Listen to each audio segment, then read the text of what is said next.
Yate Bennett, good morning. Hello? There's an echo. Someone needs to mute their Okay. computer. Yate Bennett, good morning, everyone. Good morning, colleagues of the 25th Resources and Development Committee. And also to our legislative staff colleagues, our legal counsel, and also to our in-person visitors here at the Natani Boardroom here at Navajo Division of Transportation Office Complex, and also to our listeners on the call. I'd like to go ahead and call the meeting to order at 10:31 a.m. And Rodney, could we please take roll call vote? Madam Chair, members of RDC, this is roll call vote for Resource Development Committee, the 25th Nominations Council Special Meeting for Tuesday, September 24, 2024. Roll call, Honorable Brenda Jesus. Present. Honorable Brenda Jesus is present. Honorable Casey Allen Johnson. Vice Chair Casey Allen Johnson is present. Honorable Casey Allen Johnson is present. Honorable Shauna Enclaw. Present. Honorable Shauna Enclaw is present. Honorable Ricky Nez. Honorable Ricky Nez is present. Honorable Danny Simpson. Here. Honorable Danny Simpson is present. Honorable Odaso. Madam Chair, you have 5 members present, which constitutes quorum for this special meeting. Wishing, thank you, Rodney. Next, do I have a volunteer to provide invocation here this morning? Turnez? Thank you, Madam Chair. Thank you, Madam Chair, committee members, and all the staff here, as well as those in the audience. Good morning. Let us bow our heads and pray. Nate God, again God. Aganaho ara hangin long ahneitsen.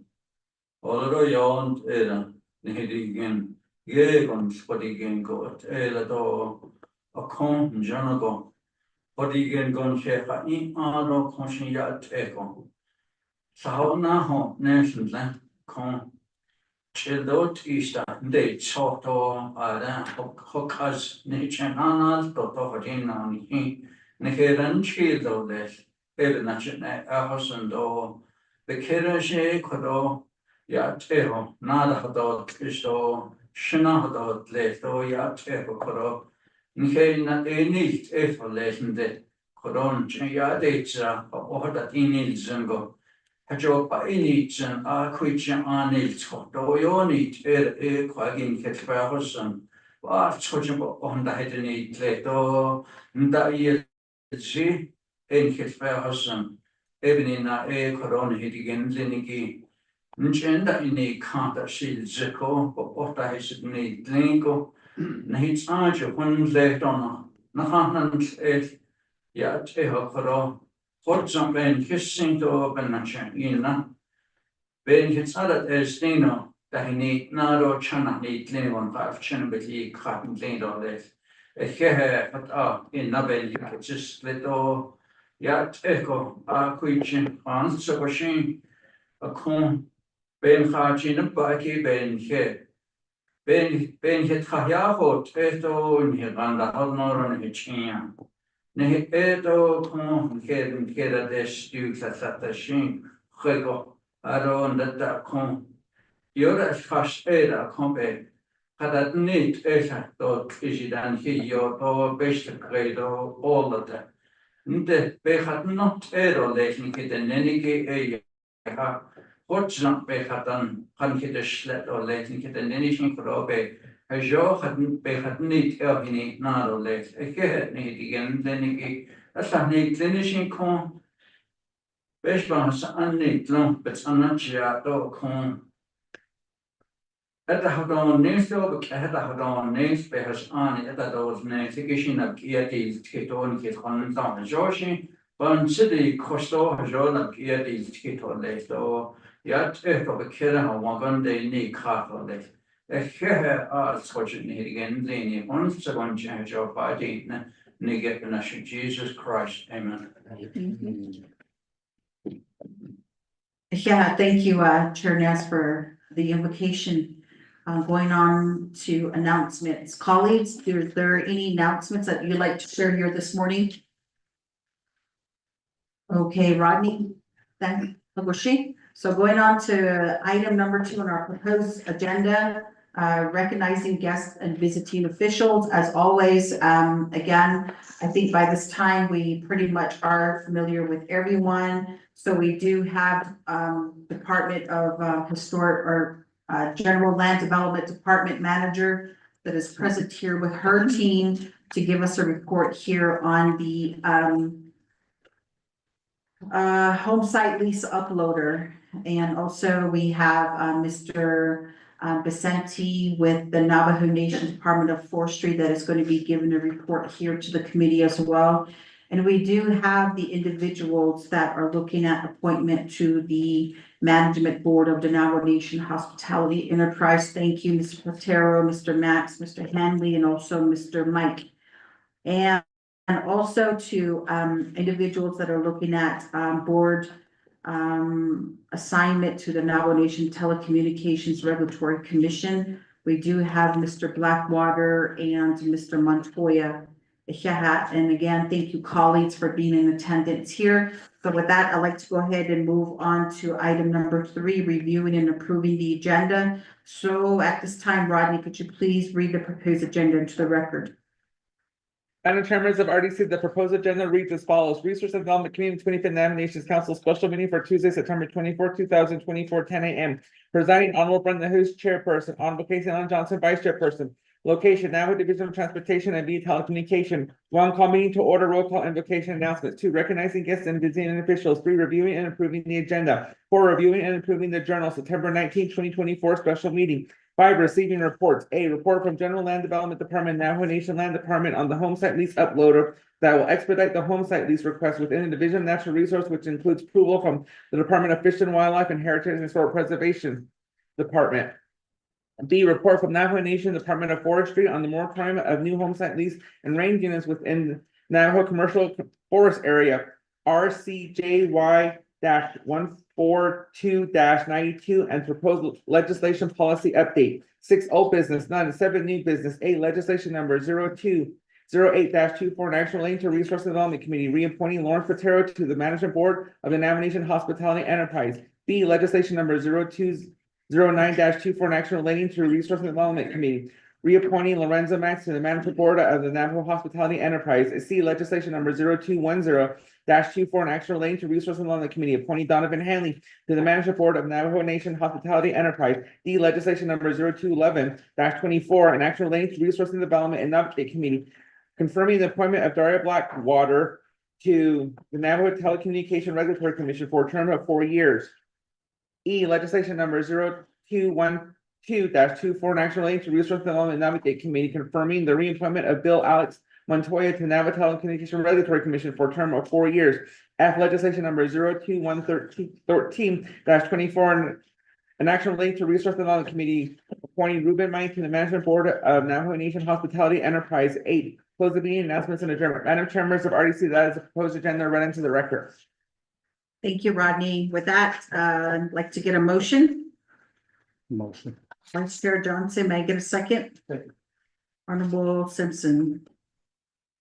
Members of the committee, do we have any questions on the proposed agenda here before us today?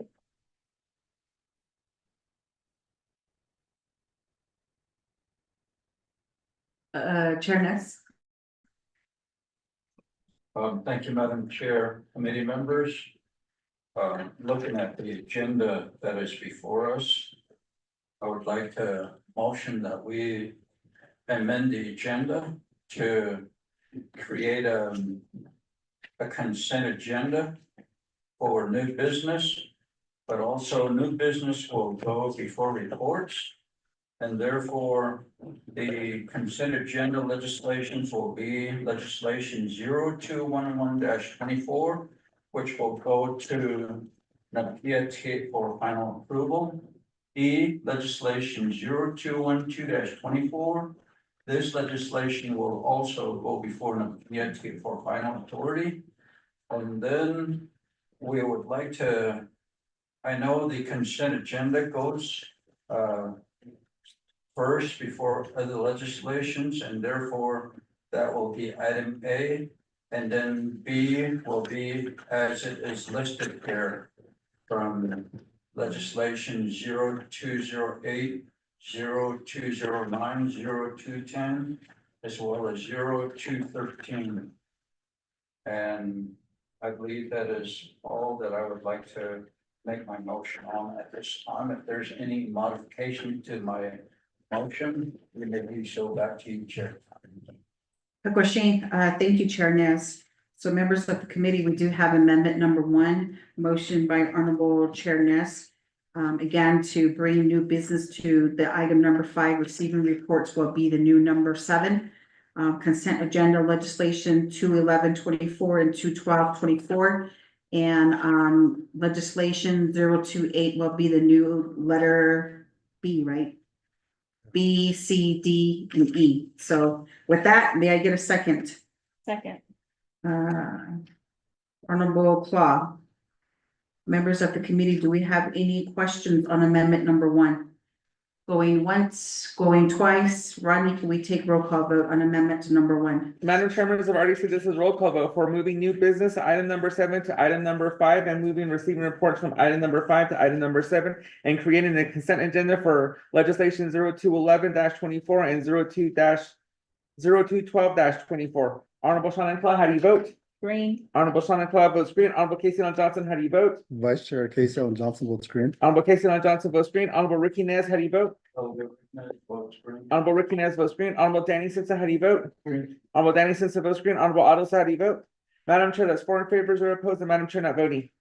Okay, so with that, motion carries for amendment number 1, colleagues. Now going back to the main motion on the agenda, do we have any additional comments, deletions, or addition at this time, colleagues? Going once, going twice. Rodney, can we take roll call vote on approving the agenda? Madam Chair, members of RDC, this is roll call vote for reviewing and approving the agenda. Honorable Shannon Claw, do you vote? Green. Honorable Shannon Claw votes green. Honorable Casey Allen Johnson, how do you vote? Vice Chair Casey Allen Johnson votes green. Honorable Casey Allen Johnson votes green. Honorable Ricky Nez, how do you vote? Delegate Rick Nez votes green. Honorable Ricky Nez votes green. Honorable Danny Simpson, how do you vote? Green. Honorable Danny Simpson votes green. Honorable Otto, how do you vote? Madam Chair, that's 4 in favor, 0 opposed, and Madam Chair not voting. Okay, so with that, we have an approved agenda for our Special Resources and Development Committee meeting for Tuesday, September the 24th. And again, thank you, colleagues. Going on to item number 4, reviewing and approving journals. We do have the September 19th, 2024 special RDC meeting journal that was emailed out by our legislative team last week on Thursday, I believe it was. So at this time, may I get a motion? Vice Chair Johnson, may I get a second? Second. Honorable Claw. Members of the committee, do we have any questions on the journal that was emailed out last week for the September 19th meeting? Going once, going twice. With that, Rodney, can we take roll call vote, please? Madam Chair, members of RDC, this is roll call vote for reviewing and approving the journal for September 19, 2024 special meeting. Honorable Shannon Claw, do you vote? I vote green. Honorable Shannon Claw votes green. Honorable Casey Allen Johnson, how do you vote? Vice Chair Casey Allen Johnson votes green. Honorable Casey Allen Johnson votes green. Honorable Ricky Nez, how do you vote? Delegate Rick Nez votes green. Honorable Ricky Nez votes green. Honorable Danny Simpson, how do you vote? Green. Honorable Danny Simpson votes green. Honorable Otto, how do you vote? Madam Chair, that's 4 in favor, 0 opposed, and Madam Chair not voting. Okay, thank you. Going on to item number 5, new business consent agenda legislation 211-24 and 212-24. So Rodney, if you could just read the legislations into the record as Navigatia is the final authority.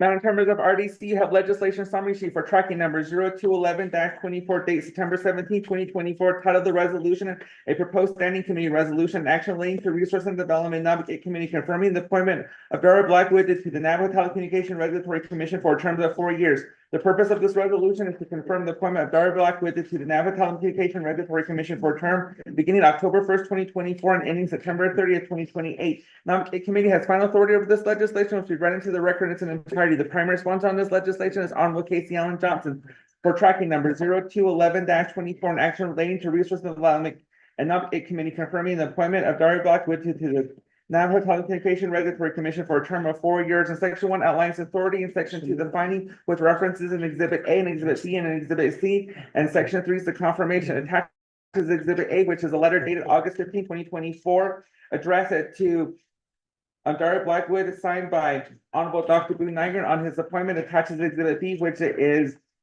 a letter dated July 24, 2024, a letter to Dr. Boone Nygren signed by Daria Blackwood and attaches exhibit C, which is the resume of Daria Blackwater. Then attached, you have the first report of the Navajo Nation Legislative Branch Interim Public Review Summary for legislation number 0211-24, sponsored Honorable Casey Allen Johnson. This legislation was posted on September 17, 2024 at 5:25 p.m. The 5-day comment period ended on September 24, 2024. There was no comment supporting this legislation, no comments opposing this legislation, no comments and recommendation on this legislation. Then you have tracking number 0212-24, date September 13, 2024, titled the resolution and proposed standing committee resolution action relating to resource and development and nominating committees confirming the reappointment of Bill Alex Montoya to the Navajo Telecommunications Regulatory Commission for a term of 4 years. The purpose of this resolution is to confirm the reappointment of Bill Alex Montoya to the Navajo Telecommunications Regulatory Commission for a term beginning October 1st, 2023 and ending on September 30th, 2027. Now, the committee has final authority of this legislation, which we read into the record in its entirety. The primary sponsor of this legislation is Honorable Danny Simpson for tracking number 0212-24, an action relating to resource and development and navigate committees confirming the reappointment of Bill Alex Montoya to the Navajo Telecommunications Regulatory Commission for a term of 4 years. In section 1 outlines the authority, in section 2 the finding, which references an exhibit A and exhibit B and exhibit C, and section 3 is the confirmation. Section 3 is confirmation, attaches exhibit A, which is a letter dated December 11, 2023.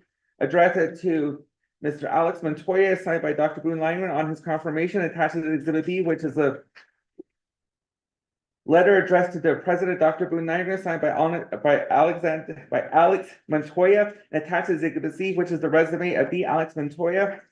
Then you have the first report of the Navajo Legislative Branch Interim Public Review Summary for legislation number 0212-24, sponsored Honorable Danny Simpson. This legislation was posted on September 17, 2024 at 5:29 p.m. The 5-day comment period ended on September 22nd, 2024. There was no comment opposing this legislation, no comment supporting this legislation, and no comments and recommendation on this legislation. Madam Chair, members of RDC, that is legislation number 0211-24 and 0212-22 read into the record. Yeah, thank you, Rodney. May I get a motion, colleagues? Motion. Honorable Qua, may I get a second? Chair Ness. Thank you. With that, Rodney, take it to roll call vote, please.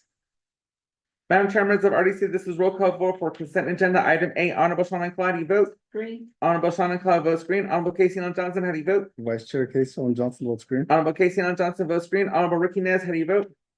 Delegate Rick Nez votes green. Honorable Ricky Nez votes green. Honorable Danny Simpson, how do you vote? Green. Honorable Danny Simpson votes green. Honorable Otto, how do you vote? Green. Honorable Otto votes green. Madam Chair, that's 5 in favor, 0 opposed, and Madam Chair not voting. Okay, thank you for that. Going on to item letter B, right? Yes. B, legislation 208-24. Since I do have questions on the next couple legislations, I'd like to go ahead and request one of my colleagues to be pro temp chair. I don't know, Chair Nez, are you able to assist? Okay. So, maybe that's when it's voting, he can get Mariana, Okay, Mariana.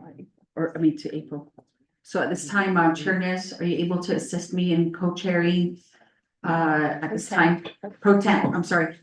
Madam Chair, would you have our legislative council read into the record the conflict of interest that I may have as a board member to the Navajo Nation Hospitality Enterprise, as well as Mr. Otto? So thank you. Hakushi? Yeah, thank you, Chair Nez. So with that, April, can you please read into the record what was cited this morning in regards to Honorable Chair Nez and also Honorable Otto serving as shareholder reps on the Navajo Nation Hospitality Enterprise. Thank you, Madam Chair. So the issue is delegates Nez and so serving as board members to the Navajo Nation Hospitality Enterprise. And there are several provisions that I'm going to cite. There's nothing directly on point, so I'm going to cite several provisions. The first is at 2 NNC 3745 Section A, No public official or employee shall use or attempt to use any official or apparent authority of their office or duties which places or could reasonably be perceived as placing their private economic gain or that of any special business interest Darren? with which they are associated before those of the general public Okay. whose paramount interest their office or employment is Okay. intended to serve. The next is found in the regulations and standard of conduct for elected officials of the Navajo Nation. Section 1, subsection C, I'll just cite quickly, elected officials are representatives of the Navajo Nation and are therefore expected to conduct themselves in a manner which reflects credibility upon the Navajo people and government of the Navajo Nation. Subsection 4 has various, it's titled conflict of interest. It's a lengthy section, so I'm just gonna read certain pieces of it. Subsection A, elected officials shall not use their official position to improperly secure privileges for themselves or others, including but not limited to relatives and constituents, which such persons are not otherwise entitled by law to receive. Conflict of interest defined subsection B, conflicts of interest arise from personal relationships, economic interests, and various duties imposed upon elected officials. Subsection C, an elected official shall not participate in debate or vote on any matter before any entity of which the elected official is a member by virtue of his or her status as an elected official, in which the elected official has a personal, family, or business interest. And then finally, subsection D, elected officials shall not sponsor nor seek to use their position as elected officials to seek special consideration for any resolution or other proposed matters in which they have a personal, family, or business interest. Elected officials shall not seek to influence their fellow elected officials, either directly or through an agent, to take any particular action on a resolution or any other proposed matter in which they have a personal, family, or business interest. Madam Chair. Bushie, thank you for that, Ms. Quinn. So again, colleagues, we're just trying to have our lookout for our colleagues when it comes to these types of legislations in regards to what we know as conflict of interest. So with that, I'd like to go ahead and request either my colleague, Honorable Chair Nez, or Honorable Speaker So to assist in chair right now for the committee, since we have these legislations that will be coming up. Thank you, Madam Chair. I do not mind facilitating the meeting as the voting chair of the committee. I'm not sure if Delegate Otto has any question in reference to this conflict of interest. And I just like to also what was read into the record not reflect how I vote, but I believe that Ms. Quinn is telling us not to vote on matters that are related to being on the board for the hospitality enterprise, because today our job is to be a council delegate on the Resource and Development Committee and not representing the business of the Hospitality Enterprise Board. Thank you. Question, thank you, Chair Nez. So, she asked that's not with what was read into the record by our legal counsel. Speaker So? I understand my role and I'm ready to go. Thank you. Bushie? So at this time, I'd like to go ahead and yield the gavel over to Chair Nez.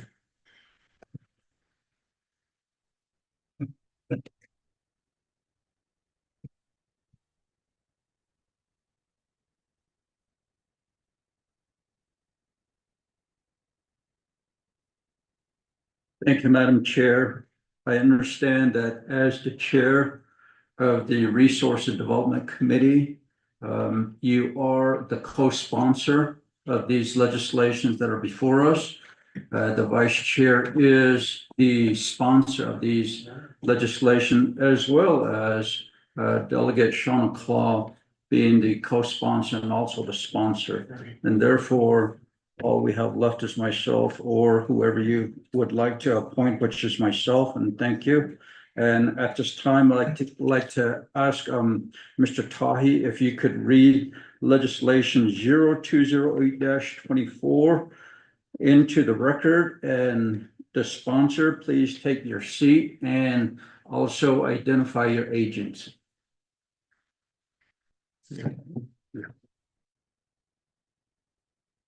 Pro-Tem members of RDC have legislation summary sheet for tracking number 0208-248, September 16, 2024. Title of the resolution and action relating to Resource and Development Committee, reappointing Lawrence Quintero to the Management Board of Navajo Enterprise Hospitality Enterprise. The purpose of this legislation is to reappoint Mr. Lawrence Quintero to the Navajo Nation Hospitality Enterprise Manager Board for a term of 3 years. Resource and Development Committee has final authority over this legislation, which you read into the record in its entirety. The primary sponsor on this legislation is Honorable Casey Allen Johnson for tracking number 0208-24. An action relating to Resource and Development, reappointing Lawrence Quintero to the Management Board of the Navajo Nation Hospitality Board. Be it resolved, Section 1, Authority A, the Resource and Development Committee of the Navajo Nation Council has authority to give final approval of appointees to the Navajo Nation Enterprise. 2 NNC Section 501B9.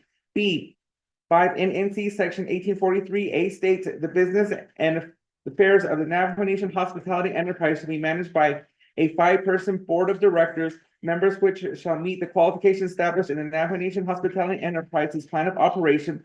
The board of directors shall conduct its business in a similar manner as board of directors of a successful corporation in the hospitality business, and to the extent feasible and permitted under Navajo Nation Hospitality Enterprises plan of operation and other applicable Navajo Nation law. Sections 2 finding A, the Navajo Nation Hospitality Enterprise or NNHE plan of operations or plan of operation has approved via resolution CD-79-02, Article 5A. Of the plan of operation states that the management board shall consist of 5 members appointed for staggered 3-year terms by the president of the Navajo Nation with the concurrence of the Economic Development, now the Resource and Development Committee of the Navajo Nation Council. B, Article 5B of the plan of operation states that of the 5 board members appointed, 1 member shall be experienced business person, 1 member from the Government Services Committee, now the NUPDATE Committee of the Navajo Nation Council, 1 member from the Economic Development Committee, now the Resource and Development Committee of the Navajo Nation Council, and 2 members shall be recognized experts in the hotel management experience in the hotel, motel, restaurant industry. No other employees of the federal or Navajo Nation government shall be a member of the management board. No members shall be an employee of the enterprise. C, each NNE board members, HE board members that shall serve a term of 3 years plan of operation. Article 5A, D, between 30 to 60 days prior to the expiration of the board term, the president of the Navajo Nation is to appoint a qualified person to fill the expected board members vacancy. Plan of operation, Article 5CE. The president of the Navajo Nation fails to nominate a qualified individual to fill the vacant board position within 60 days. The Resource and Development Committee may appoint and confirm an appointee to the NNHE Management Board on its own initiative. Plan of operation, Article VH. F, pursuant to RDC 0-39-20, Lawrence Quintero was reappointed to the NNHE Management Board for a term of 3 years, which expired on October 13, 2023.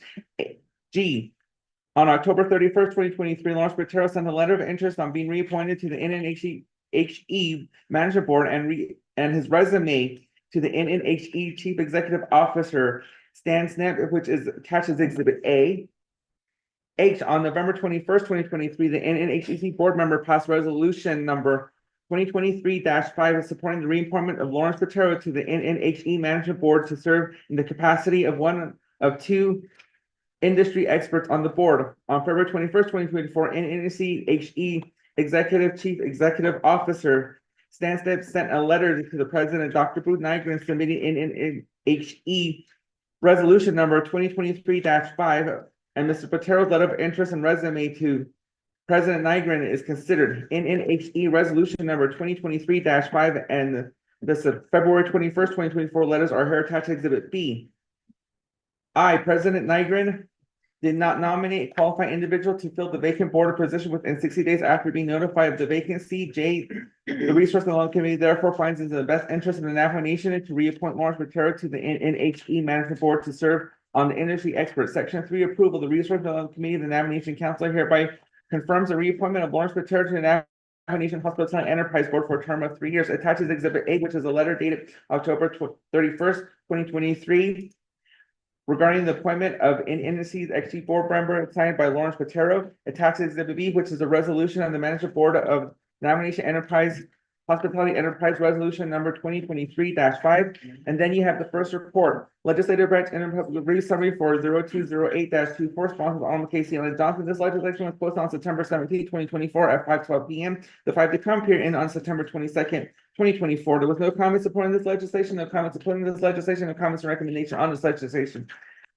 Pro Tem Chair, members of RDC, that is legislation number 0208-24, read into the record in its entirety. Thank you, Mr. Tahi. Members of the committee, let's have a motion and a second. Motion. Motion by Delegate Plow. Second. Second by Chair Jesus.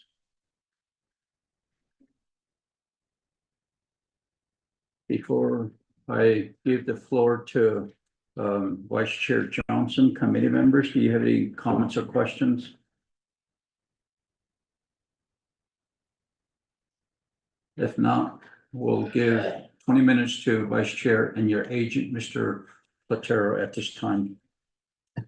Got that, Benny, good morning. Honorable RDC colleagues and also those that are here with us, joining us today. And also those that are online. Just like to say good morning to each and every one of you and thank you for being here with us today. This morning, we have the legislation 0208-24. Thank you, Mr. Hyde, for reading that into the record.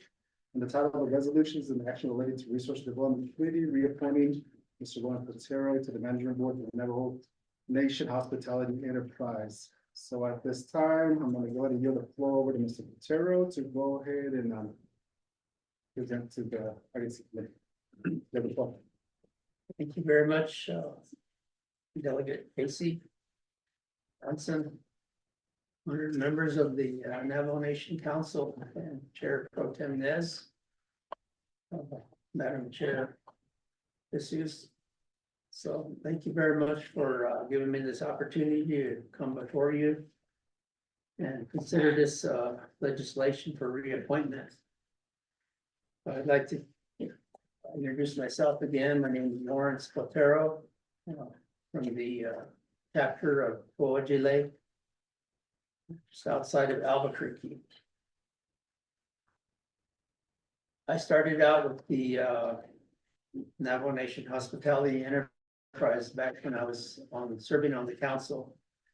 I was appointed from the council as the Economic Development Committee's representative on the Hospitality Enterprise Board and served until my term ended.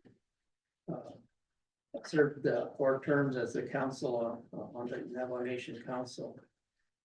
And then I was off of the Enterprise Board and then got back on again. Through that period of time up to now, I've gained a lot of experience in the hospitality industry, in the tourism industry across the Navajo Nation. A lot of this started out with my experience in working with the Economic Division of Economic Development here in Window Rock, which was actually a representative who set up the Navajo Nation Museum and exhibit during the Salt Lake City Winter Olympics. There was many thousands of people that went through that from all cultures of actually the world. And that's where I started working with Fred White, who was heading that effort, which results in the setup of that museum outside of Tuba City. Through these years, though, we've made positive changes in all of the enterprise's businesses in acquiring such hotels that we have so far. One of the changes that were made in all of these areas, if a lot of you remember a long time ago, the hotel here used to be the Navajo Inn. Now, since that's the Quality Inn, it's a franchise. And we've used that in order to cover for reservations and pricing purposes. So now it's the Quality Inn here. Later on, negotiations were made, and I was a part of the board at that time to make the deal on the Tuba City Hotel, which was purchased from the Babbitts. Following that, there was a purchase of a hotel in Page, Arizona, which was eventually sold at a modest profit. The Winter Rock area also has hotels. There was a hotel here in Winter Rock, Days Inn, that was also taken over by the Hospitality Enterprise and is run currently as Navajo Land Inn, managed by the Hospitality Enterprise. The enterprise doesn't necessarily just get into the hotel businesses.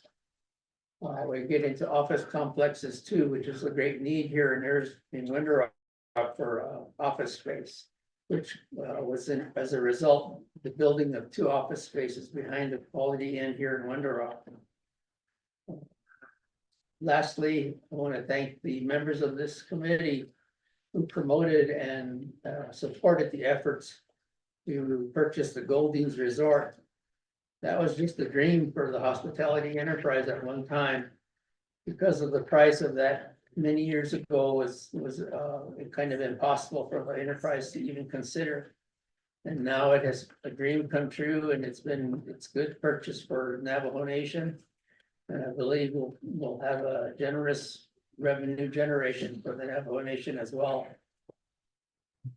The Navajo Nation Hospitality Enterprise not only manages the hotels and convenience stores, but there's also another part of this. It promotes the employment of all of the Navajo people across the Navajo Nation that are employed at all of these sites. And we're proud to say that there's about 99% Navajo employment with all of these areas. And also the general managers of these hotel sites are all female general managers that are doing an excellent job. There's also in future, looking towards the future, a development of a new hotel here in Winter Rock that will probably sit right next to the Quality Inn.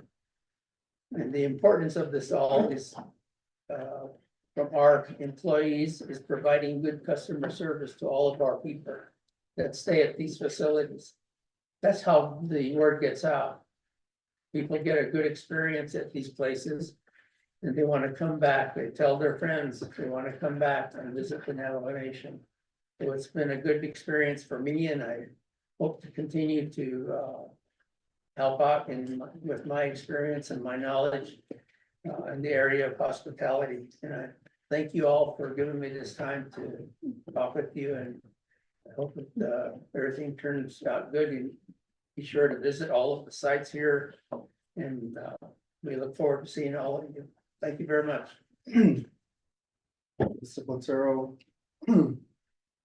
This time, colleagues, that will conclude our 20-minute presentation. Thank you, Vice Chair Johnson, for your presentation, as well as your agent, Mr. Patero. Committee members, are there any comments or questions? Chair Jesus, you're recognized. Yeah, thank you, Chair Ness. So again, thank you, Shatila, Honorable Vice Chair Johnson, for bringing this particular legislation. Can you hear me? Yes. Go ahead. All right.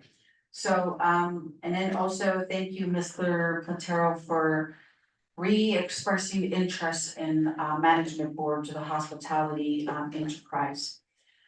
As we may be aware, Division or Resources and Development Committee has oversight over Division of Economic Development.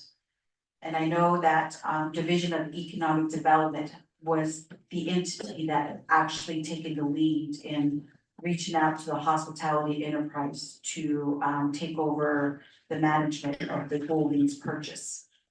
Now, one of the concerns that I have as leadership is when the Navajo Nation Hospitality Enterprise was established in 1982 by the Navajo Nation Council.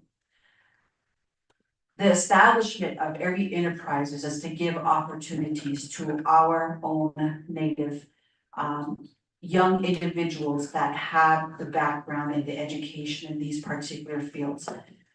Example is in the hospitality industry. We do have some young Navajos that hold bachelor's and master's degree that are currently working at some of the resorts here in southern Arizona. And when the purchase of the Goldings had happened, and I really wish that the management board would really take this into consideration to give opportunity to our young individuals that have census numbers to be in these upper management positions. So I understand that the current Navajo Nation Hospitality Enterprise office is located in the Phoenix vicinity area, primarily Scottsdale. Why isn't it not located here in the close proximity to the Navajo Nation? And also to allow opportunity for our young individuals that have census numbers to be in these upper management positions. And then to have a individual to manage the Goldings that would be Navajo as well, we should be trying to usher someone into these upper management positions. So again, this is a concern that has been brought to myself as Chair of Resources and Development Committee by multiple different individuals. I can name a few individuals in the Phoenix area that have hospitality education and are currently managing some big resorts there in the Phoenix area. So again, it is a concern, and I want the management board to take this into consideration in hopes that we have our own Navajo people to be able to run these enterprises, and that is our wish. And I believe that's been the wish of Navajo Nation Council when the enterprises were established back in the day.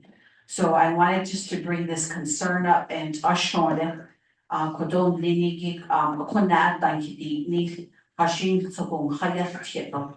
Hashin sobong kichana of khato. Mkhajoba ado nigo ado peso adan ya nahan deho. Legi kahari shi the nebikeya belagigo ado o peso yan dash jido kodisha. Jo Aiden Lini Aya Behicha Hada at Hina Beshbasa Anani Gleniki, a call could ego on Habak no sendon so could I sad Lini Behicha Hadiste, Mr. Paterdo Ku Ishi that just Ajit Binyet Nasos Nada Gis Liki Sto, a call could I sabi Hastito Chairness. Thank you, and back to you. Thank you, Madam Chair Jesus, for your concerns as well as your questions. So I'll go ahead and go back to the presenters, Vice Chair Johnson and Mr. Patero.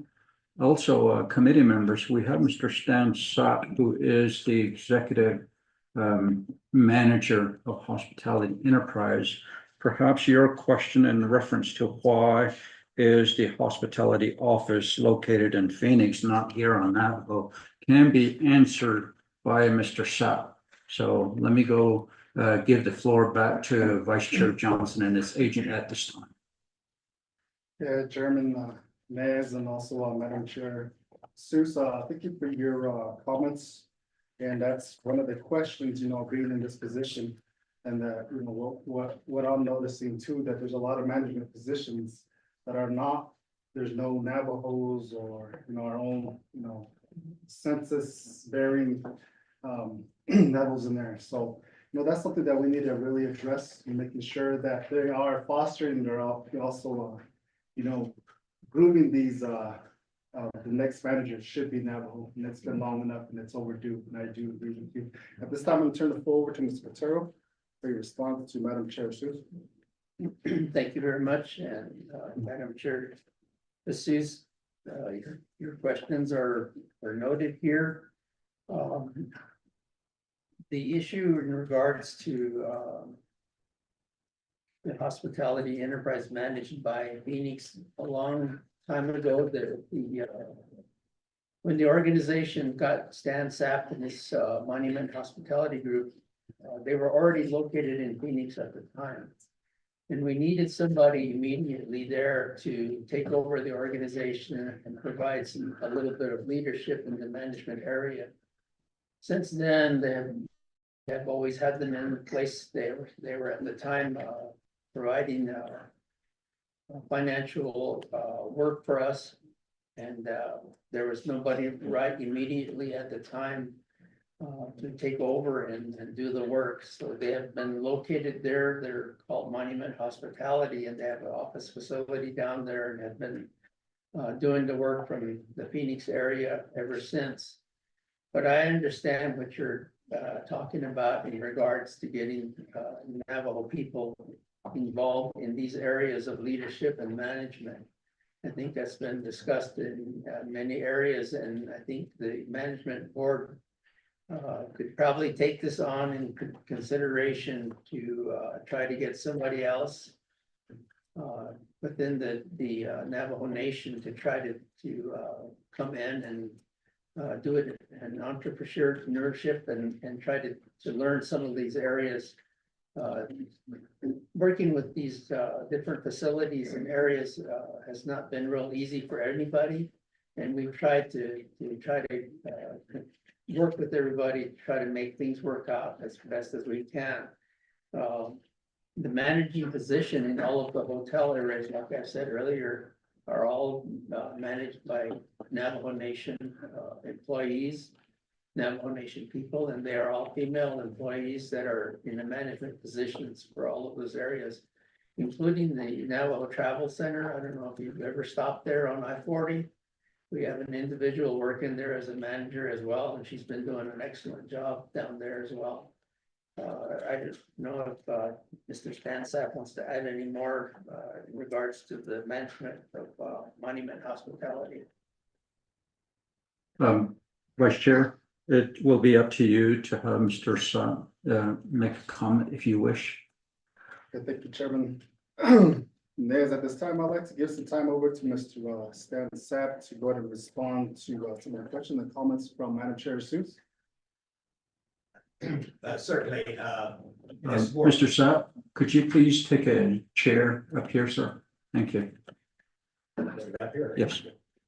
Just Right here. right there is good. Good morning, committee members. So I'm Stan Sapp, CEO of the Hospitality Enterprise. One of the comments, it was the somewhat recent recruiting for the general manager position at Goulding's Lodge. We brought people in pretty much worldwide, advertised in accordance with all regulations. Of course, we follow Navajo preference in all our employment and hiring practices. We actually brought people in, someone from a different continent, from African song, ended up with somebody out of Texas that we hired. And based on qualifications, we did not have any qualified Navajo people apply for that job. So if you hear otherwise, please have them send us a random resume or see what happened. And then just as a help for us, if you have resumes from any leadership type of Navajo people that want to make a career in the hospitality field, we want to see those resumes because we have positions and in fact, what we try and do is we figure we have to train these people sometimes if that's necessary. Sometimes they have a good college degree, but they're a little short on the experience we're looking for, but we're willing to train them. So just so you know that's out there, make sure they send their resumes into it, and then then they should be able to report back to you on any inaction. But we will act on it. We want to meet those people and find a position for them if it's popular. That was the one question I'm trying to think. What was it? Mr. Sapp, the other question is by Chair Jesus. Why is the Navajo Nation Hospitality Enterprise office located in Phoenix and not here on the Navajo Nation? Yeah, so and Mr. Capero answered it exactly, but it goes back to the history of it and leading up to some transactions that were just millions of dollars would have been lost if we hadn't taken over at the time. Lorenzo Max, our current chairman, can speak more to that issue. Anyway, that's simply where we're at. We're spread. We do the sales and marketing out of there, which people tend to fly around. It's like a pretty much a hub for that's on the sales and marketing side and trade shows that they do. And the enterprise is spread around. We operate off the reservation, always have. Goulding's is off the reservation, as you're familiar with.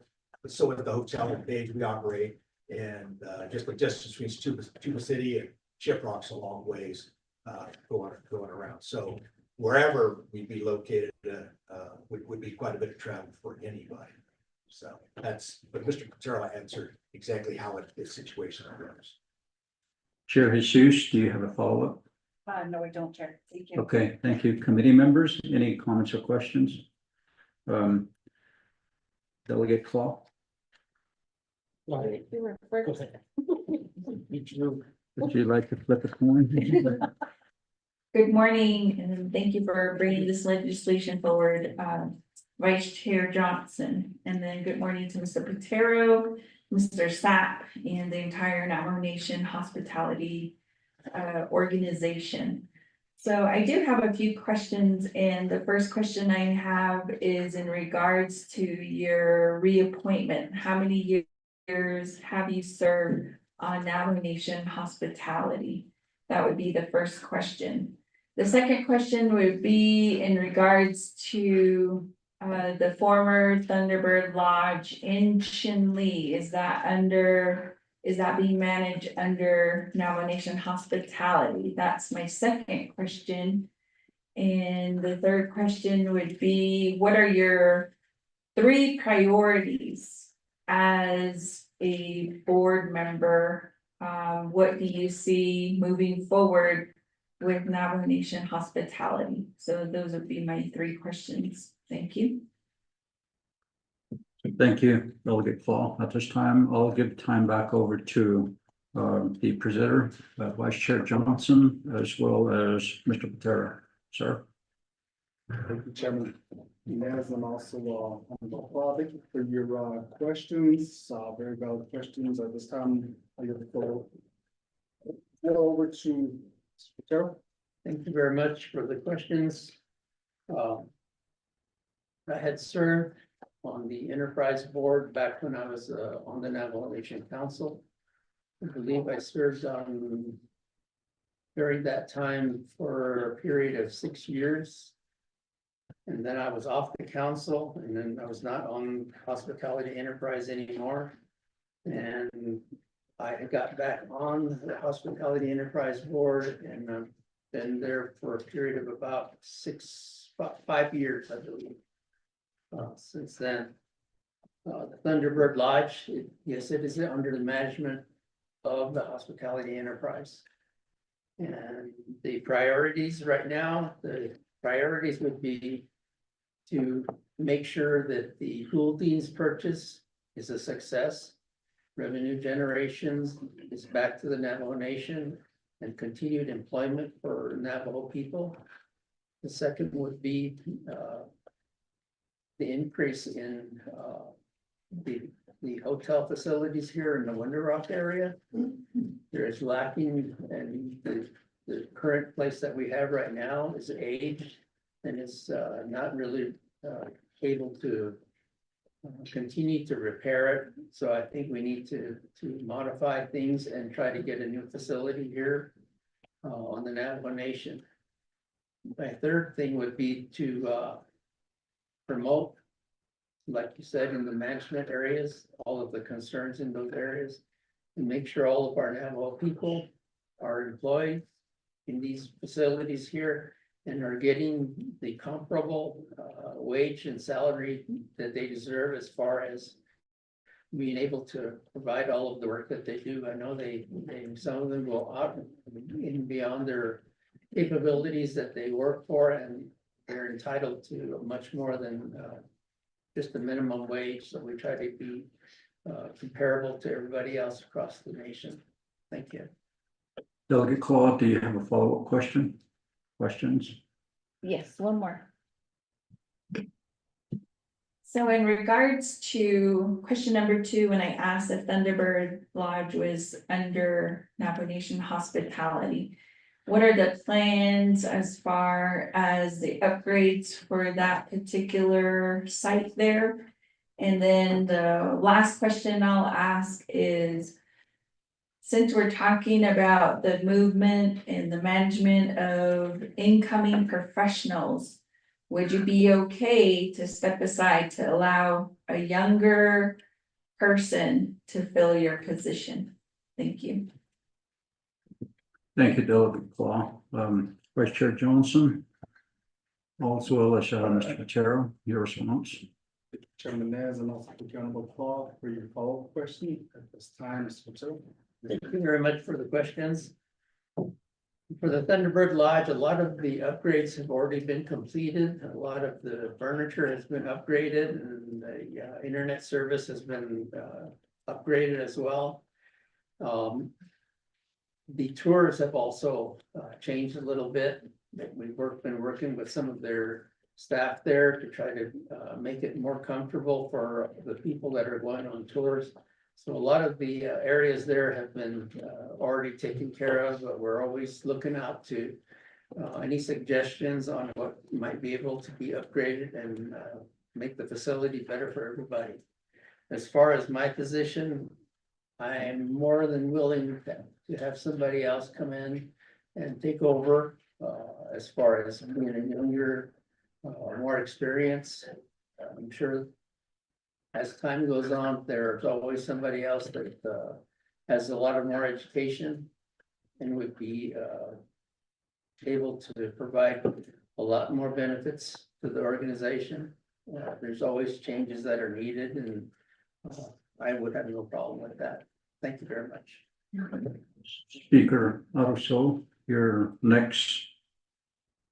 Thank you very much. I think that just to be mindful across the board that all of our enterprises has management that is outsourced. Whether it's Integ, whether it's Hospitality Enterprise, Navajo Nation Oil and Gas CEO is non-Navajo. And also the other enterprises that we have. But what I'm getting to is that I think that it's very hard to look for individuals who have those credentials, particularly in management of a large enterprise. You know, one good example is NTUA. The Navajo Nation. It's within the Navajo Nation, and we still have a CEO who is not Navajo. I think that meant that there's no travel mandate by the Navajo Nation at this time. But going forth, I think that maybe if a mandate is made legislatively, you know, that could allow the boards that govern these enterprises to start searching within. But again, it goes back to the management there, you know, on Navajo, who has the, you know, gaming enterprise. Perfect example. And so, and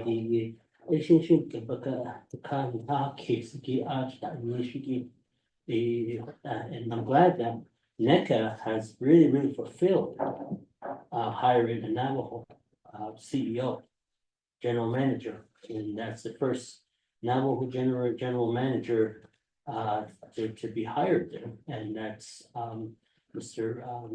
Silversmith. So I really applaud NECA for looking towards that that area to seek a Navajo. And I think that that's probably something that the council needs to mandate. But you know, at this time, we have to work within what policies that we have. And also the policies pertaining to Navajo law on advertisement for you know, new positions. There's a certain procurement process that we have to follow to hire, and especially employees and managing group and things like that. From bids I put out there for that purpose. So I think from legislatively, I think the nation needs to move to mandate that instead of time frame. You know, put out a time frame out there to the enterprise and say by this day, by 2030, all the enterprises should have mandated to have a Navajo CEO. I can just look at what NTUA, dealing with NTUA with the power purchase agreements and the agreement that happens with WAPA, you know, buying purchasing power in advance. You know, those are just some of my thoughts, you know, but, you know, I think that the serious conversation was just mandated and it can happen. And, we'll start, we'll see how things come up then, so far, Nick is running well. We haven't heard any other, downdraw or backlash from Nick yet, you know, when the new CEO was appointed. So with that, you know, I do favor that, if the now Mission Council mandates that, you know, so. Yeah, but that's just my thought of that, and then again, you know, the expertise and think of in these positions, whether it's in hospitality or other boards, you know, those are areas that they're charged to do and work with something, to create something. As an example, we've been appointing telecommunication, we appointed into NHA board. And we had a report from NHA and none of the board members were here. That really tells you that are these board members really, you know, is it in their heart to serve as a board member to be at these meetings when they're before leadership? That's just a perfect example. About two meetings ago, we had NHA CEO here, totally from the board, but it just threw it to the wolves. Allowed the CEO just to sit there and get, you know, make a report to the council. This is the same thing. I'm glad that Sam's here. Supporting the confirmation, you know, in this process and to help answer clarity to what's here. But again, I just would like to say thank you for your appointment, that you're interested in to be reappointed. It is a hard task. You know, whether you want to go in or not, you think about your family, you think about your home life and things like that. And but again, you know, that little month, you know, Professor, you know, to bring some sort of economy and jobs back to the nation, and that has been really on every enterprise's watch, try to bring work to the nation. And I really like the idea that, you know, we have Navajo managers in these working for Navajo hospitality enterprises, especially here Lucy, that who's managing the Quality Inn here in this Palaka. Is it Palaka? Monica, yeah, who's managing the Navajo Land Inn and brought it back from what it is and how the negotiations happen with Thunderbird Lodge and dealing with the concessionaire. With a whole lot of things, that's the negotiation with O'Neill down in Sanders. Navajo, you know, that's a O'Neill property there, and a lot of I guess work that goes into this that's not seen. And then just to see Navajos working really hits me in the heart to say that they're working. They're creating the mission that which Navajo Nation Council, when they created the first enterprise, was to create jobs for Navajo. And I see Navajo working in those positions, and right now, and providing food and bread and butter on the table for them. Going home and they're getting an honest and decent wage. And I really commend that you pay a little bit more than the Navajo Nation minimum wage to your employees on Navajo who works for hospitality enterprise. You pay more than the Navajo Nation women minimum wage. And I really, you know, commend that. And if you were to utilize the Navajo Nation wage system, those employees that work for hospitality enterprise would be making less. It's just like you say, thank you for making that decision. That decision came years ago, many years ago, even before me. So that's just how I feel, but again, I appreciate your interest in, being interested in, appointed to this position. Yeah. Thank you, Speaker So. Speaker So made a statement. There were no questions. Committee members, any other comments or questions, follow-ups? Going once, twice, 3 times. We'll put it to a vote. Mr. Tahi, would you do the roll call vote? For Pro Tem Chair, members of RDC, this is roll call vote for legislation number 0208-24. Honorable Shannon Cloudy vote. Red. Honorable Shannon Cloud votes red. Honorable Brenda Jesus, how do you vote? Honorable Brenda Jesus votes green. Honorable Casey Lon Johnson, how do you vote? Vice Chair Casey Lon Johnson votes red. Honorable Casey Lon Johnson votes red. Honorable Danny Simpson, how do you vote? Honorable Danny Simpson, how do you vote? Honorable Otto So, how do you vote? Green. Honorable Otto So votes green.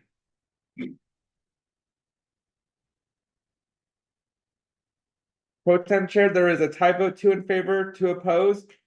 You will be the tie-breaking vote. Pro Tem Chair Ricky Nez. But hold on.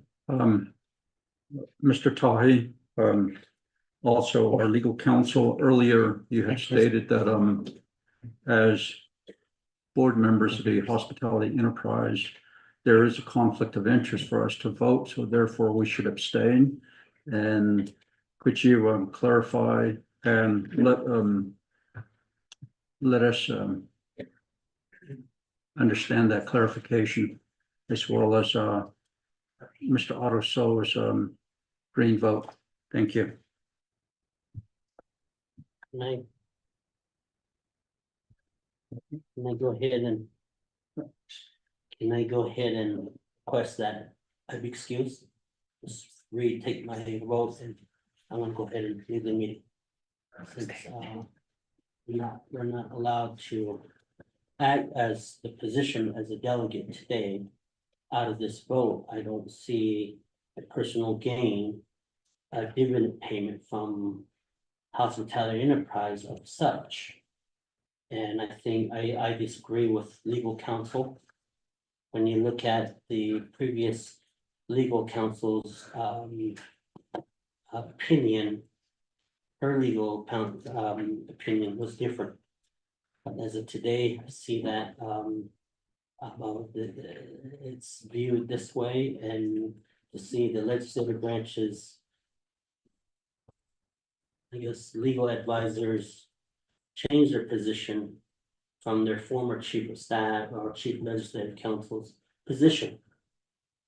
And those are just my 2 cents there. So with that, Chair, go ahead and pull my vote back on before you accept the final vote on this. I will go ahead and excuse myself. For clarification, Speaker So, for the record, that you would like to abstain from voting and also request to be excused? Yes, okay. Mr. Tahi, for the record, Speaker So would like to abstain his vote, withdraw his vote, and requested to be excused at this time. Thank you. Pro Tem Chair, members of RDC, the votes for legislation number 0208-24 now reads as 2 opposed, 1 in favor, and Pro Tem Chair not voting. Legislation fails. Thank you. The vote is 1 in favor, 2 opposed, Pro Tem Chair not voting. Legislation 0208-24 has failed. Next legislation 0209-24.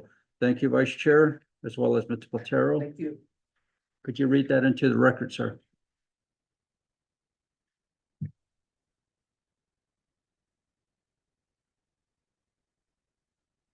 Pro Tem Chair, members of RDC, you have legislation summary sheet for tracking number 0209-24, date September 16, 2024. Titled the resolution and action relating to Resource and Development Committee, reappointing Lorenzo Max to the Management Board of Navajo Nation Hospitality Enterprise. The purpose of this legislation is to reappoint Mr. Lorenzo Max to the Navajo Nation Hospitality Enterprise Board for a term of 3 years.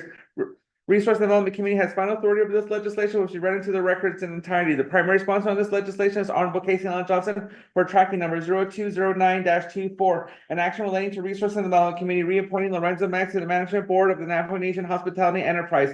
Be it resolved in Section 1, Authority A. The Resource and Development Committee of the Navajo Nation Council has authority to give final approval for the appointments to the Navajo Nation Enterprise 2 NNC Section 501B9. B. 5 NNC Section 1843A states that the business and affairs of the Navajo Nation Hospitality Enterprise shall be managed by a 5-person board of directors. The members of the board shall meet the qualifications established in the Navajo Nation Hospitality Enterprise Plan of Operation. The board of directors shall conduct its business in a similar manner as the board of directors of successful corporation in the hospitality business to the extent feasible and permissible under Navajo Nation Hospitality Price Plan of Operation and other applicable Navajo Nation law. Section 2, the findings. The Navajo Nation Hospitality Enterprise NNHE Plan of Operation and Plan of was approved via resolution RCD-79-02, Article 5A of the Plan of Operation states that the Management Board shall consist of 5 members appointed for a staggered term of 3 years by the President of the Navajo Nation with the concurrence of the Economic Development Committee, now the Resource and Development Committee of the Navajo Nation Council. B. Article 5B of the Plan of Operation states that of the 5 board members appointed, 1 member shall be an experienced business person and 1 member from the Government Services Committee, now the Economic Committee, and of the Navajo Nation Council, 1 of the Economic Development Committee, now the Resource Development Committee of the Navajo Nation Council, and 2 members shall be recognized and experts and substantial management experience in the motel restaurant industry. No other employee of the federal Navajo Nation government shall be a member of the management board. No board member shall be an employee of the enterprise. C, each NNHCC board member shall serve a term of 3 years. Plan of Operation Article 5A. D, between 30 to 60 days prior before the expiration of any board member terms, the president of the Navajo Nation is to appoint a qualified person to fill the unexpected board member's vacancy. Plan of Operation Article 5CE. If the president of the Navajo Nation fails to nominate a qualified individual to fill the vacant board position within 60 days, the Resource and Development Committee may nominate and confirm an appointee to the NNHE board members on its own initiative. Plan of Operation Article 5H. F, pursuant to RDCO-37-20, Lorenzo Max was reappointed by the NNHE Management Board of the term of 3 years was expired on October 13, 2023. G, on October 23rd, 2023, Lorenzo Max sent a letter of interest about being reappointed to the NNHE Management Board and his resume to the president, Dr. Boo Nygren, which is attached to Exhibit A. H, on October 23rd, 2023, the NNHE Management Board passed resolution number 2023-4 supporting the reappointment of Lorenzo Max to NNHE Management Board to serve in the capacity of a successful Navajo business person on the board. On February 21st, 2024, the NNHE Chief Executive Officer Stan Stamp sent a letter to President Nygren submitting NNHE resolution number 2023-4 for Mr. Max's letter of interest and resume for President Nygren's consideration in NNHE resolution number 2023-4, and on the February 21st, 2024 letter read here to its attached exhibit B. I, President Nygren, did not nominate a qualified individual to fill the vacant board position within 60 days after being notified of the vacancy. J, the Resource and Development Committee therefore finds it in the best interest of Navajo Nation to reappoint Lorenzo Max to the NNHE Management Board to serve as an experienced Navajo business person. Section 3, approval. The Resource and Development Committee of the Navajo Nation Council hereby approves the reappointment of Lorenzo Max to the Navajo Nation Hospitality Enterprise Management Board for a term of 3 years. Attached is Exhibit A, which is a letter dated October 23rd, 2023, regarding the letter of interest addressed to President Boo Nygren. Attached is Exhibit B, which is the Management Board of Navajo Nation Hospitality Enterprise Resolution number 2023. Then you have the first report of the Navajo Nation Legislative and review summary for legislation number 0209-24, sponsors Honorable Casey Allen Johnson. This legislation was posted on September 17, 2024 at 17 p.m. The 5-day comment period ended on September 22nd, 2024. There was no comments supporting this legislation, no comments opposing this legislation, no comments or recommendation on this legislation. Pro-tem members of RDC, that is legislation number 0209-24, read into record in its entirety. Thank you, Mr. Tahi. Committee members, let's establish a motion in a second. Chair Jesus motions, second by Second. Delegate Claw. Presenter, Vice Chair, and also the sponsor, Johnson. Could you identify your agents?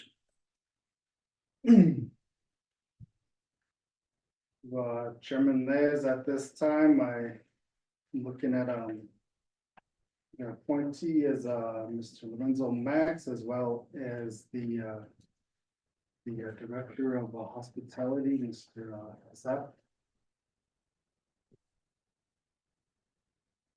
Thank you. Mr. Max, could you please take a seat up here? And Vice Chair Johnson, you do have 20 minutes. Thank you, Chairman Nez. At this time, we're on legislation 0209-24. This is a reappointing Mr. Lorenzo Mack, the Management Board of Navajo Nation Hospitality Enterprise. So we'll go ahead and move on to Mr. Lorenzo Max. I yield the floor to Mr. Max. Yes, please. Although, no, I'm not thinking so. Sweet, Suzanne, Sister, yeah, she, keep recording, Nastelle Kappa, that's it. Teddy, that's a cheat, what it is, that's another. They can't get up. The way people see in the house out there. Home man, one, yeah. Although you see not shot. Although just you got the way camera that now. You are the better the Lord of the able to manage the needs. Okay. Yeah, about that. Thank you for sponsoring this. Check. I'll be wishing that does get on decent. I appreciate your concerns. And I'd like to say that for me, my heart is into this enterprise. I enjoy, working with them and seeing it grow. And I believe I've been instrumental in different areas. The growth process, yeah, they will understand. Although I understand too that we have more educated, book smart, younger people. What aid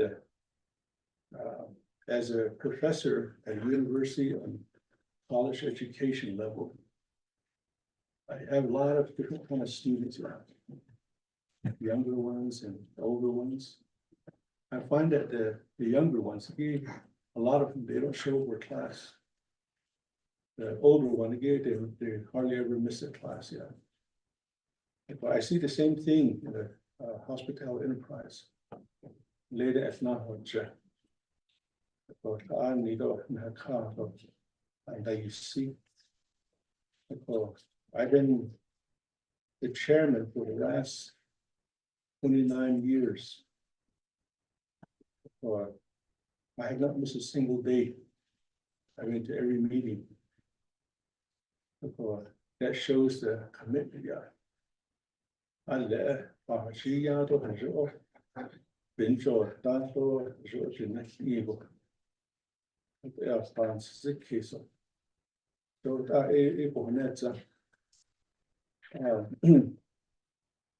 another question that was raised was, why do we have an office in Phoenix? Back in the late 90s, yeah, I believe it's about 28 years ago. Our current CEO, they were doing some things that they're not supposed to be doing yet.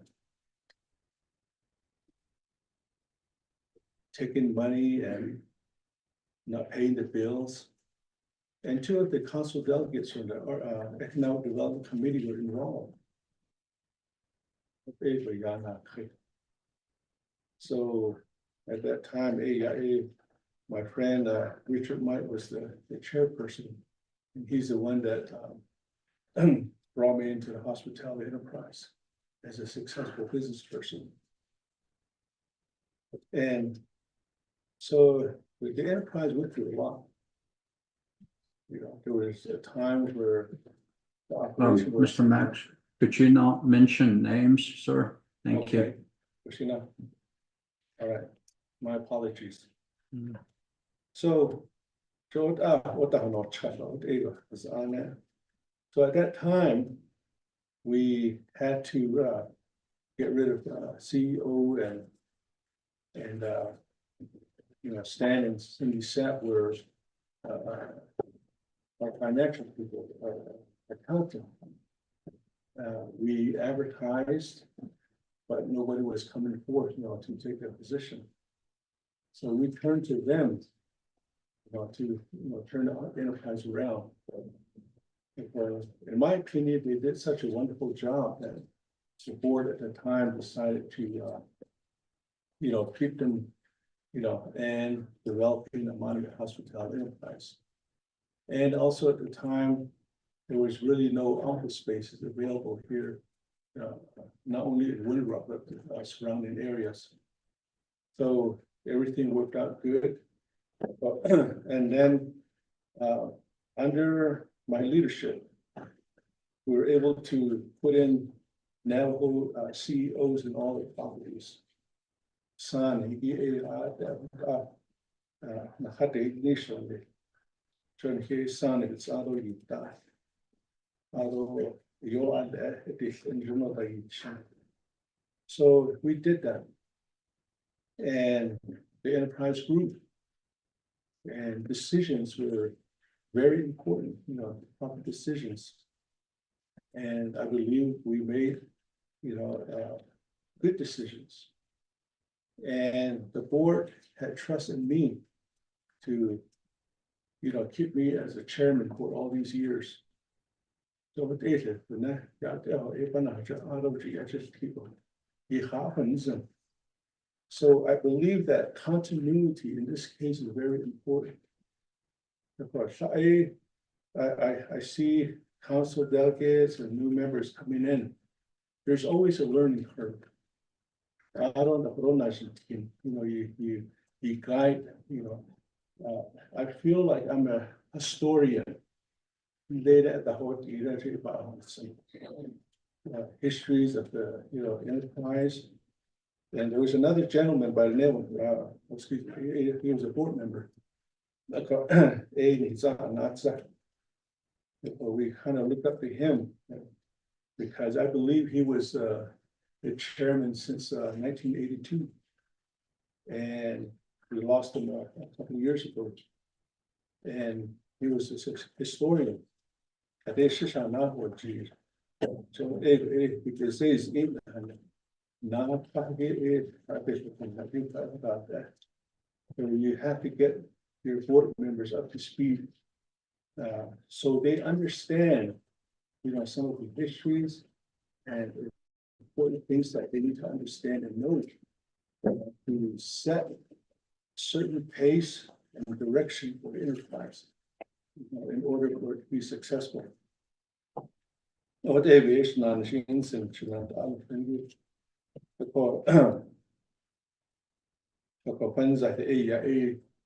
we have Google Nana. And we applied, we advertised, but we didn't have, other than then we qualified and that's what we're trying to do here. We're trying to aim for that and all the properties. We even set up a scholarship from NAU to give scholarship to our students that are in the hospitality enterprise, so we can encourage them, to get those kind of things going. When I was working at NAU as teaching over there, I knew that they had a hospitality management section over there where students are studying that. So be careful with that. Just based on that, he needs on it all. Na gaat chin, gaat die loos. So die nee, with that. Has this with you.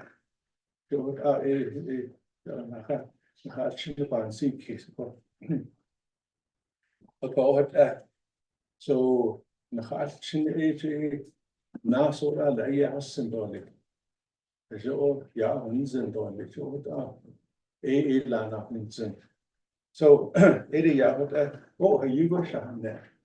Be that, or just not go, you shot there. But I'm just gonna go ahead and leave it at that. It's really, I see on it. You know, so on it. Thank you, Mr. Max. This time, Chairman Nez will go ahead and stand for questions and comments from the committee. That will conclude our presentation. Thank you, Vice Chair Johnson, as well as Mr. Max. At this time, committee members, are there any comments or questions? Chair Jesus, you have the floor. Yeah, thank you, Chair Naz, and also to Honorable Vice Chair Johnson for this particular legislation, Mr. Max Kodom, now Nation Hospitality Enterprise, board member. Na shlido de no kodo sa be na dit ahi nini kitato sa sos kodo e tapo na dishkido. Do kuila na hai ta management board ta nasinda ado e inda e ya di kodo management board nina na Lagana Nita, what has been your accomplishments? Those two questions, Chair, back to you. Thank you, Madam Chair Jesus. I'll go back to the presenters, Vice Chair, and your agent, Mr. Max, to respond. Thank you, Chairman Nez, and thank you, Madam Chair Seuss, for your question. At this time, I'm going to yield the floor over to Mr. Max. Okay. Response. All right. If you have delegate Seuss by National Institute for 29 years, Ishla. 29 years, and I've been the chairman for the past 28 years. And the accomplishments, you know, you all know that you have to work as a team, you know, putting the team together. And you have to have, you know, respect for one another. And you have to have cooperation. You know, it's just, you set a guideline and you kind of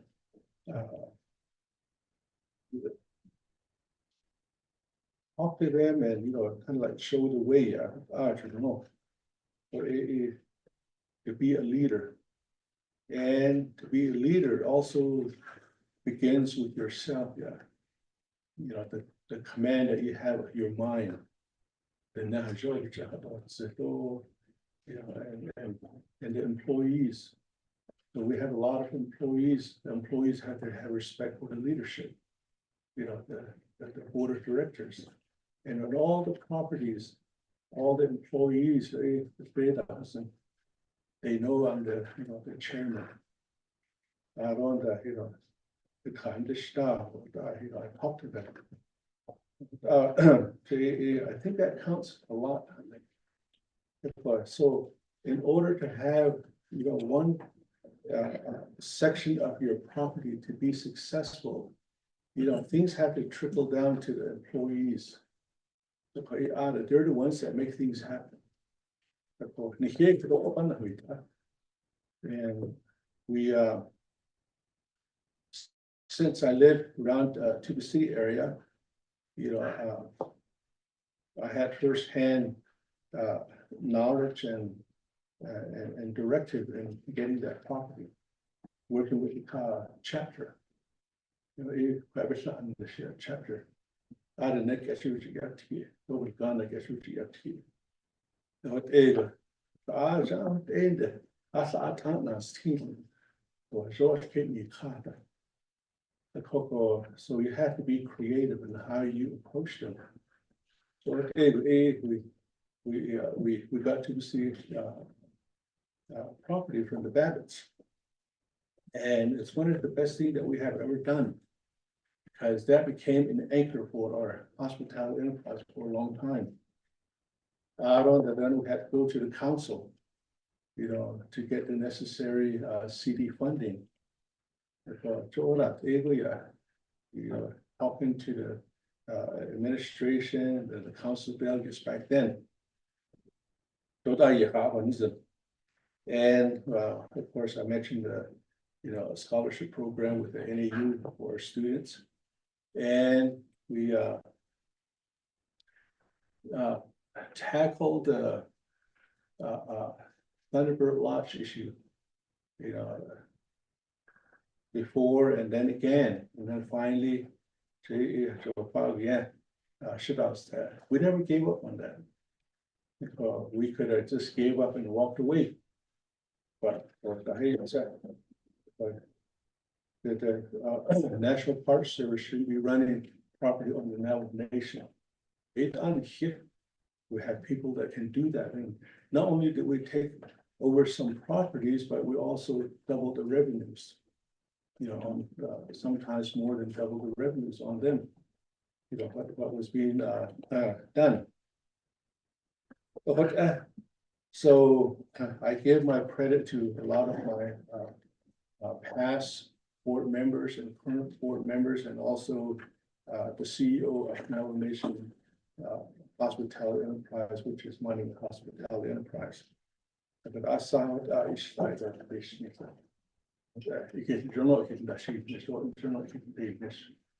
think that's more important. Thank you, Mr. Marks. Chair Jesus, do you have any follow-up questions? No? Committee members, any comments, questions? Delegate Claw, you have the floor. Thank you, Chair Nez. Also, thank you, Vice Chair again for bringing this legislation forward. And then to Mr. Max. So you did answer the first question that I posed to the prior applicant. So the second question I have for you is, what are your plans in regards to the Thunderbird Lodge facility site in Chinle?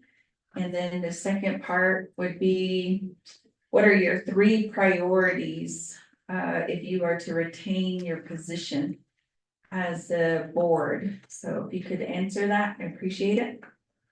Okay, Thank you, Delegate Claw, for that question. Vice Chair Johnson and your agent, you may respond. Thank you, Chairman Nez. Thank you, Honorable Claw. For your question.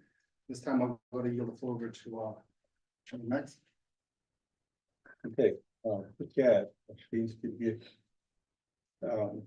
So it's the 3 priorities. And one of them is the priority for Gouldians, yeah. Gouldians, I think the council for making the decision. Yeah, you know, it's something that should have been done. And it finally happened. So now we have that. So one of the things that I like to see right off the bat is that the tax dollars that are going into Utah. this year. We want that to go to the Navajo Nation and also the chapter. But in order to do so, we have to work with the chapter, you know, for them to benefit, you know, get them LGA certified, or you know, maybe educate them, or I don't know at what level, you know, the chapters are. So I am in communication with some of the leaders over there. So everything, you know, takes time. So, and then as time goes along, I'd like to see one of our own Navajo experienced young people to run that. So it's such a huge property, it's such a huge property. We've been able to train, people that are working for us to take over to the city, the hotel and restaurant here in Window Rock, because they're smaller properties. But so with such a huge property, I think maybe, I'm not quite sure, maybe that's why we didn't really get a whole lot of applicants. So the first couple of years is very critical, when you're taking over the property. But we want it to be successful, and we know it's gonna be successful. So we have somebody that's experienced in there. And one of the things that we have done before was we get somebody from the inside and then train them, and maybe kind of like a shadow. And that's what we have done to all our properties, and that way they're committed. That's always the best way, somebody that lives within that area.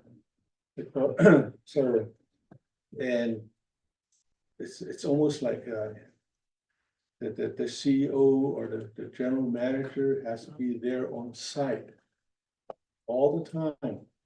And the hospitality enterprise changes, it's never the same. We have virus, we have COVID and other things that come around. We have, higher gas prices and inflation, all those have an impact. And you have to understand that and, be able to plan for that, plan for those kind of things. Out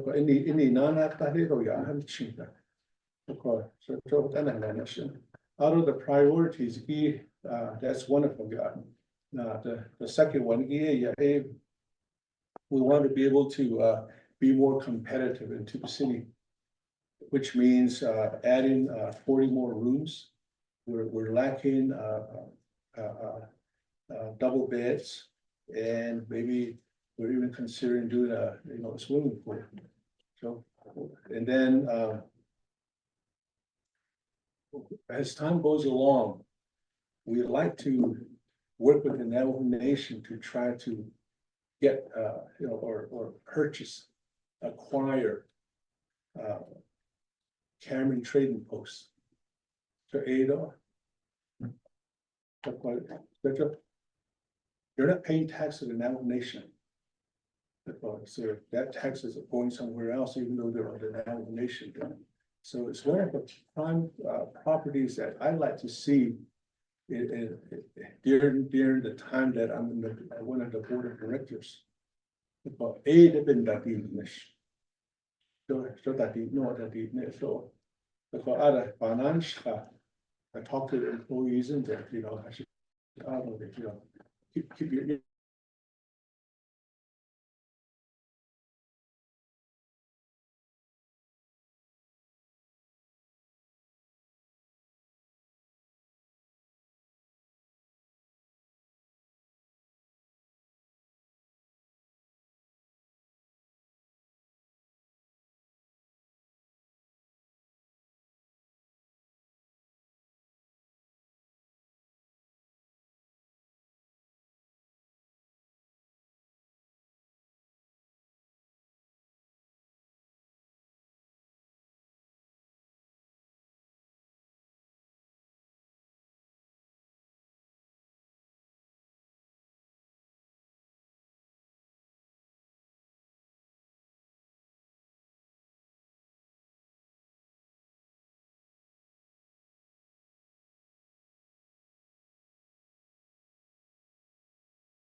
Sus Efiagos Creek A Bonson Kiss. Those are added, I'm sorry. Vice Chair Johnson and your agent, you're welcome to respond. Chairman, thank you, Honorable Paul, for your question. This time I yield over to Mr. Max.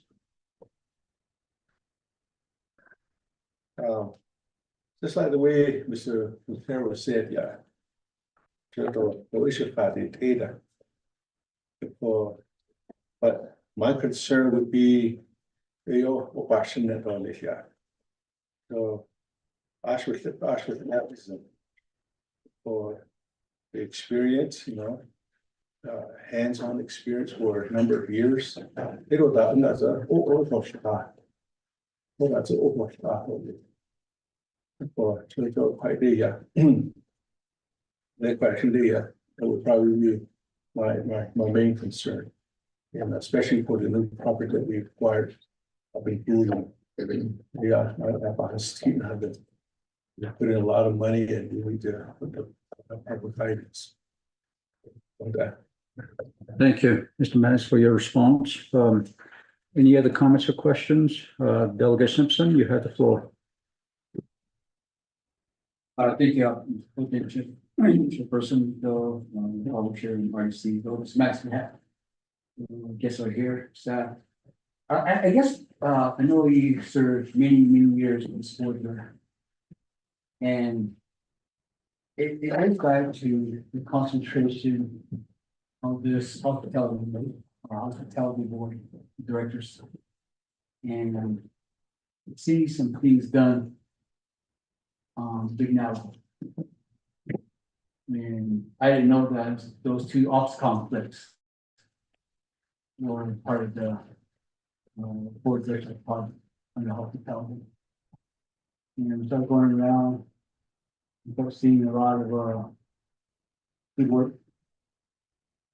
And again, going back east, on the eastern side, really nothing being concentrated on the eastern.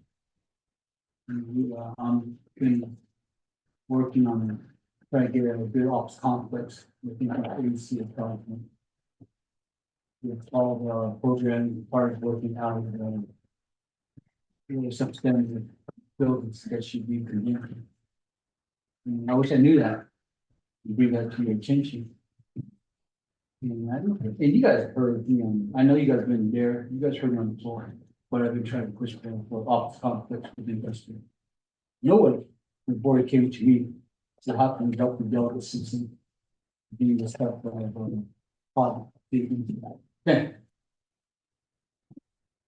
then we look at hotels. And we look at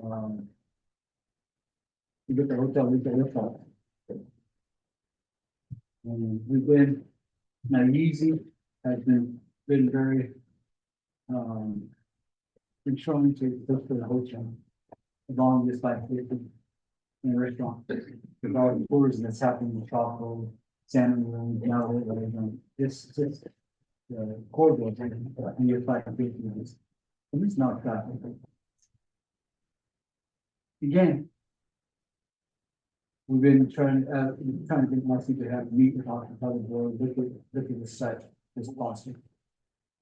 You know, the team third quarter there, and we asked numerous times to meet with hospitality board, I'm not doing that.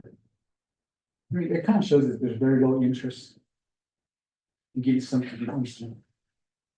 You know, going back to Crown Point, you know, we're still trying to get that word. Don't know if we get seen right now, if we want to pursue to have the hospitality enterprise. It's easy to operate a proposed hotel that area. So going back to Eastern, I don't see any type of project in the Eastern side, especially with the US 554 to 371. Because money is just going to pharmacy. We're not capturing that money to where it should be. When you go back to the arts and craft enterprise, how we work together with hospitality enterprise make that happen. And again, it goes back to, it seems like it's just not very important. Eastern. I mean, it's not very important for any type of project, we have to fight for it. Our infrastructure is basically the chapters that we need. That's good. Again, even Crown Point being a central government within Eastern, will not be set priority to establish type of project, hotel, restaurants, off council. So again, you've been on different between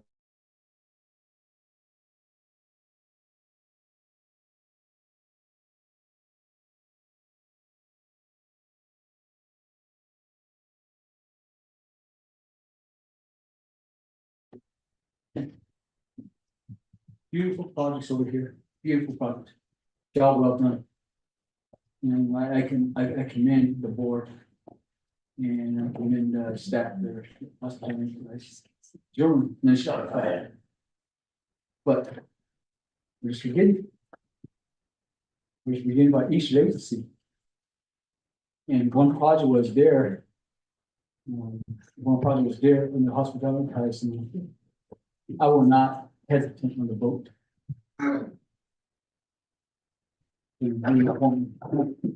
Right now, before I call the question, I'm going to think about it. I like to see people that's been concentrated, at least on Eastern too. You see, the casting too, which we can't obviously.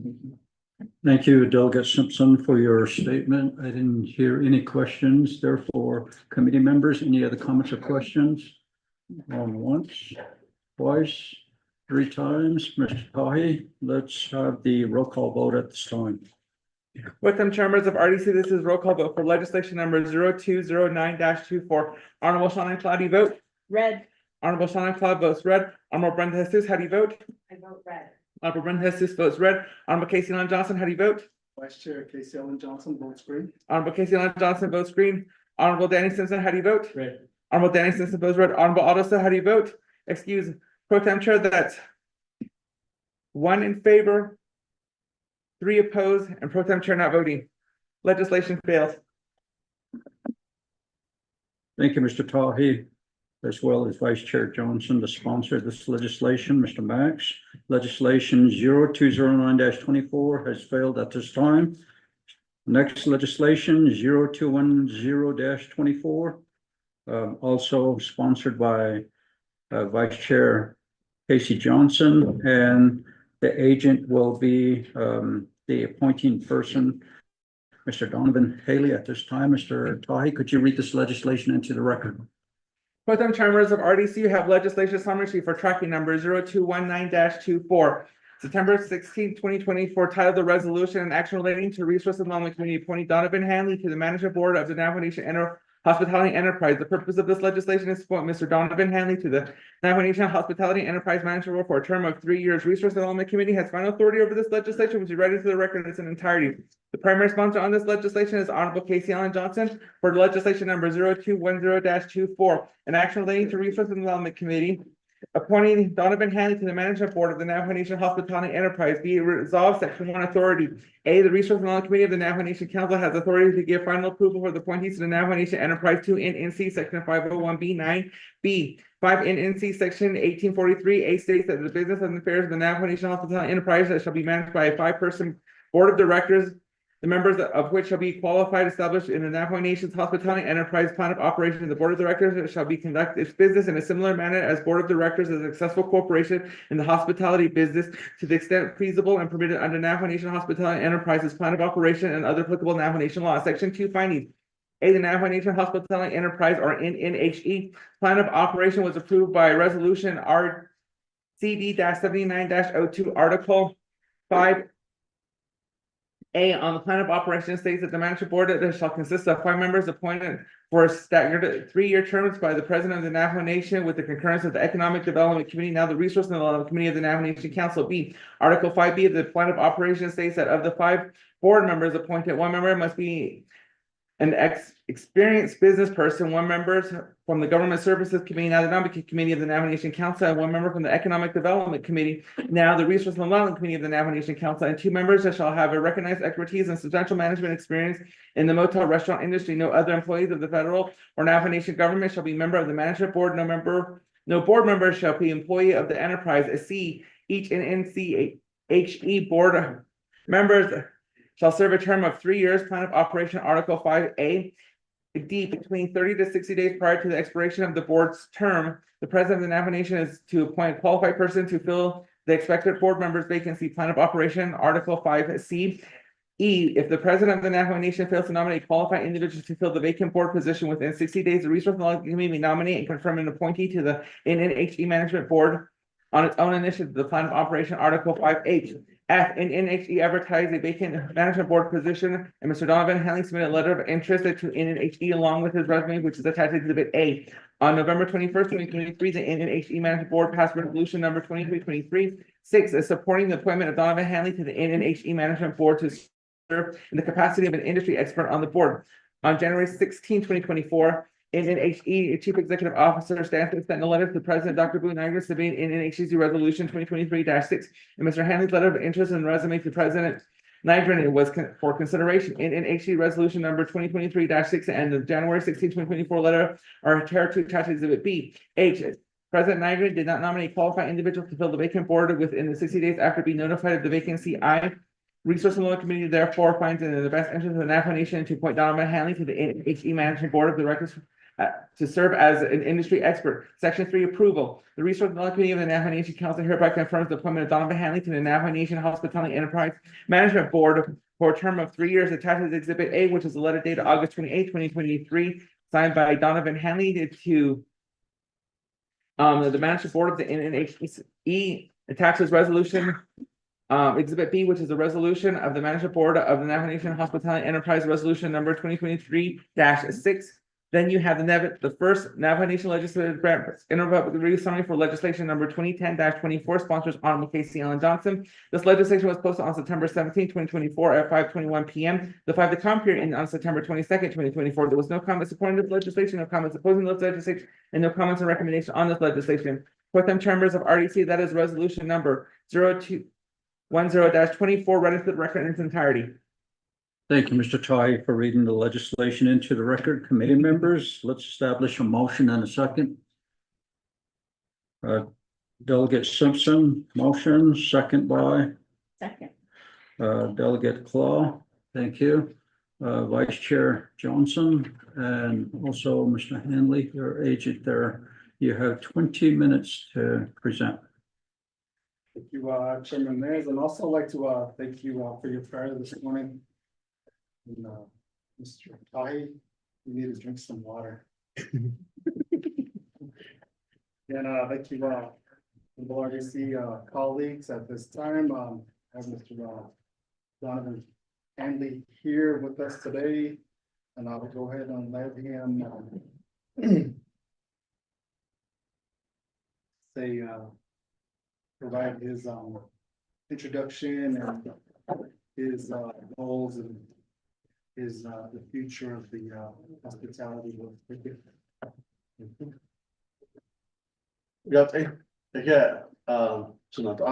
you very much. I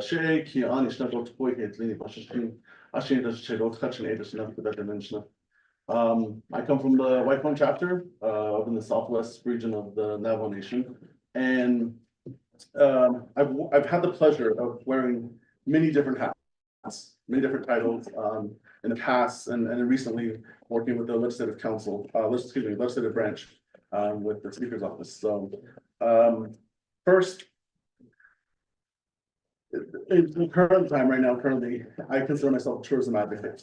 And I have spoken to each of you and to other constituents and also community members. In the past, I've been doing this for over 20 years. I've been in the industry, and I've always had a positive outlook on Navajo Nation, trying to get Navajo Nation on par with where we're at in industry wise. What do we want to offer? What is our story? And I've been willing to share this knowledge. I've spoke with recently, a couple of months ago with the Western Agency delegation and spoke about some of the opportunities, some of the strengths that we have with Navajo Nation. The plan has always been to create a destination management plan for the Navajo Nation.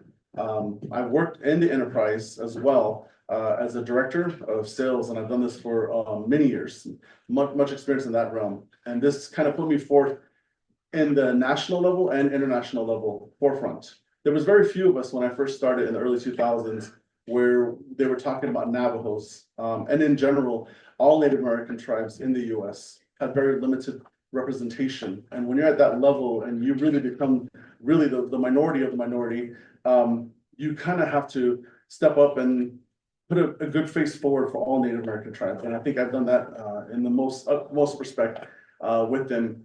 And there was maybe 3, maybe 4 of us at the time directly from Navajo Nation. Not a government entity, but these were entrepreneurs. I represent the enterprise. And we spoke about the destination and the wealth of knowledge, the wealth of industry resources on Navajo Nation. How do we want to talk about that? How do we want to present? And I've spoken on several occasions at seminars, conferences, and established partnerships. Again, I said today I would probably consider myself an advocate because I've always had that pleasure of making those connections and seeing what we tend sometimes, I mean, this is in general, any community, we tend to get the cart before the horse. What is the demand? What is needed exactly? And do we have the supply? Do we have the workforce, the capacity to do it? I was a teacher as well. At one time, I taught a marketing class in Tuba City, and I taught there for a couple of years before I started with the enterprise. And it got me to the opportunity to look at the young people. At the time, I was in my 20s and teaching a tech prep, career intensive education program that maneuvered students with a basic skill from high school into community college, into NAU. And I'm a graduate of NAU. At the time I graduated, we were in the top 10 in the nation with the hospitality hotel restaurant management program. Did that and then came home. Unfortunately, depending on how you look at it, 9/11 happened and travel industry was brought to its knees. And we had to step back. I had to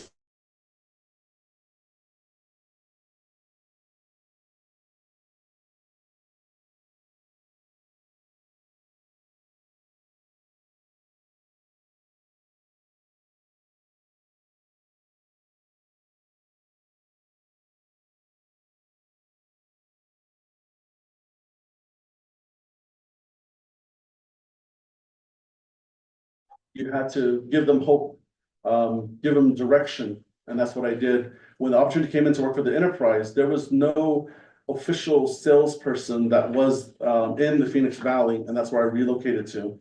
When you look at the market segments with Navajo Nation, Phoenix, especially today, being that it's grown twice, maybe 3 times the size now, was a big market for Navajo Nation, is still a big market for Navajo Nation, as well as Southern California, all of Southern Arizona. How do we make the best store? How do we create the best store? What do we want to share and how do we share it with them? How do we get them up here? It was partnerships through our small towns like Holbrook, Winslow, our valuable partnership with the city of Flagstaff, representing Northern Arizona on a big scale. That's kind of what we did. I had the pleasure of doing that for many years. And then moving on forward, I took the opportunity to join a partner. We created a tour company.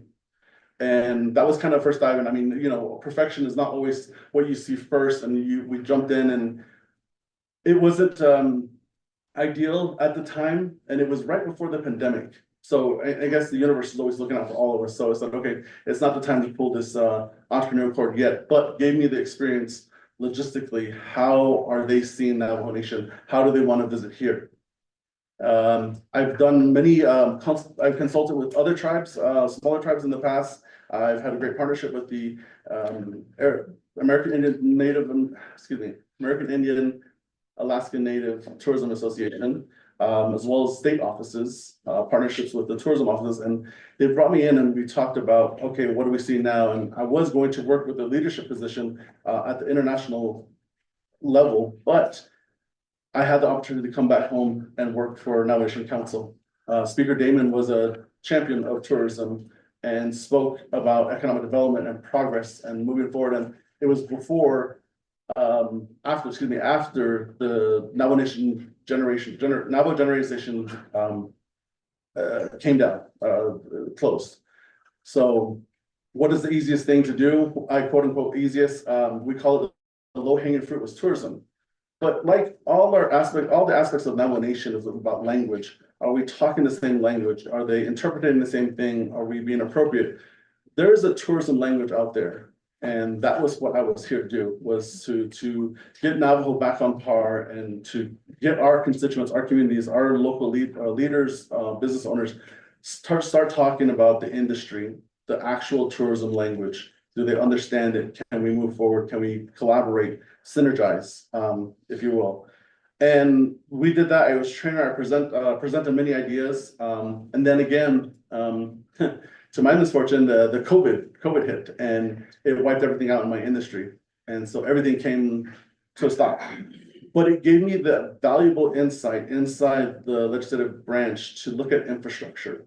Before we can talk about marketing and sales and product being consistent, but before we can talk about that, we have to talk about the influences that are coming into our communities, cultural influences, roads, broadband, solid waste, public safety, medical services. We want to take care of our people first, but we also have a duty as the stewards of the land to take care of the land and then our visitors.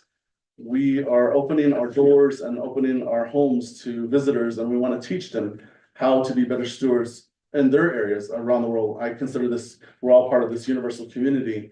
How do we become better citizens of this world?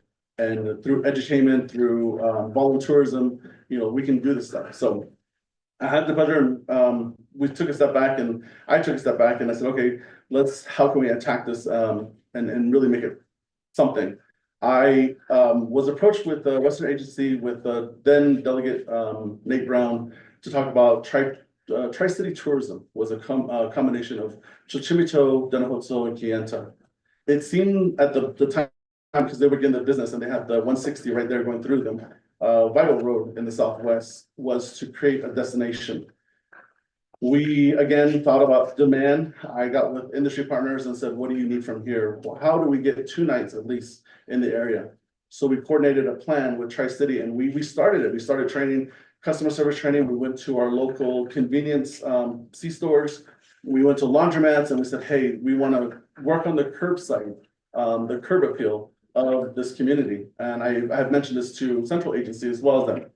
We had Western Agency and Central Agency that were kind of a brother-sister communities that shared same ideals. And how do we get this parity of service? So we said, okay, let's go back to the drum board, let's go to customer service. We started that, and then, like I said, pandemic hit, and then it's still there. I presented this to Honorable Parrish about, there's still opportunity that you can still finish this document and get your community around it, because there's millions of people coming from Mountain Valley, Southern Utah, Canyonlands, Mighty Five, all these marketing campaigns were there. And then me in Phoenix was that, because Phoenix is such a hub of the industry. You have to fly in, fly out, you have to be available, you have to greet people. They don't just come to you, you have to guide them here. And that's kind of always been my thinking, was that if I can guide people and I can guide our community members, how do we do this? And I'm still doing it today. You may see me here and there. I'm not always, I'm really quick and you might catch a glimpse of who I'm with and I'm with a group, but it's usually on something on that scale. Was that something we've been cultivating over the past couple of years? So that's kind of where I come from. My overview of my intentions. This is my first time ever applying to any management board, and I hope that my industry expertise, my relationships that I've cultivated over the past over 20 years, really becomes a benefit for the Navajo Nation Hospitality Enterprise and for the Navajo people. I really want to ignite something. There's a transition going on. Change is not always great, and we go through changes all the time. I had a big change coming from the last council to this council, and how we want to move these things forward. The ideas still stay the same. Leadership may change, but we want to say, the vision, the focus is kind of still moving in the right direction. So I'm going to leave it there and wrap up. I'm open to any questions. Okay. Thank you, Mr. Halley. And at this time, One of our RDC colleagues, that is his presentation, and I'll do stand for questions. Thank you. Thank you, Vice Chair Johnson and Mr. Handley. Committee members, any comments or questions? Once. Okay, Delegate Claw, you have the floor. Thank you, Vice Chair Johnson and Mr. Hanley. So my question is gonna be similar to the previous two. What are your plans regarding the Thunderbird Lodge? What opportunities do you see for that? And then what are your 3 priorities if you should fill the position as a board member? And then the last one would be, would you be willing to step aside to allow our younger people fill the position of a board member? Thank you. Well, thank you, Delegate Claw, for your questions. The sponsor, Vice Chair Johnson, and Mr. Handley, your response. Chairman has also thank you on the law. This time I'll go forward to Mr. Ryan to respond. Thank you. Okay, thank you for those questions. I did, like I said, Thunderbird Lodge is central, and you know this, it's your back door and it's your front door. And it has a lot of opportunity. Coming from the industry side, and I know that my colleagues have in the past mentioned all the other priorities and all the current projects that are in existence that I'm just kind of stepping into. But what some of the priorities on the other side for industry wise is, what is the need? How can we do this? I know that there is a transition in the canyon management. Currently, it's dual management with national parks and then also Navajo Nation parks. We do need, and I know that transition was supposed to happen 5 years ago. How is that going? Because that's going to be a benefit to what happens with Thunderbird Lodge. Thunderbird Lodge is not owned by the Navajo Nation, it's managed by the Navajo Nation, or we're the concessionaire of that property. So any changes has to go through a committee, an oversight, and on their national park, because it does sit in the realm. How that lays logistically, legislatively, is it outside? Do we, what kind of arrangement do we have with national parks? Because if national parks does, this is all under context, you know, like just theoretically. If national parks does step aside and Navajo Nation does take over, what happens to the property? Does the property stay within? There's a lot of questions with that. And then also now how full range do we have? What kind of full range does the enterprise have to look forward to make some of these changes, these goals? That one. 2, industry. How do, you know, what, and I've currently been talking about this, and I do have a plan. I do have current focus that is coming into Chinle, but it's just not as plentiful as it is, let's say, in the west side with Lake Powell, with Monument Valley there. How do we gather interest in the central area? It's not an easy place to get to per se. Roads are not the best. I did mention in my earlier introduction was that curb appeal. Our community really needs to take more pride in what they're presenting. And first we do that. We spoke about the chapter steering committee in the past about how do we get them back energized again and really put our best foot forward. Then we can have some stuff to say when we talk about the destination. What else is there to see? Thunderbird Lodge is an entity, is one entity, but is an entity of other things. When we pray to other things. And so when we look at economic development, we look at all surrounding areas, both first and secondary destinations. What's the benefit there? How can we work with them? How do we work with, I guess, are our policies friendly enough for our visitors? So my idea with Thunderbird Lodge is to first establish where is it going, because the canyon is a big factor. Where's the canyon headed? Then I can tell you where Thunderbird Lodge will head. You know, who will be at the reins then. As a concessionaire right now, we are doing the best to do the upkeep. We have the property there. It's a historical building. It's got some great stories in the past. It's always been a conversation, but it's always been kind of one thing that, you know, with current inflation, some of the tour companies are not coming there because they have to reroute. And it's unfortunate, but maybe that's a story that we can change. Those are opportunities there. My priorities right now are to industry insight. I mentioned again and again is that we need to listen to industry. What are they asking for? What are we doing? And then partnerships. We need to continue some of these partnerships in the industry. because we can't just close it off and think that Navajo Nation, we've all seen projects where we build it and they will come, that concept doesn't work. It's not 100% guarantee. What exactly is the demand for it? And then how are we partnering? Because we can't do this alone. No man is an island. And I think Navajo Nation can say that as well, because we have to get somewhere and we have to take people with us. We have to get partnerships. And then the last priority would probably be synergy. Synergy outside industry wise, definitely. But when I talk about synergy, I'm talking about internal synergy. We have a lot of departments that are very knowledgeable and capable of doing this work, but yet we consult outside and we don't work together. We work in silos, and it's honest truth. And from someone from the outside, it's very difficult to work with Navajo Nation because they get sent different areas. And then they come and say, Donna, what is this? What's going on here? How do I get to this part? I really just want to see this. Some of the simple tasks, some of the simple products they want to engage with is challenging with Navajo because we work in silos. So that synergy is definitely probably the last priority that I would do. At one time, 10, 12 years ago, the enterprises were the ones that were in tourism area. We were gathering momentum. Working together, we had distributed a marketing piece together. We had said, okay, what's your plan and how's your plan working and how can, because cost is high. When you're at that level, national, international level, the cost is very high. How can we share some of these costs and what are you doing and how can we work together? There was a marketing piece that is not there no more. Then there are also things like visitor guides and there are efforts on local level that we can do. That will be part of that synergy priority. So.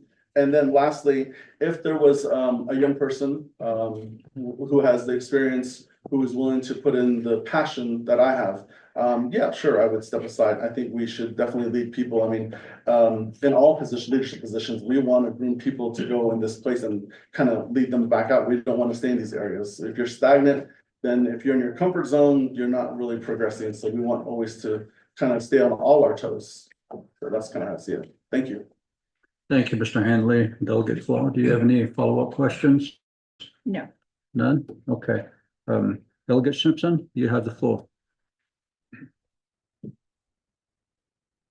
Thank you, Protein Chair, obviously, sponsor brother. Casey Cat. Mr. Handley, thank you for applying for this position here on the hospitality board of the hotel board of directors. Yes, it's a quick question. You know, we're elected as council delegate, and we're elected by a certain amount of chapters. And I represent 8 chapters. But I'm not here just to represent a chapter, I represent Navajo Nation. So we make a lot of decisions for Navajo Nation. And as a board, for this hospitality advice, it's just not for the area. That's how we talk to them mostly. You're there, you do get on board, you're there for the Navajo Nation. That's what you're there for. Not just this area in on your presentation, that's all I heard. We'll see in the Big Navajo area. We didn't mention anything on New Mexico. You know, if you're there, you will be there if you get confirmed. It's not just again, not just Big Navajo. It's for the nation. Or people to be part under the Navajo Nation hospitality. As I stated before, Easter has been forgotten. Easter agency. We got corridor of 491, no, sorry, 550. And we have 371.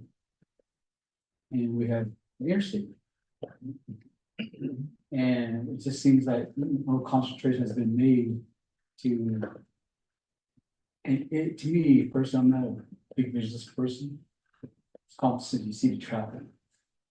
You see the traffic on US 550, you see the traffic 371. It's all going Farmington, going to Gallup, or going to Albuquerque, to Farmington on 550.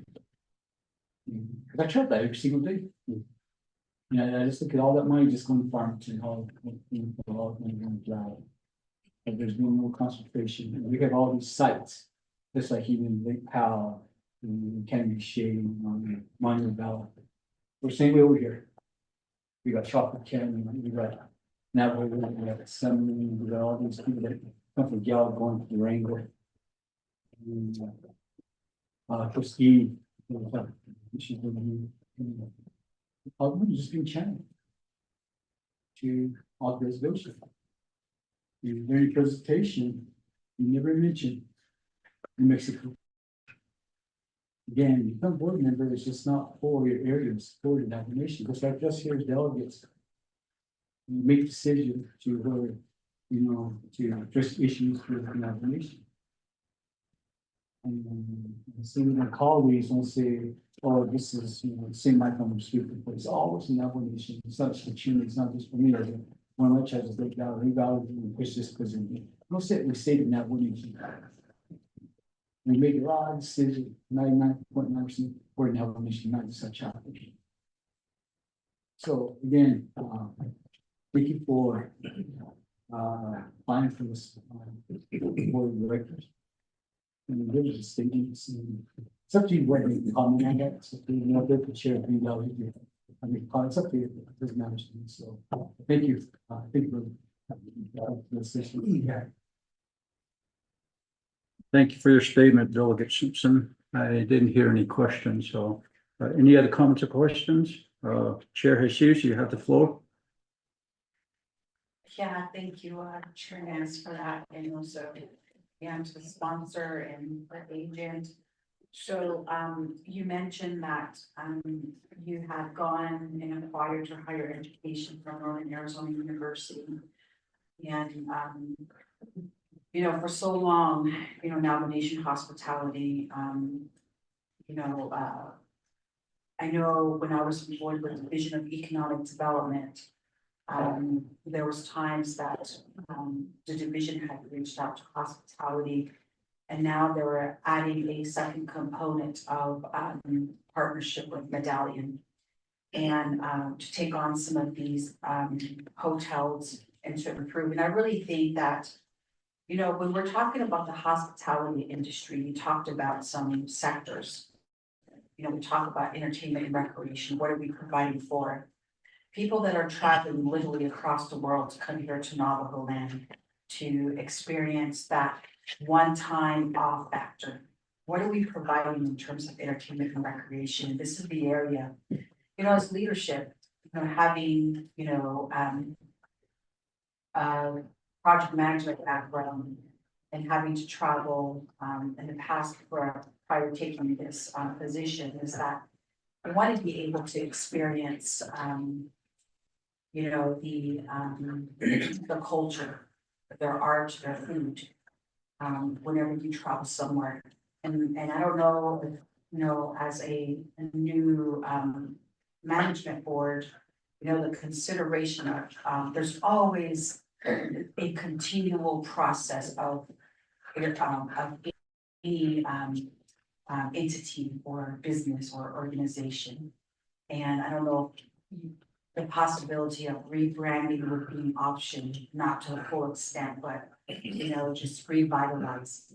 And of course, we have the food and beverage, sector of hospitality. Oftentimes, we as Navajo people experience, some of these dish that is provided at these particular outlets that hospitality owns. And maybe, even with that, kind of thinking outside the box and looking at, the takeaways, you want people to walk away to say that that dish is good. Example is there's that one restaurant there in Kayenta. What was the name of that little restaurant? Amigo. You walk away from that restaurant, being content. And that's the way we want to walk away from these restaurants that hospitality has, and then the lodging. As leadership, stay in the hotels here in the St. Michael Winterloch, vicinity area, but I always often heard my colleagues that stay there that literally travel across the reservation saying that there was no hot water, or it was so cold in that room, or it was so hot, heater could turn off or something. And, do we really want our tourists to be having these experiences? So these are the things that as management board, I think that we need to understand. And then you talk about the travel and tourism aspect of it. How is hospitality, creating this alliance with the tourism department under the division of economic development? Have we sat down and taken the opportunity to sit down with the new manager there? These are all the areas that we want to be able to come together, because an enterprise and division should try to be working together to set those new numbers, instead of, in a sense, working in silo. So again, I wanted to bring up these four sectors because, we even talked to gaming.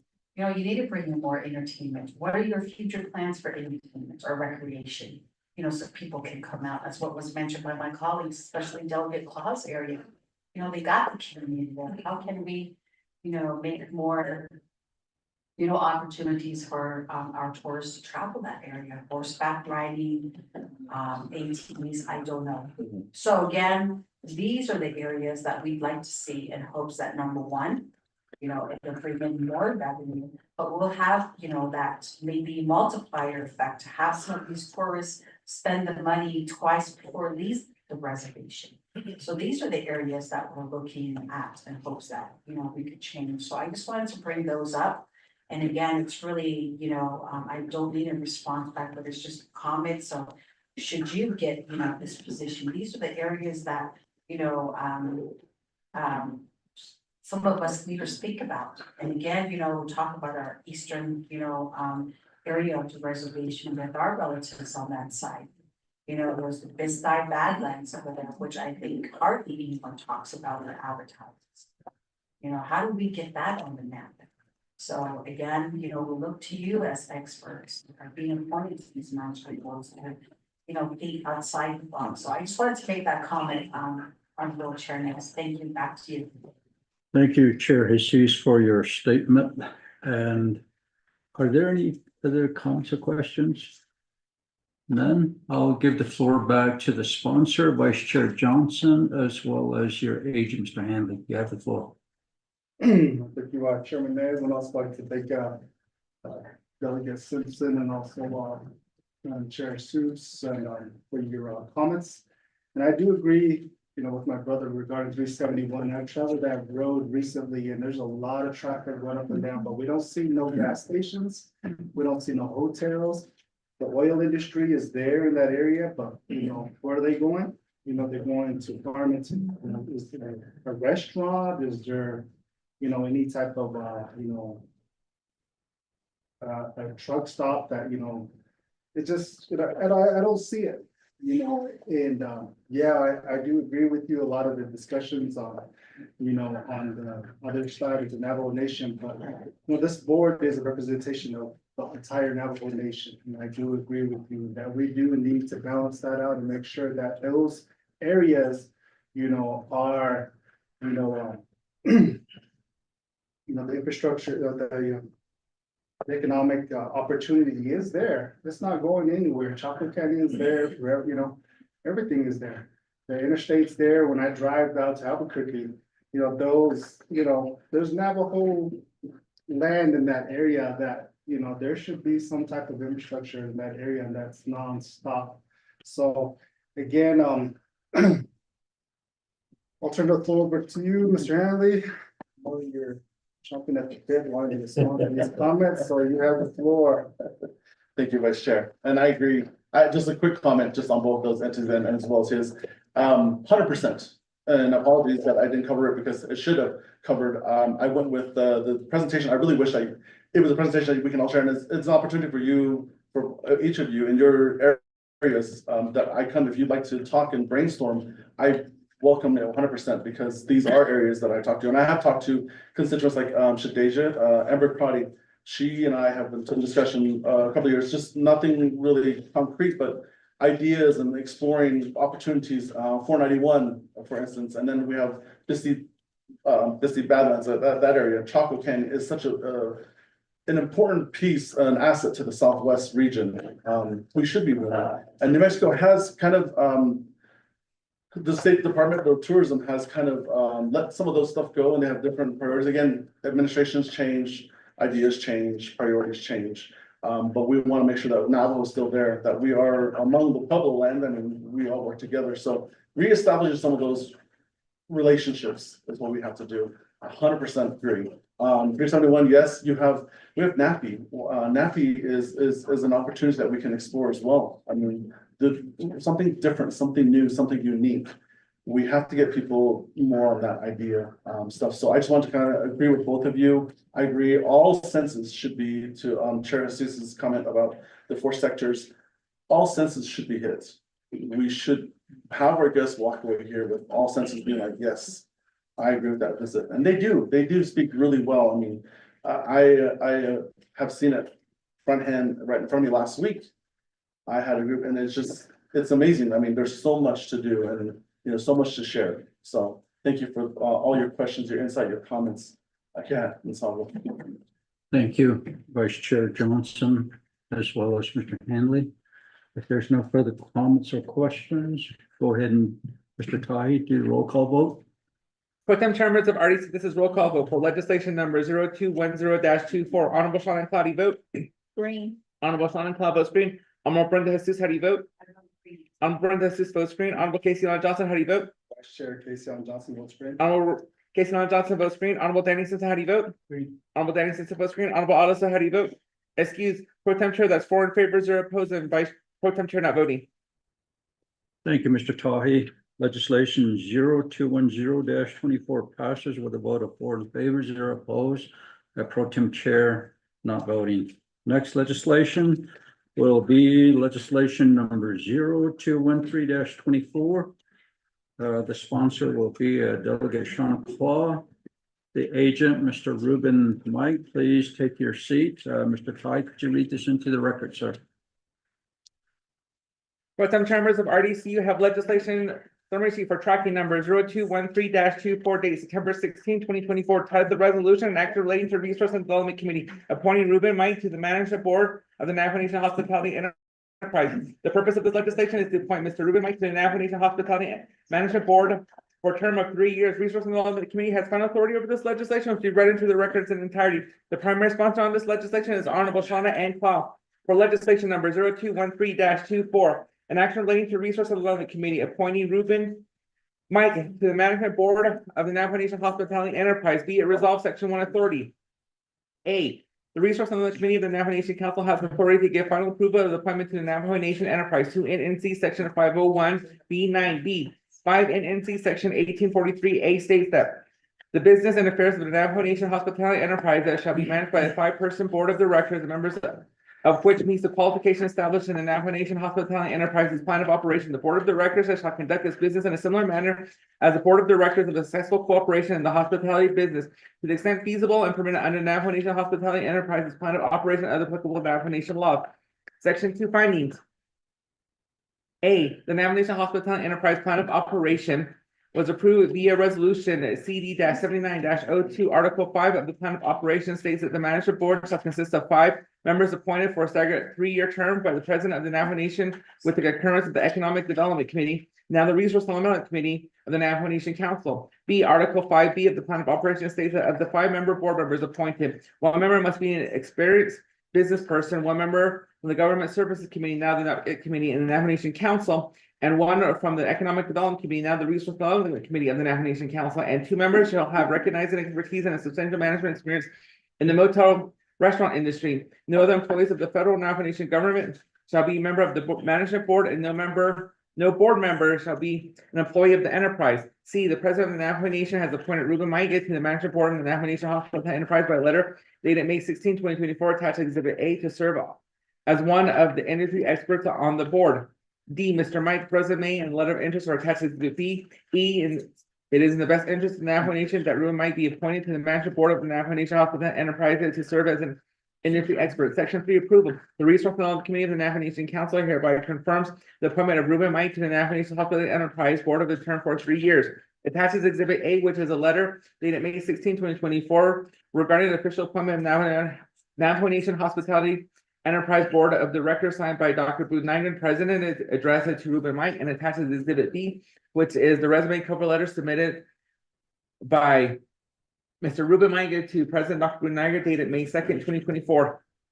Then you have the first report in the legislative branch and then public review summary for legislation number 0213-24, sponsors Honorable Shawna N. Clough. This legislation was posted on September 18, 2024 at 5:34 p.m. The 5-day comment period ended September 23rd, 2024. There was no comment supporting this legislation, no comments opposing this legislation, and no comments recommendation on this legislation.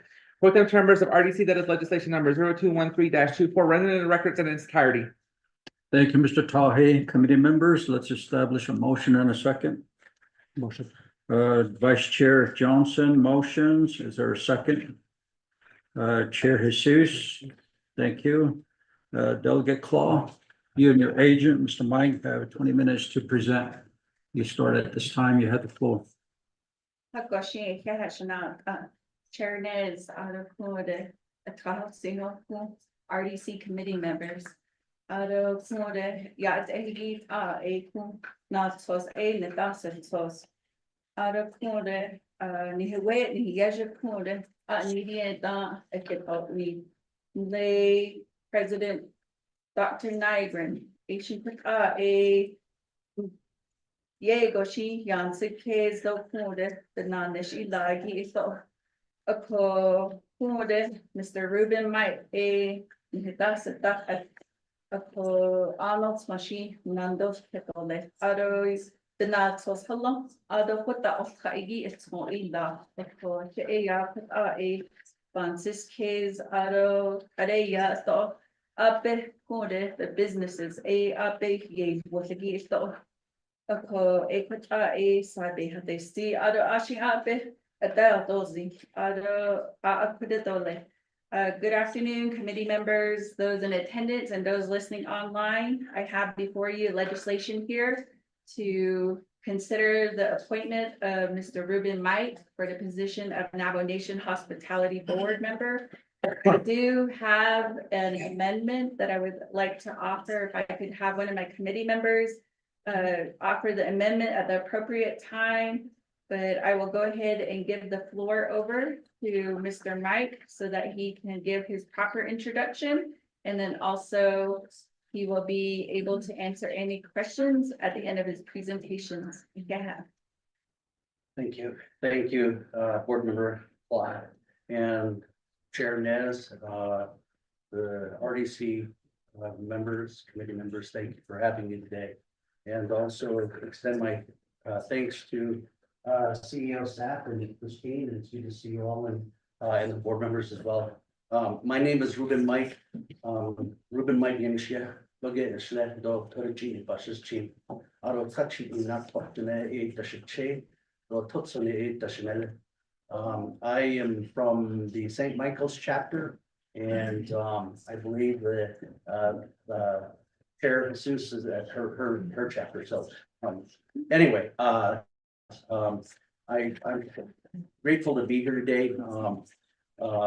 I'm here to answer questions. I currently am the managing partner and owner of the Mike Heflin Enterprises. We have 6 enterprises, 12 from profit centers. We have the Hampton Inn Hotel in Kienta.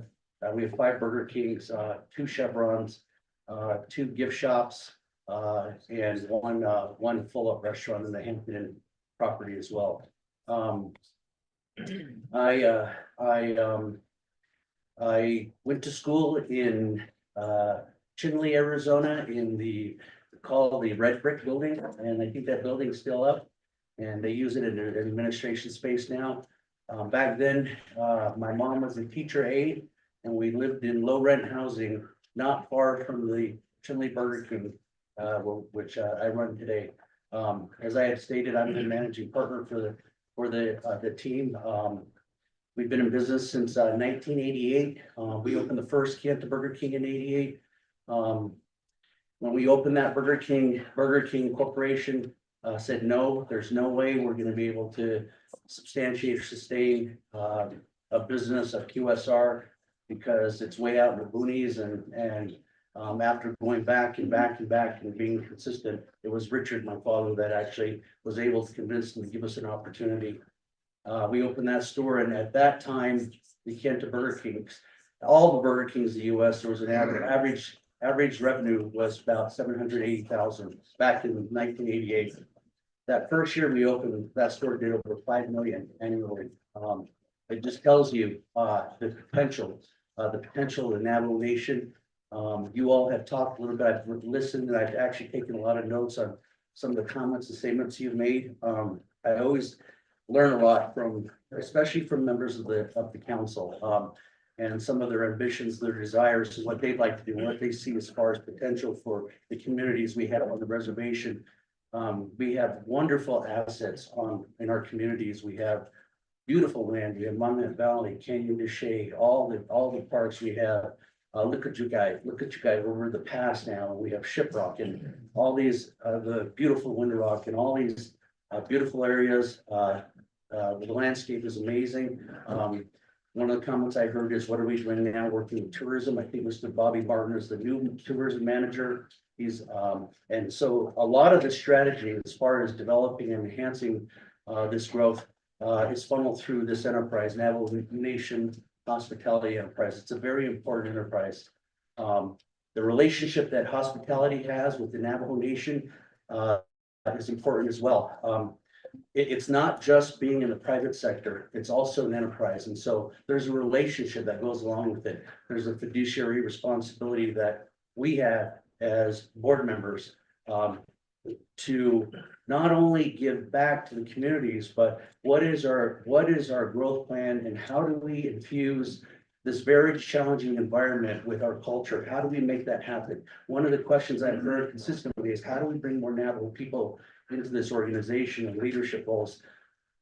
And that's a very challenging question, because you don't just bring people in because they're Navajo. You have to have the right people. You go to the Salt River tribe, you see some of the tribes in the Phoenix area, and even Florida, Seminole tribe. Look at the growth pattern that they have. And a lot of those tribes are actually, they outsource only because they don't have the core team within their communities to run some of those organizations. Not yet. They're working toward that, but the return on investment is a big factor. And one of the things that I strive for in the private sector is, what are we doing as far as growing our business, and what is our return on investment? How do we make that work? And as a Navajo enterprise, how do you do that in relationship with giving jobs to your people and allowing for opportunities for growth for your people? And that's a very challenging balancing act. People can go into jobs and may not be necessarily ready. One of the worst things you can do as a boss is put people in a position where they're going to fail. So there's a lot of different factors that I wanted to talk to a little bit. In any case, I see a lot of challenges. Navajo Nation Hospitality Enterprise, where I think the Navajo Nation Fair just passed, right? One of the biggest complaints I heard was the cost of food. I think people are paying $15 to $20 for a mutton sandwich. Food costs, labor costs, cost of construction. It's unbelievable what the hospitality industry is facing today. You have all these new challengers. You have this cost structure that you're trying to make a profit in. You also have growth plans. What are your platforms? What are your I work with 7 or 8 different platforms continually as far as our reservation systems, our group tour systems, our Burger King systems. Every single one of these businesses has about 4 or 5 different platforms. So it's a very IT generated world today. And I think Mr. Sapp could probably speak to that. The IT networking capability of this industry is very, very demanding. So a lot of challenges there as well. In any case, I feel as being Navajo, being from the community, I feel I bring experience, breadth of knowledge. I also bring the private sector facet to the organization. And I hopefully will be considered worthy as far as being on this board. And I'm happy to answer any questions. So I can go on and talk too long, so I'll stop there. Chair, turn it back to you, Chair. Thank you. Delegate Claw. as well as Mr. Mike. Committee members, are there any comments or questions? Chair Jesus, you have the floor. Thank you again, Chair Naz, and also to my colleague on the clock, and Mr. Mike for this legislation. I know that you have been in the entrepreneur business industry for a long time, as you had stated, with your Burger King establishments on Navajo Nation. So with that, I'd like to request for an amendment to this particular legislation. Honorable Chair Ness, since the particular legislation that came before the committee, it stated that Mr. Mike is a industry expert, but we'd like to make that amendment to say that you having the experience as a business individual, that we'd like to look at this more as you having that experience business background. So if I could get that amendment read into the record, Chair Ness. Thank you. Thank you, Madam Chair Jesus, for your motion to have this sponsor the amendment 1 to legislation 0213-24. It was sent out by our attorney, Ms. Quinn. Mr. Tahi, could you read this into the record, please? Pro-Tem members of RDC, we have amendment number 1 for legislation number 0213-24. The reads as follows. On page 2, lines 23 through 25, edits as follows. E _ the Resource and Development Committee finds that it is in the best interest of the Navajo Nation that Ruben might be appointed to the management board of the Navajo Nation Hospital Enterprise to serve as a strike-through and industry expert. _ the experienced business person. End quote. Pro-Tem members of RDC, that is amendment number 1 read into the record. Thank you, Mr. Tahi. Committee members, may we have a second? Vice Chair Johnson seconds the motion. Any comments or questions on amendment 1? Delegate Claw? Yes, Honorable Chair. I just want to make sure that it's on C and E. So the amendment should include under C, the president of the Navajo Nation has appointed Ruben Mike to the management board of Navajo Nation Hospitality Enterprise by letter dated May 16, 2024, attached as Exhibit A, to serve as one of the business experts on the board. So that would just be my only question. If it's included C and Thank E. you, Delegate Claw. Ms. Quinn, could you clarify this modification request from Delegate Claw? Thank you, Chair Pro Tem. So letter C is basically describing what the president did. And it wasn't really clear from the president's letter, but which spot Mr. Ruben would fill, but it sounded like the industry expert spot. And so that's why it's drafted that way. I would be kind of hesitant to change a section of the legislation to put up what the president did. Okay. So that's why, confirmed as the business expert, even though the president said industry expert. Okay, so that's why it's drafted that way. Thank you. Thank you, Ms. Quinn. So this will suffice the amendment and pursuant to the plan of operation where there is an industry person as well as a business person. Thank you, Chair Pro Tem. What we can do, just so it's clear, is we can also put something in the approval section saying he's being approved as the business person, if that's what you want. Okay, I just need a couple of minutes and I can provide that amendment. Okay, so how many minutes, Ms. Quinn? Like 2-3 minutes. Could we take a 5-minute break real quickly while she completes and make sure the amendment 1 language is correct? Mr. Tahi? Pro-Tem members of RDC, I'd recommend that Ms. Quinn also add renumber or reletter succeeding paragraphs in this section. So that way, if there's any technical edits, myself or Office of Legislative Counsel can make those technical edits without changing the intent of the legislation. Pro-Tem Chair. Thank you, Mr. Tahi. Ms. Quinn, could you follow that? What Mr. Tahi's recommendations are? Thank you. I'm gonna reset it.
Put away your sandwiches. Chair Jesus?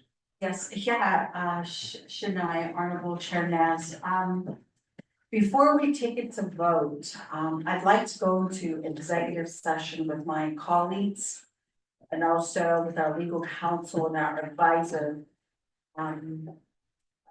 regarding this legislation. As I think that it's important, but I just need to get the thoughts of my colleagues, so it's not gonna take, definitely no more than possibly 15 minutes. I request to go to, so I motion to go into executive session, colleagues. Back to you, Chair Nez. Thank you, Chair Jesus. Committee members, there is a request to go into executive session to discuss very important items as it can only be discussed in executive session. The request is for 15 minutes and we'll get started at 1:30 here. So is there a second? Delegate Simpson? Thank you. At this time, Mr. Tai, could you put this to a roll call, please? Pro Tem Chair, members of RDC, this is roll call vote for going to executive session at 1:30 PM on legislation number 0213-24. Honorable Shannon Cloud, how do you vote? Green. Honorable Shannon Cloud votes green. Honorable Casey Allen Johnson, how do you vote? Vice Chair Casey Johnson votes green. Honorable Casey Allen Johnson votes green. Honorable Brenda Jesus, how do you vote? Honorable Brenda Jesus votes green. Honorable Danny Simpson, how do you vote? Green. Honorable Danny Simpson votes green. Honorable Otto Stowe, how do you vote? Excuse Pro Tem Chair, that is 4 in favor, 0 opposed.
Committee members would like to have a motion to get out of executive session and back to our regular meeting. A motion by Chair Jesus, second by Vice Chair Johnson.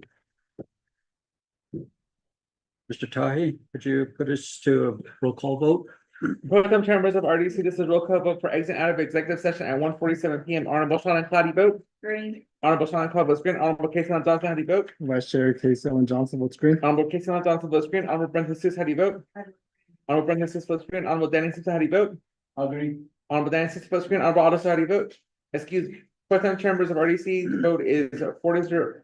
4 in favor, 0 opposed, and Pro Tem Chair not voting.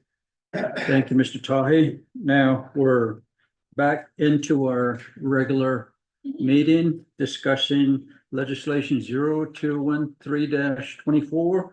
There was a motion for an amendment sponsored by Chair Jesus, seconded by Vice Chair Johnson. And there was a request for a modification to this amendment. Mr. Tahi, could you read this into the record?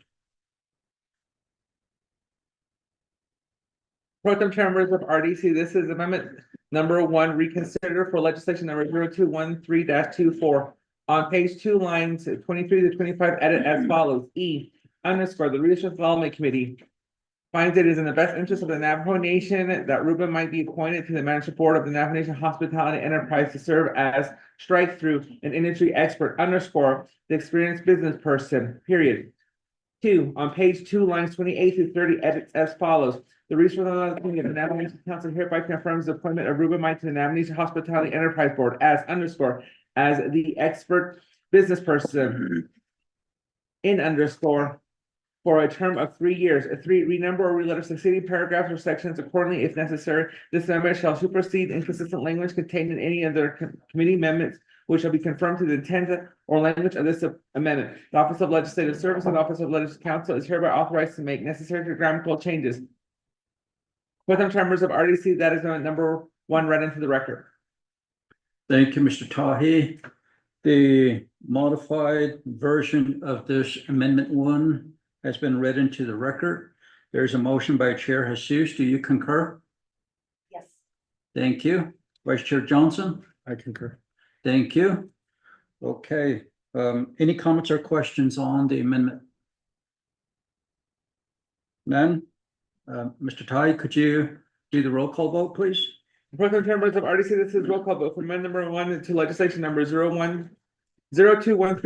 Honorable Sean Cloudy vote. Green. Honorable Sean Cloudy votes green. Honorable Casey Ellen Johnson, how do you vote? Vice Chair Casey Ellen Johnson votes green. Honorable Casey Ellen Johnson votes green. Honorable Brent Jesus, how do you vote? Honorable Brent Jesus votes green. Honorable Danny Simpson, how do you vote? Honorable Danny Simpson votes green. Honorable Otto, how do you vote? Excuse, Pro Tem Chair, that's 4 in favor, 0 opposed, and Pro Tem Chair not voting. Thank you, Mr. Tahi. Amendment 1 language has passed. Back to the main motion. Any comments or questions? Chair Jesus, you have the floor. Pushing. Yeah, Donna, Chairman, and also to sponsor the legislation, Honorable Claw, and also to our agent, Mr. Mike. So, Mr. Mike, I have a few questions. Since you yourself as a business individual have, you know, the fast food chain of Burger King across the Navajo Nation, and also you do have a current hotel as well. So with that, there's 3 questions I have. First question is, have you gone to the Navajo Nation Hospitality Enterprise Management Board here within the last, I would say 2, 3, 4, up to 5 years to request for a lease from the hospitality enterprise for a business venture that you are seeking for yourself? That's first question. Second question is, have you ever served on the Navajo Nation Hospitality Board before? And how long did you serve on that board, if you have? The third question is, are you currently still a shareholder on the Natani Development Corporation? So those are the 3 questions I'd like to ask at this time. Chair Nez, back to you. Thank you, Chair Jesus. Sponsor, Delegate Claw, and your agent, Mr. Mike, your response. Thank you, Chair Nez and Madam Chair Jesus. I will go ahead and defer the questions to my agent, Mr. Mike. Thank you, Chair Nez and Chair Jesus. Yes, the first question you have I approached the hospitality enterprise? And the answer is yes. I approached the hospitality enterprise not quite a year ago. I'd say it was about 7-8 months back. I reached out to the CEO, Mr. Sapp, about the possibility of leasing a piece of property from the hospitality enterprise in San Benito for a possible development. I did meet at a board meeting in Flagstaff. I submitted my request in writing. And then I did receive a response, which was no, because of development plan for that specific area. So that was done. I'm trying to remember, I believe the response back to me was given to me, I believe in February 2024, I think. And again, the response was in writing. So all of that was all done in writing. I did make the presentation to the board. They had other plans for that space. Your second question, Chair Jesus, did I ever serve on the board of directors for Navajo Hospitality? No, I've never served on the board. Yeah. And then your third question, am I a shareholder rep for the Natani Development Corporation? Yes, I am. Thank you, Mr. Mike, for your response. Chair Jesus, do you have any follow-up questions? Yes, I do, Chair. You have the floor. Yeah, thank you, Mr. Mike, for your responses in regards to these questions that we have now. I just have a follow-up in regards to Navajo Development Corporation. When does your term expire? And just a comment would be, oftentimes being in this leadership capacity, we always have a high volume of critics. And again, we like to abide by due diligence and then to fully understand what we call the conflict of interest in regards to any activity that we do as leadership. And again, you know, we as leadership will be appointing individuals to these enterprises in hopes that they carry out the duties and responsibilities as a management board and or shareholder, that they fulfill their duties to the best of their abilities in upholding integrity, their ethical values and the morals. So again, for that reason, I had brought up, you know, these questions. So I just need a response on the length of time that you have left as a shareholder on the Natani Development Corporation. Thank you, Chair Jesus, for your question. Delegate Claudia and your agent may respond. Thank you, Chair Nez. I'll go ahead and let Mr. Mike respond. Thank you, Chair Jesus. Yes, my tenure as a shareholder rep started in late 2017. So I'm not quite at an 8-year tenure today, but it's definitely over 7 years I've been a shareholder. I was appointed in the position of there is one shareholder rep position that requires an appointment from both the Speaker of the Council as well as the President of the Navajo Nation. And so I was appointed for a 5-year tenure in that position. That is that's this. The only reason why I continue to serve is once the President and the Speaker find a suitable replacement, and then I would get communication from the President or the Speaker's office saying, thank you for serving, and then I would step down. So until my replacement is named, I I would serve in that capacity. So, yeah, that's my answer. Thank you, Mr. Mike. Chair Jesus, any other questions? I'm good, thank you. None? Colleagues, committee members, any other comments or questions? I hear none. Mr. Tahi, could you do the roll call vote, please? Pro-Tem members of RDC, this is a roll call vote for legislation number 0213-24. Honorable Shauna, how do you vote? Green. Honorable Shauna Cloud votes green. Honorable Brendan Sis, how do you vote? I vote green. Honorable Brendan Sis votes green. Honorable Casey Lon Johnson, how do you vote? Vice Chair Casey Ellen Johnson votes green. Honorable Casey Lon Johnson votes green. Honorable Danny Simpson, how do you vote? Honorable Danny Simpson votes green. Honorable Otto Stowe, how do you vote? Excuse, Pro-Tem Chair, that's 4 in favor, 0 opposed, and Pro-Tem Chair not voting. Thank you, Mr. Tahi. Legislation number 0213-24 passes with a vote of 4 in favor, 0 opposed, and Pro Tem Chair not voting. Thank you very much. At this time, I will give the gavel back to Chair Jesus. Thank you, Mr. Chairman.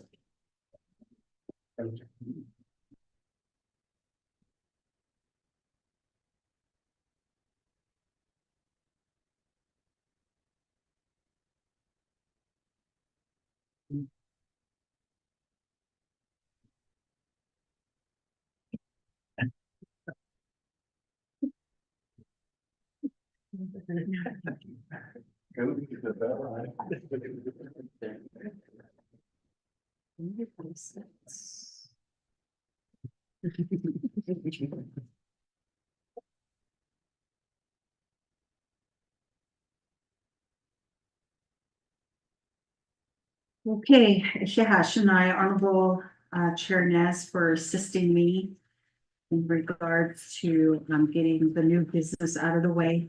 At this time, I'd like to go further on down the agenda, old business. Number 6, we have none. Number 7, receiving reports. We do have letter A report from the General Land Development Department and the Navajo Nation Land Department on the home site lease uploader that will expedite the home site lease request within the Division of Natural Resources, which includes approval from Department of Fish and Wildlife and Heritage and Historic Preservation Department. We do have presenters, Ms. Abasta, who is the department manager, Mr. Stephen at City or Chichili Jr., sorry, a senior environmental specialist. It's been a long day, and with General Land Development Department. And Mr. Bitsoy was notified. Hopefully he is on the call. But we do have a General Land Development Department team here, so we'll go ahead and allow, opportunity to hear the report from Ms. Abasta and her team there with General Land Development. So if you could go ahead and please take a seat. Vice Chair Johnson? Yes, thank you, Madam Chair Seuss. Mr. Bitsui is going to be excused from this presentation. He is due to him being medical sick. Okay.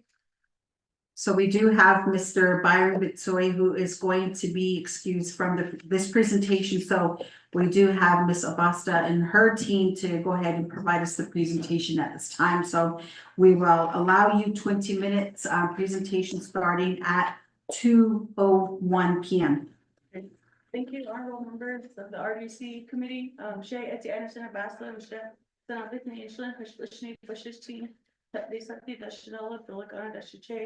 I need you Senate IC Nasha, and I'm currently the department manager for the General Land Development Department. And I have been in this capacity for going on 3 years now. Thank you. I'll let Steve introduce himself. Good afternoon, everybody. Members of RDC. My name is Steven Chichili Jr., environmental specialist, the General Land Development Department. It's why leading initiative not only that it's actually I've been in this capacity for about 7 years now, and brunt of it is reviewing and enacting Section 8 of the General Leasing Regulations, and that includes issuing environmental compliance determination documents for all leases, permits, rights of way, TAAs, cross Navajo Nation trust and fee lands. Let me get started. We have provided for you a PowerPoint presentation, and we have also sent Mr. Tahi the presentation as well. We have a report to the Resource Development Committee, giving you this current status of the home site uploader. We provided a history timeline, going back to when GLAD became involved. We provided the manual that was also shared with the home site section. And we provided copies of the environmental matrix that GLAD staff has been working on, along with memos that were issued from the division and from the former manager from the home site section. And I will go ahead and defer over to Mr. Chistui. Okay, Thank you. so honorable members of RDC, just wanted to kind of frame the uploader and what it really is and what it does. The navigation system was started in the early late 2000s, early 2010s in the Naval Land Department. Started under NLTDS with the overview operated and maintained by Anti-Frame Services out of Aurora, Illinois.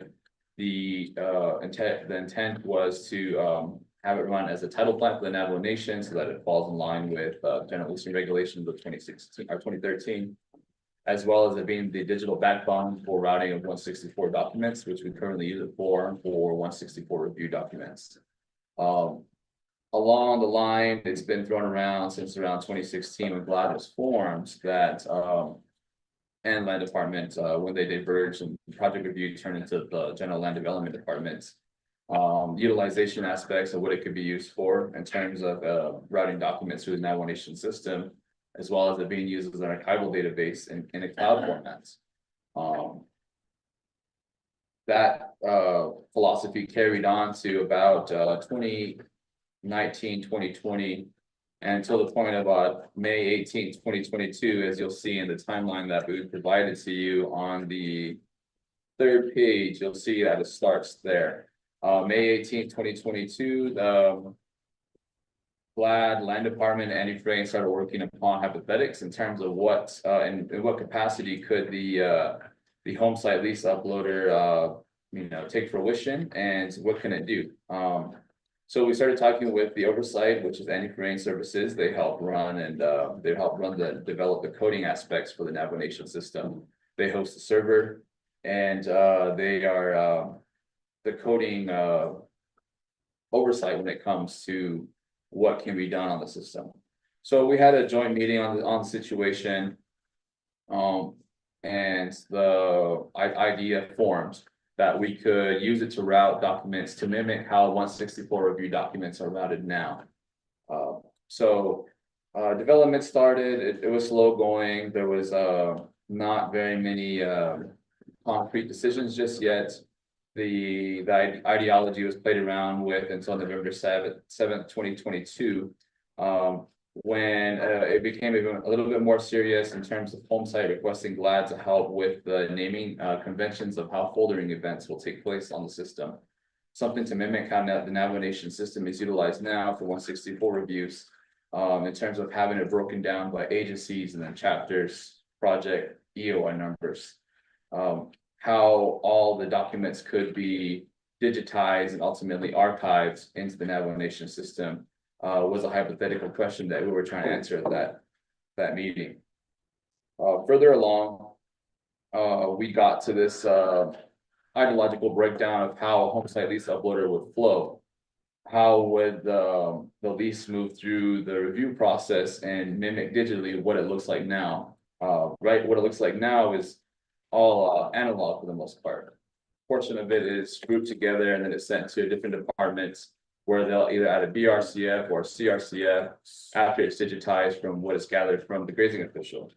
When a culmination of all the documents are compiled, it's sent to GLAD to review and ensure sufficiency with the General Leasing Regulations of 2016.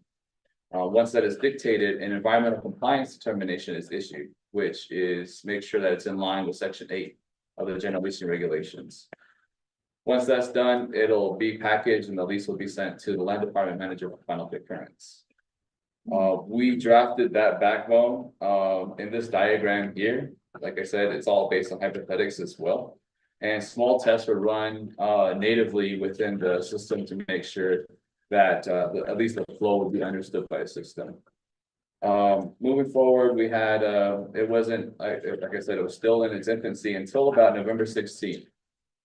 That is when we had a meeting. When I say we, it was Glad, Land, and Navajo EPA in terms of expediency with the homesite process. At the time, Interim Division Department Director Lisa Becker was there, and she posed the question, how could the homesite process be refined in terms of efficiency and be sped up? And in terms of that was, we had just completed the one-stop shop, for the most part, directive from council in terms of getting it fully encapsulated onto the Navajo Nation system. And it was posed, could we do that for homesite leases? Where you get one succinct process where you can track by department who has a document, and you could tell in finality when it's done, and any amendments that need to take place could be added. We stated, well, it took us about 2 months to retrofit the Navajo Nation system to fit that new logic from our directive from council. And then it was asked at that time, can Glad be at the forefront to help develop the Navajo Nation system, a project for homesite, so the homesite uploader. And essentially after that is when it was the momentum was started. That same meeting, we also got the verbal concurrence from the department manager at the time for land department and GIS manager as well. So after that, another meeting was set up the next week where the HPD and Navajo Nation Fish and Wildlife were contacted to get their input as well. December 2nd, time rolls by, the flow was completed and the homesite leasing process and assigned teams were dictated in the diagram below. And this flows exactly, very similarly to how the 164 flows. You have a tier setup and each tier contains a different department, regulatory department. So like you have tier 1, which is internally within the homesite office. Tier 2 is Fish and Wildlife. Tier 3 is HPD. Tier 4 is back to the homesite agent. Tier 5 is Glad. Tier 6 would be the final homesite agent stop. That's when the homesite lease is generated. And then tier 7 would be final approval, which would be the homesite lease manager or the land department manager. After that, we have subsequent meetings discussing different versions of preferences and how it would be refined by different regulatory review departments. Mind you, most of these departments already kind of had some ideology or some reference to how it would be used because they already use the 164 review process. So this would just mimic the same logic and it would be nothing more than just another email that they would receive when they need to review a homesite lease. Onto the next page, you can see that time frame of the pilot study and the live uploader was implemented. We have a screenshot of the very first uploader button and option on the Navajo Nation system. ArcMap and ArcPro were supposed to be used as the backbone for the reviewers and the everybody who was going to utilize it. And then the next meeting was scheduled. Through there, we had different subsequent meetings, December 13th. December 21st, and then from January 9th to February 7th, there was an attempt to schedule different dates and lock down key staff within the homesite office. And mind you, Glad is doing this all on the behest of the Navajo Land Department. We're two separate departments with different responsibilities. The General Land Development Department only oversees the environmental review section. But because we were asked to carry out this capacity and this review mechanism, we were doing it at the preferential guidance of land. It moves forward on to February 8th through March 29th. We ran several internal tests with just mostly homesite management, which would be the previous homesite manager. And Glad also at that time created a step-by-step manual with full of screenshots, and we included a version of that manual in this this handout, this attachment as well. And it continued on the next page through April 4th. Team meetings were held and homesite section was to run a live test. April 21st through May 2nd of 2023 was the final bend test. We wanted to drop in large documents to see how well things would flow, if we could crash the system. So large KMZs, which are GIS files, photos, denials into approvals, switching different decision making in terms of it being encapsulated inside the system was implemented to see how well and the upload would work in crisis situations. Those proved to be successful and we move forward. Mind you, this whole thing with the inclusion of key staff from home site and land department and the division director. After the new division director was appointed. You get into May 11th through June 6th, 2023, continue to test it as home site sees fit. June 22nd, the teams of management in terms of departments from Division of Natural Resources and Naval EPA were finalized. And different teams meetings were had to keep testing it, make sure that momentum was maintained. And then we also created and shared 2 different videos through Zoom with the home site lease manager, the prior one. And those were shared externally and internally within home site and land and GLAD and within the division. Then we started working on the nitty-gritty preferences in terms of backup buttons for the uploader, building a button that showed document information. How was it going to be queried? Was it going to be based off of a search function on a first and last name basis?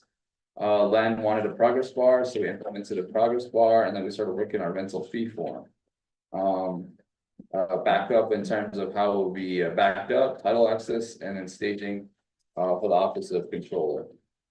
August 15th through September 5th of 2023, there was a mandatory update meeting scheduled by Divisional and Land Oversight that we took part in. And then September 1st, there was a team meeting to run one last test before it was mandated to go live. Meaning that it would be implemented by the Naval Land Department across all 5 agencies in a cloud-based format. There's the workflow of who would be voting on all the documents. And then September 4th, fortunately, it was postponed by Homesite and our land and DNR leadership. And October 16th, there was a final meeting to showcase the final product. And this included Fish and Wildlife, HPD, GLAD, home plate section, DNR, the rest of majority of land. And it was to present on the system. The digital backbone of the system itself had no errors, but unfortunately, a lot of the user interface and the errors that occurred were user based, and that excludes Fish and Wildlife, HPD, and GLAD.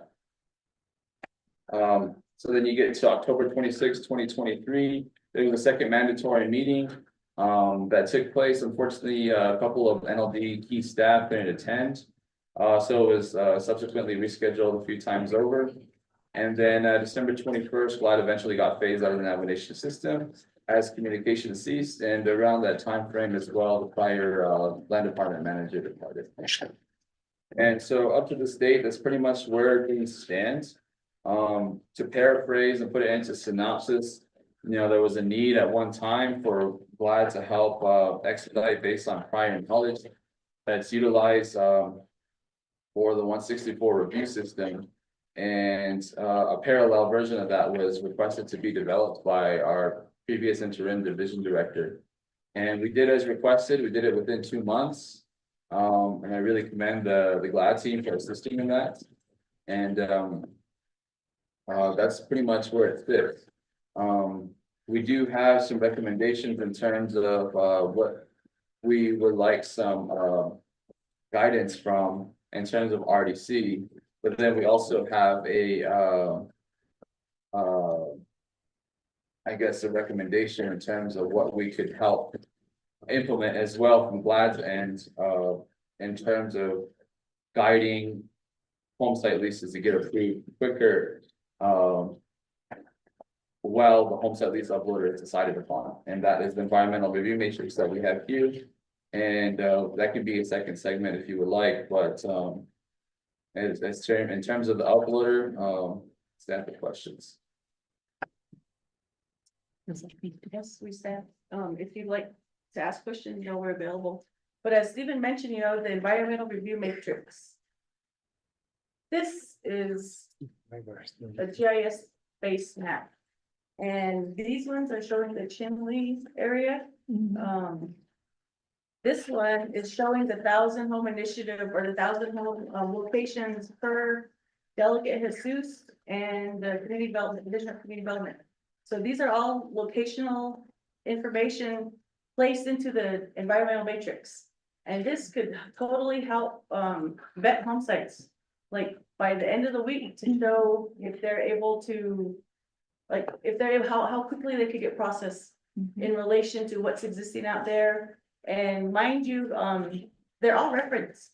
We have references to show what legislations took place, you know, which projects are in relation to the matrix. So, you know, it's not just, go ahead. I would just like to dovetail off of that and say, that would be, what GLAD brought to the table while this was being sorted out, the uploader.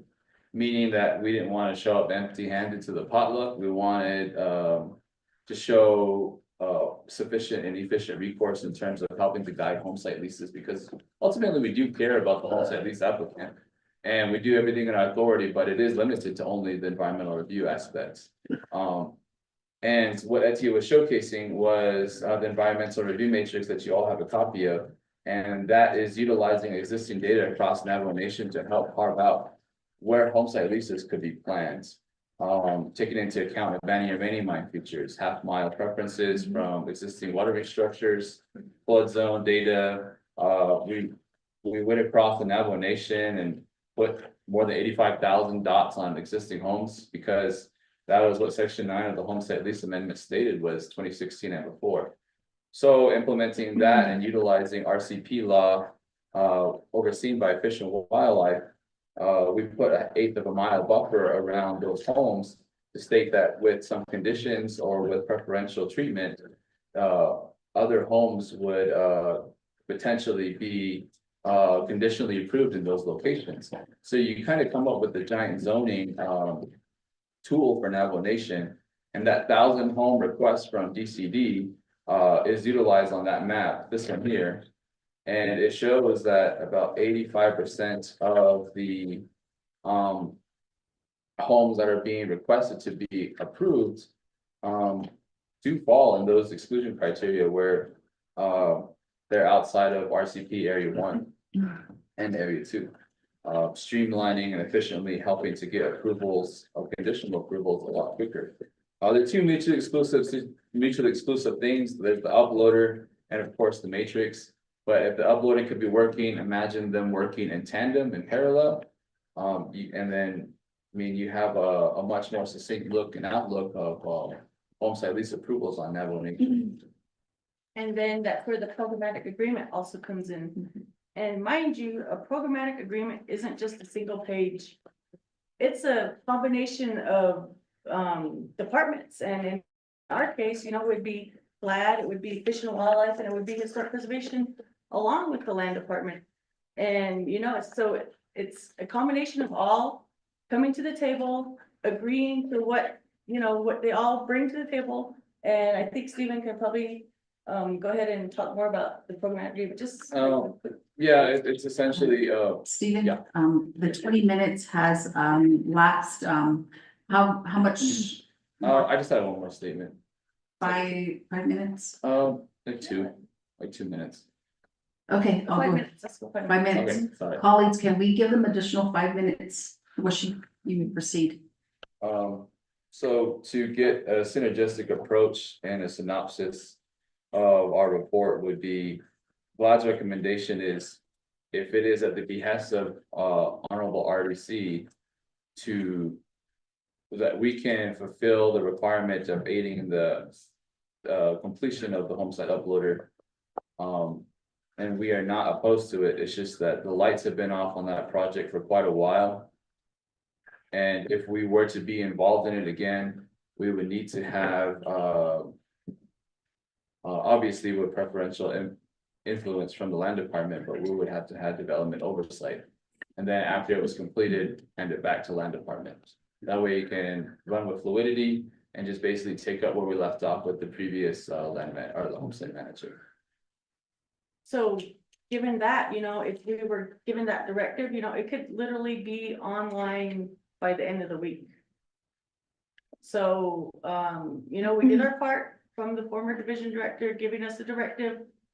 We worked with the departments, we worked with the land department, former land department, homesite manager, Fish and Wildlife, Historic Preservation, EPA too? EPA. forestry, water So, resources. yes, exactly. So, it was a combination of the division departments along with EPA. And we're just trying to help the Navajo Nation proceed and to get people home sites in a more expedited way. Thank you. Okay, so that concludes your report. Thank you to Etty and also Stephen for the report. Members of the committee, may I get a motion to accept the report? Motion. Okay, Honorable Claw, motion and second by Chair Nez. Colleagues, do we have any questions on this particular discussion here? As you may recall, number one, some of our colleagues on the committee or of the 25th Navajo Nation Council has been emphasizing to Resources and Development Committee and also to Division of Natural Resources, to expedite the home site lease approval for these home site leases that were submitted by our constituents. And I believe that's the very purpose of why we're here today, to try to understand where the bottleneck is. So again, I know that Mr. Betsoy is out on sick leave, I believe.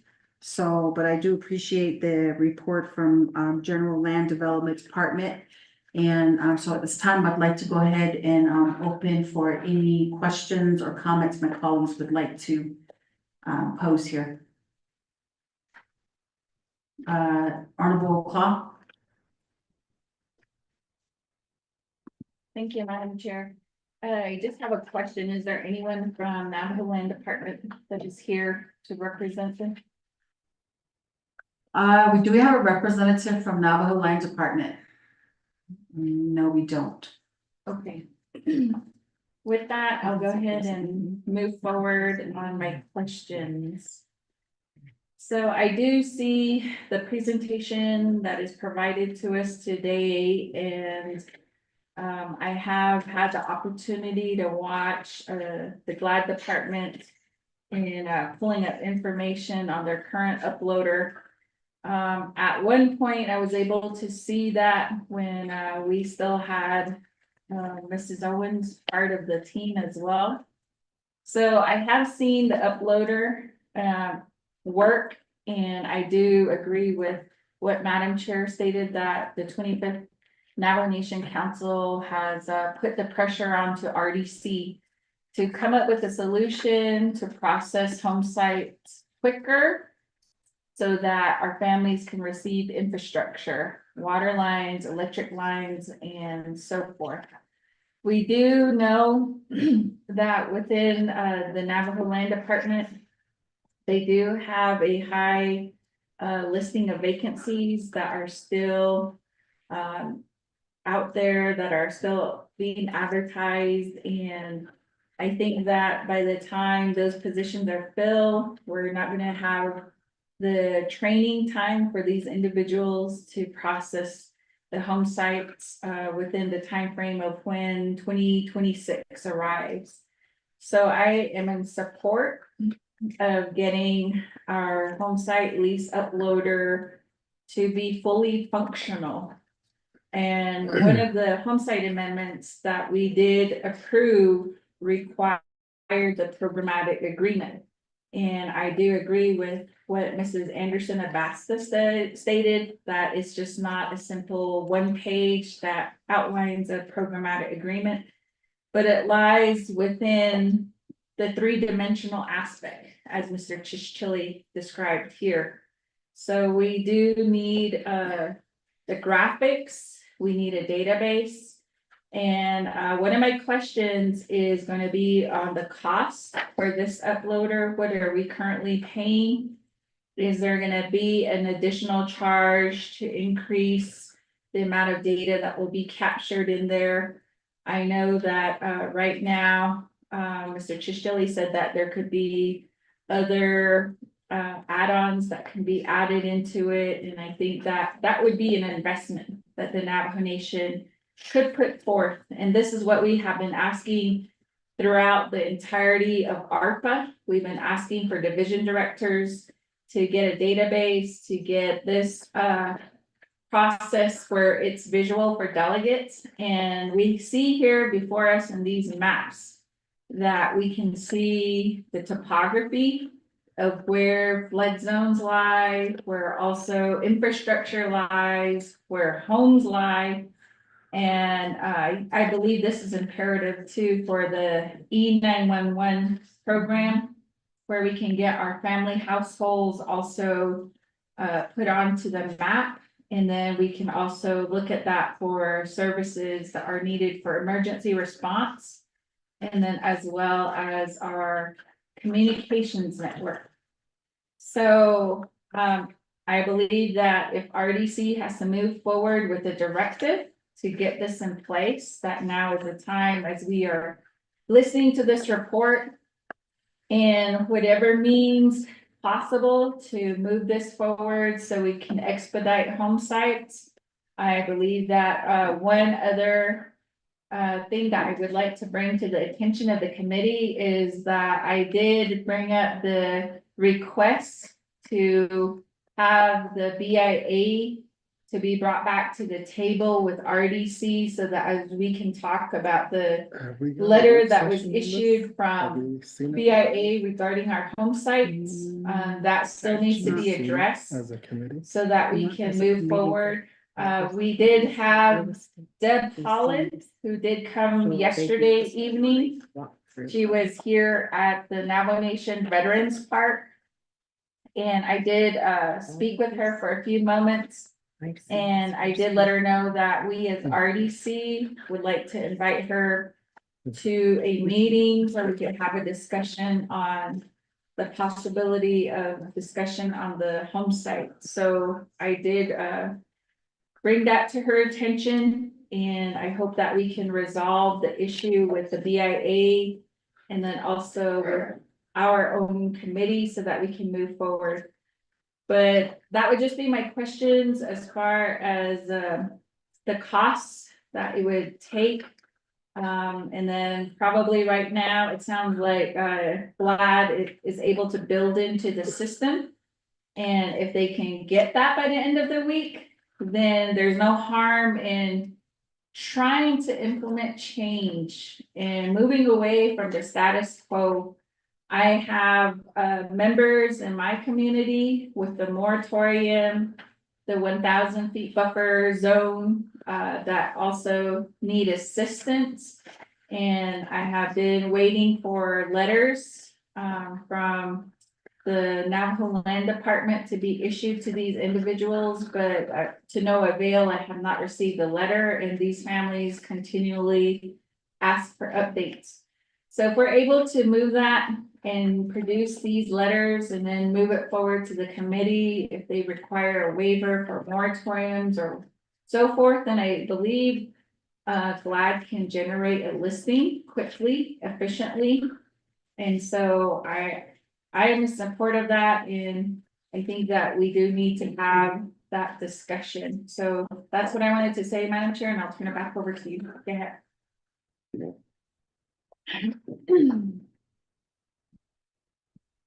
Yeah, thank you, Honorable Plow, for the question and the comments that were made. Any other members of the committee? Vice Chair Johnson? Yes, thank you, Madam Chair. I'd like to thank Mr.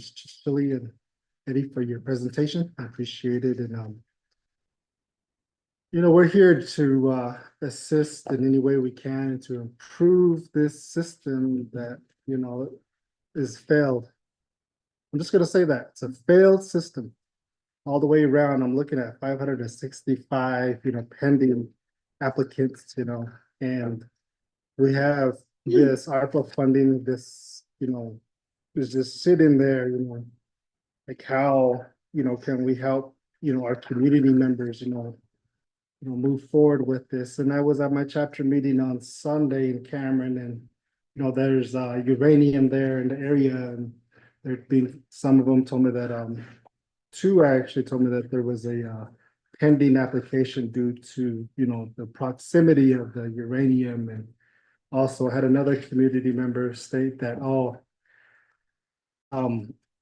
my application is pending because I have to clean up somebody else's trash, illegal dump site or something like that. And so I just told those two individuals to go ahead and give me your your information, and we'll see what we can do to move that process forward. Maybe there's another location they can choose, or see what we can do to help them. So again, I do agree with Honorable Claw about the home site lease uploader. And I would like to get, I haven't seen it for myself yet, but I would like to see it visually, like, as I know 20 minutes is not feasible, but I would like to request, Madam Chair, like a work session for RDC prior to a directive or a legislation of some sort, but I like to see that, firsthand. And again, we need to move forward, with our technology, with our softwares and applications and everything like that, and stop running around with paper. So those are the things I would like to request. And again, thank you for all, your work and your dedication to the people. And again, we just like to see, more improvement to our processes. I mean, there's no other way, to move forward. So at this time, Madam Chair, I'm gonna go ahead and excuse myself, and you guys got it from here. Yeah, thank you, Vice Chair Johnson, and let me move the floor back over to the Honorable Claw. So one other question I forgot to ask is that right now, from what I'm hearing from the report, that GLAD department does not have the consent to use the home site lease uploader, so if we can get that verified by Mr. Halona and Mr. Bitsui, that would be good.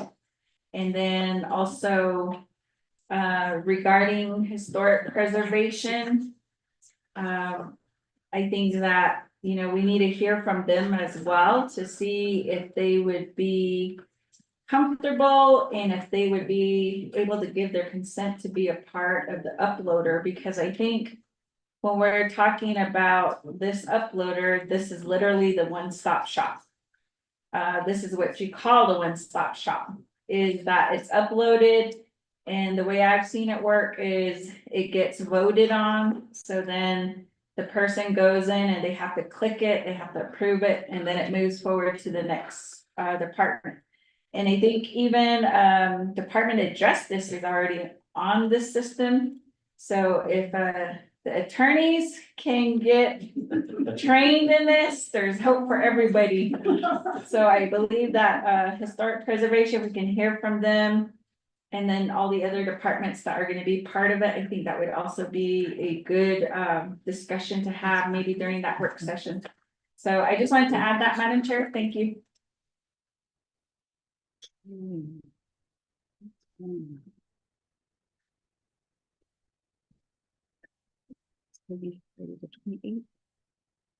Have been introduced for the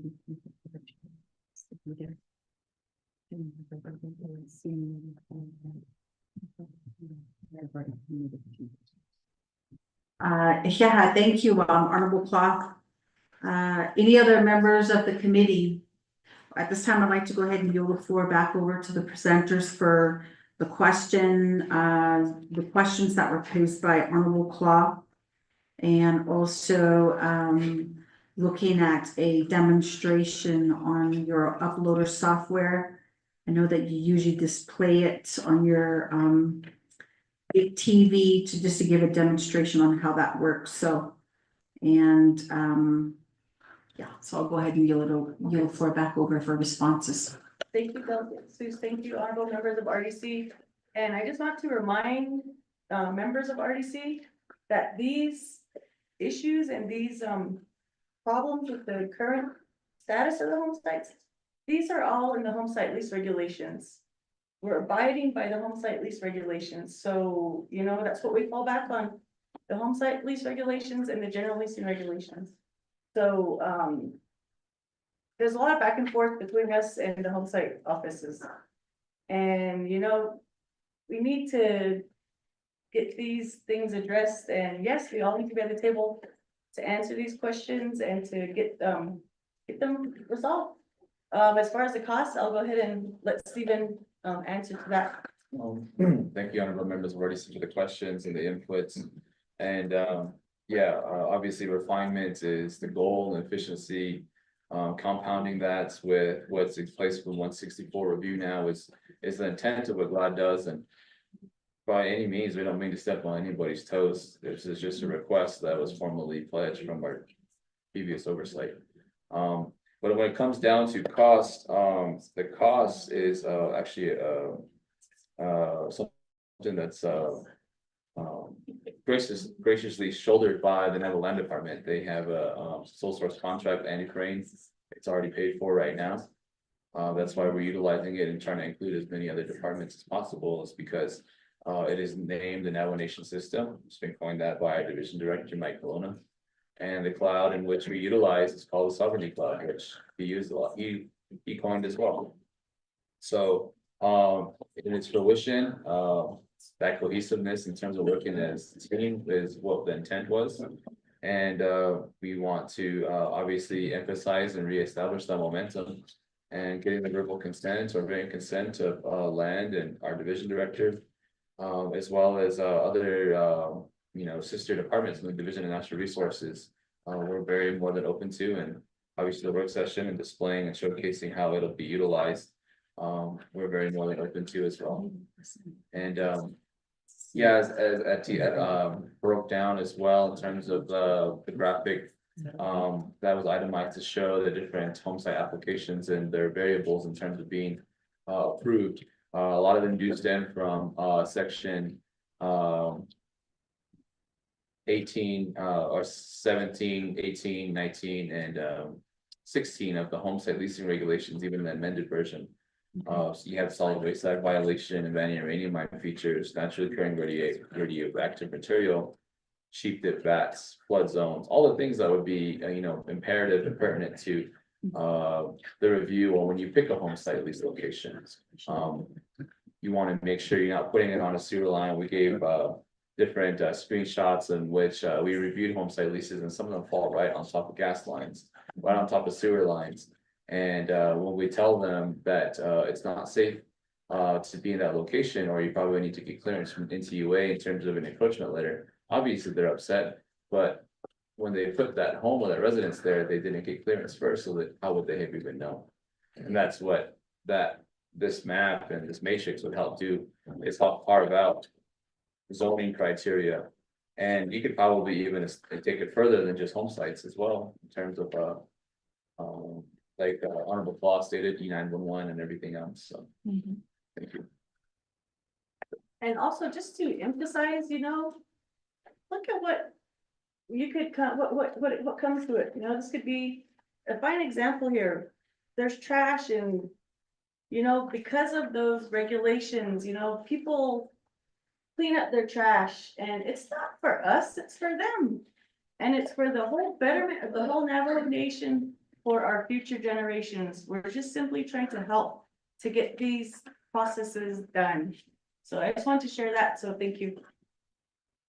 Yeah, thank you, Etsy, and also Stephen, for your response.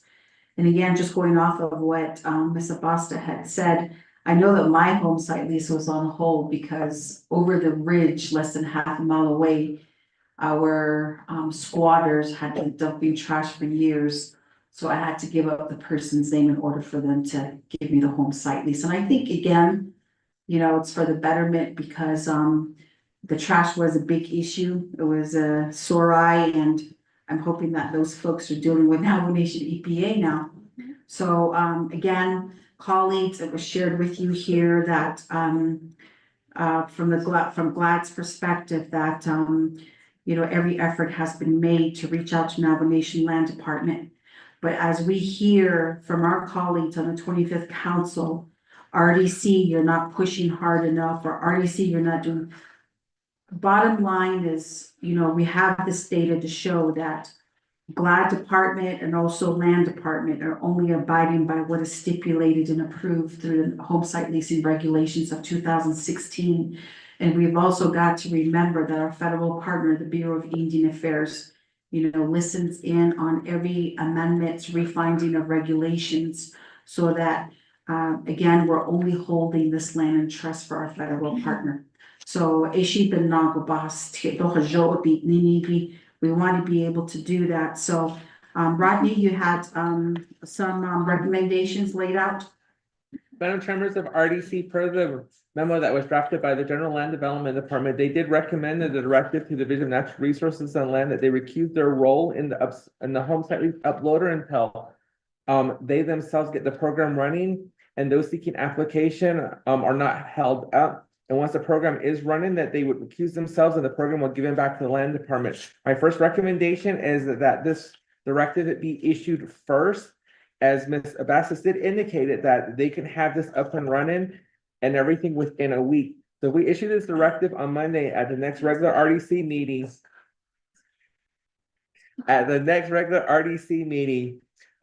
they will be given that time from today to Monday, then the week after, for them to implement that directive.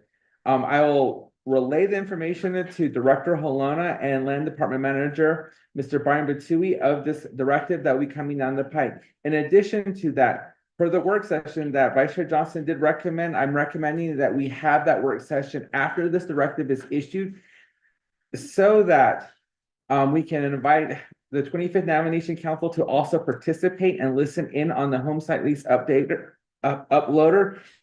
In addition to that, get an update from General Land Development Department where things are at, also as it relates to the program agreement as well. So this way we stay ahead of the curve, as a lot of these projects are also tied to the home site lease regulations and the ARPA funding that are tied to them as well. Madam Chair, members, I've already seen that as my recommendation. Thank you for that, Rodney. So during the work session, I think it would only be for a good discussion if we're going to allow other members of the 25th Council to attend. I know that they're going to have questions, and I think it would be most feasible to have all of the important departments there, which is Historic Preservation. We do see Mr. Begay there sitting here, and also Miss Gloria Tom in her shop with Fish and Wildlife. And then we have GLAD and Navajo Land Department to all be there. And the reason why I say this is because I know there are going to be questions that are coming up, and that our colleagues need to learn firsthand, you know, what is stipulated in the home site leasing regulations, and go from there. So again, I do wholeheartedly agree with the staff here. I'm glad that we need, you know, that cohesiveness to work together. That's the only way we get this ship sailing again, as we have a lot of our relatives out there that, number one, are trying to get homes to better their quality of lives. And then not only that, but the infrastructures that we all talk about. So we really need to push this. So a directive to Navajo Land Department, right? And Division of Natural Resources, because as you were probably reviewing the documents that were provided by GLAD, I think it's on the slide that they were completely exempt or locked out of communication at the end of calendar year 2023. Is that how I understand it? Yes. So right now they need a username and a password to even go back onto that uploader to access it, right? I'll let Uh, Stephen answer that. So that's just we just need clarification on that. So, Mr. Chichili? Yeah, we're actively using the navigation system right now. The way it's set up is different projects, so there's GLAD, and there's home site, there's like minerals, there's red. GLAD still utilizes the navigation system in our capacity, but ever since, communication has stopped in terms of the momentum with our divisional oversights and land department, our sister departments. Communication has just ceased on the uploader project. Other departments like Fish and Wildlife have asked for updates, but it has apparently ceased. And at that point is the date that we listed on the report. Okay, thank you for that clarification, Mr. Chichili. So, help me understand this a little bit more. The directive we're going to be giving to Land Department and DNR is requesting to Mr. Halona and Mr. Betsoy to have General Land Development Department to retake the lead in the home site, completed the home site lease uploader. And you're going to go ahead and hand that back over once the uploader is fully implemented and live, right? Is that the way I understand? Okay. So we get potato should not on, I don't know if you have any additional comments or questions, Honorable Simpson? Big, and Chair, and I see, just show you if you have. If you look at your PowerPoint 9, page 9. And it mentions a diplomatic agreement with all home site regulatory reviews to all departments and nature policy. How important is that diplomatic agreement? I mean, with all the home site lease for reviewers, I guess.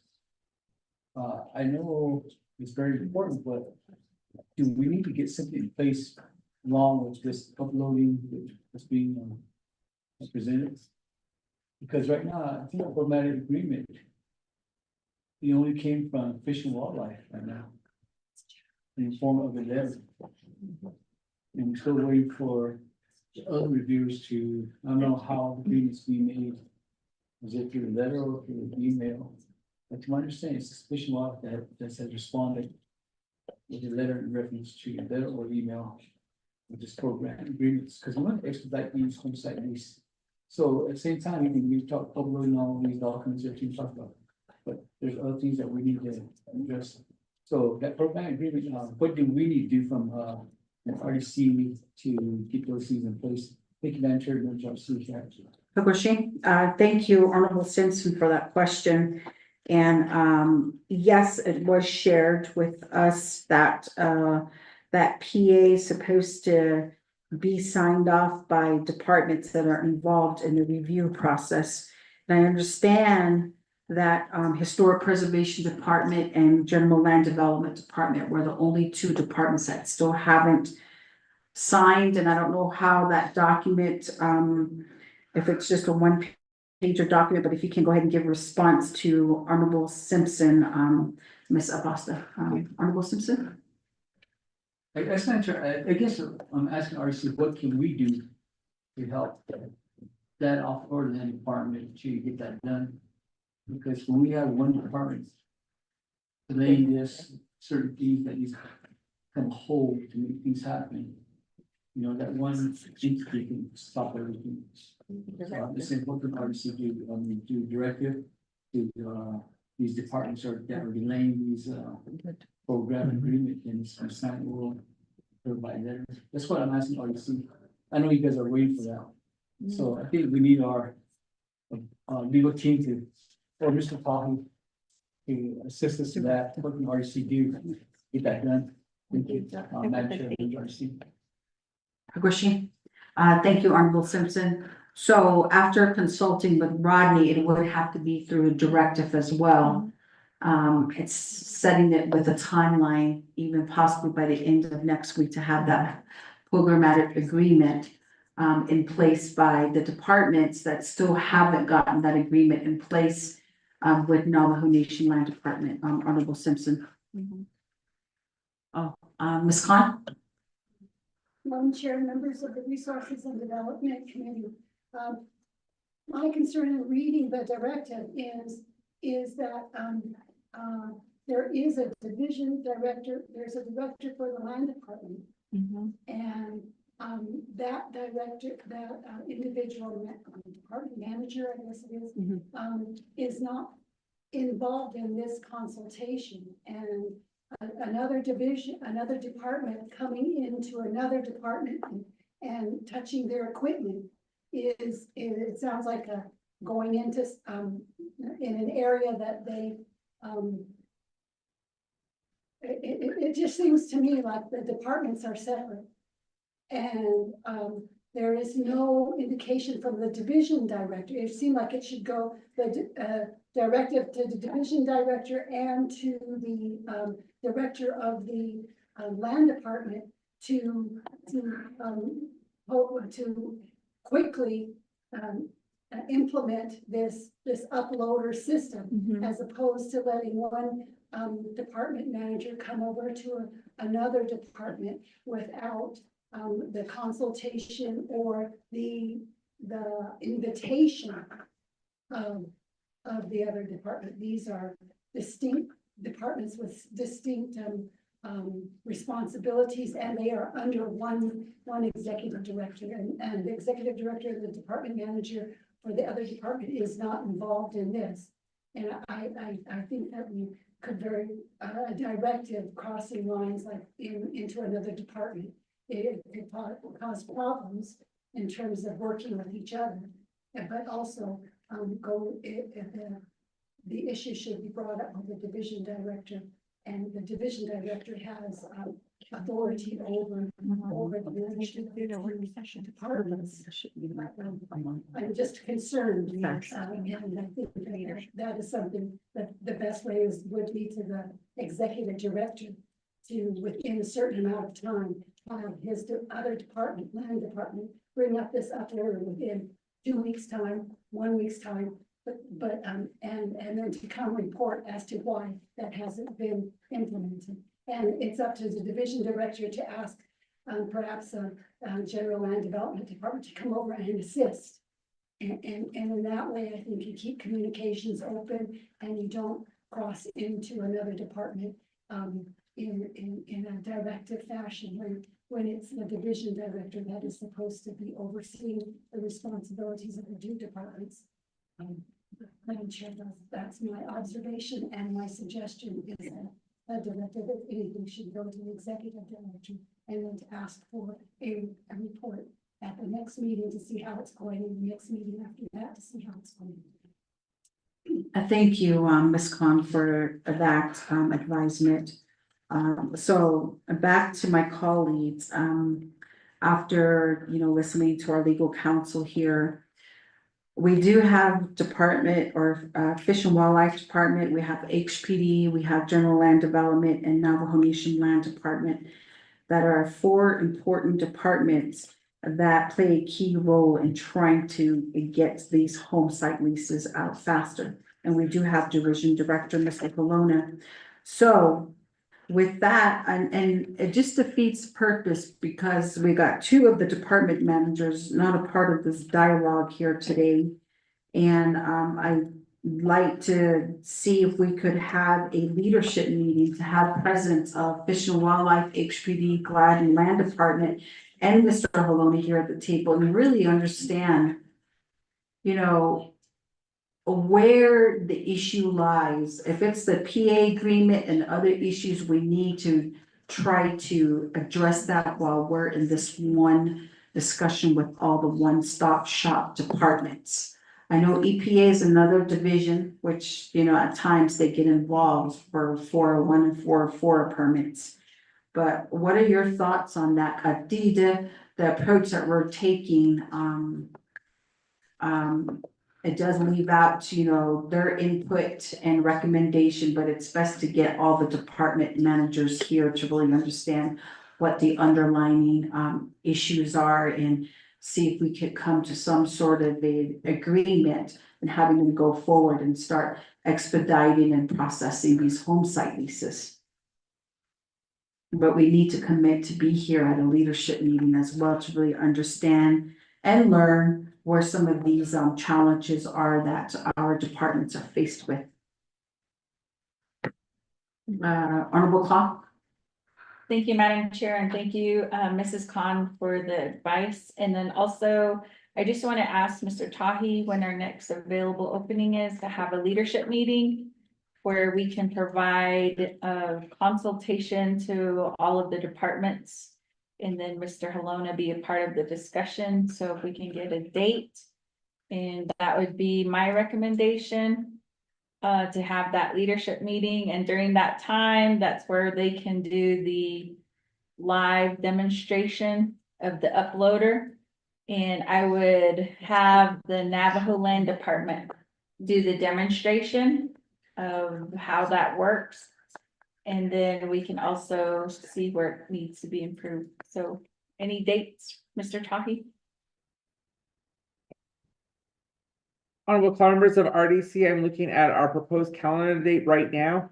Right now, at the end of September, we have Friday, the 27th currently available with nothing scheduled on that date, but Madam Chair does have commitments on that date as well. The next available date is tomorrow.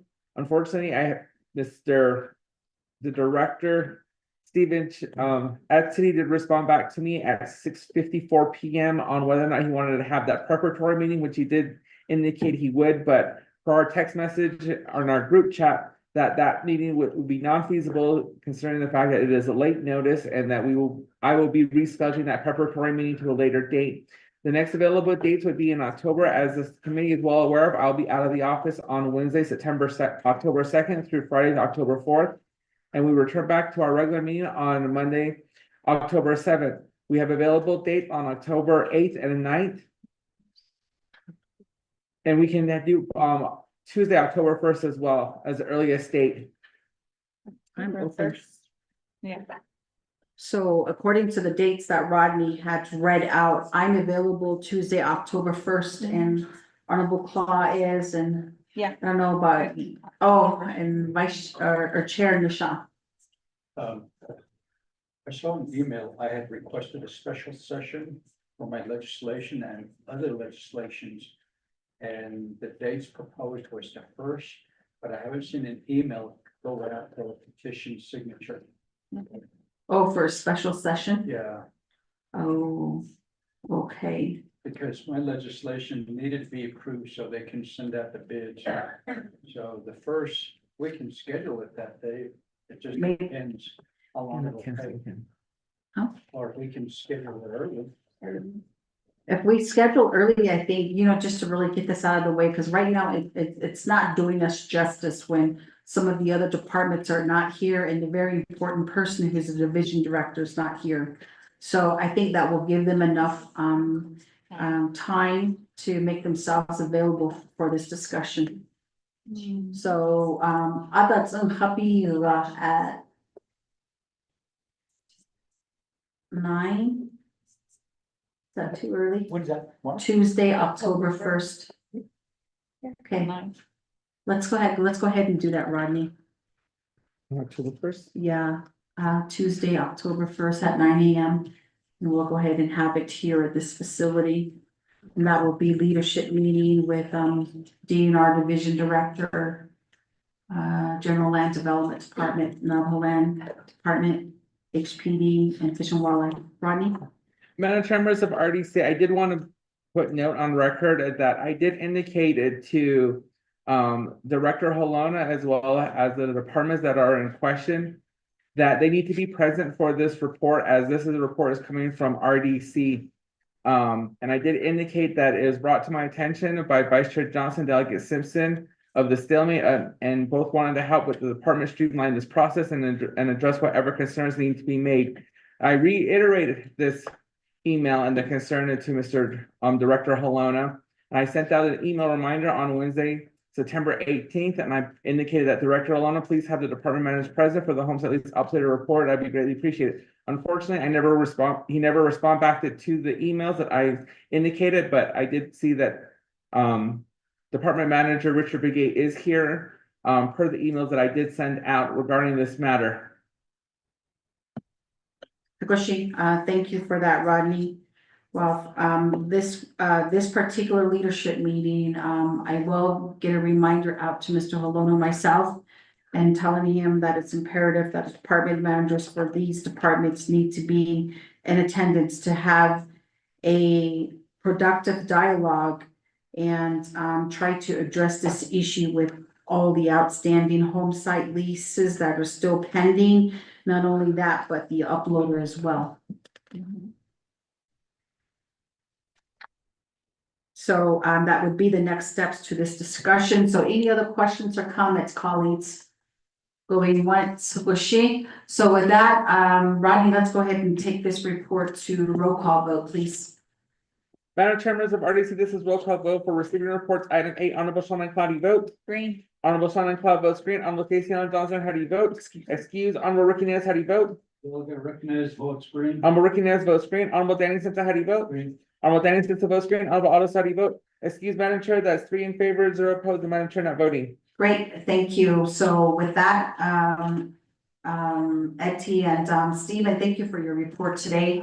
And again, we are going to have that leadership meeting. And so you are aware, and also Mr. Richard Begay, thank you so much for being here today. And we look forward to a more productive dialogue next week on Tuesday. Yeah. So going on to letter B, a report from the Navajo Nation Department of Forestry on the moratorium of new home sites and range units within the Navajo Commercial Forest Area, RCJY 14292, and proposed legislation policy update. So we do have Department Manager, Mr. Vicente, and he's with Navajo Nation Department of Forestry.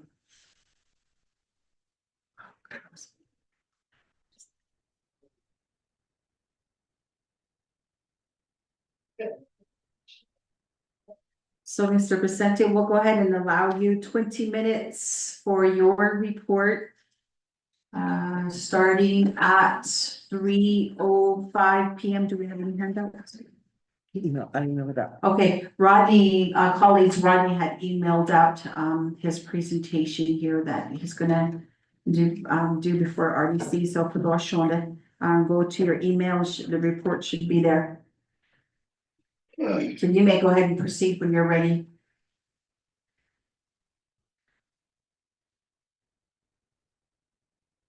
Good afternoon, Madam Chair, members of the Resources and Development Committee.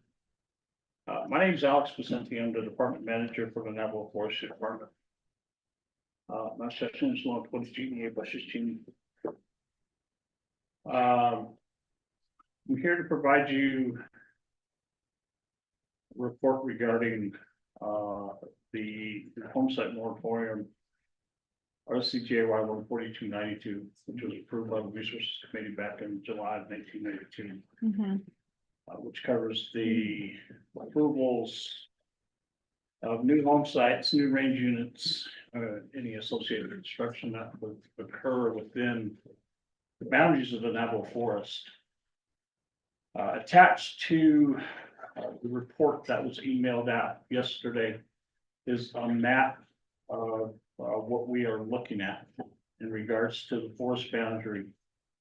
And also what areas have, or what structures of home sites have already been identified and located, GPS and pinpointed on the map.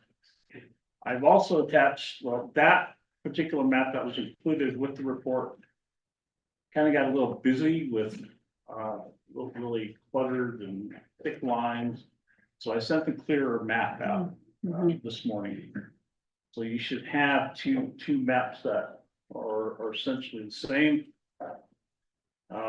giving you an idea as to where the forest boundary is and also what structures have already been identified. I appreciate the discussion that was held earlier with Glad in regards to their uploader program. And look forward to seeing what's gonna come out of that entire process there.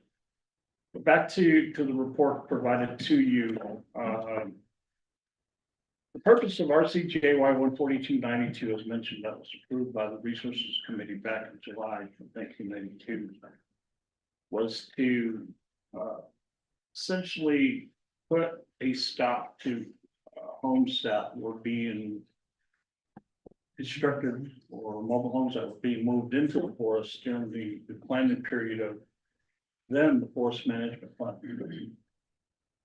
At that time, there was really still some discussion in regards to how the forest was going to be managed, what we were going to look at.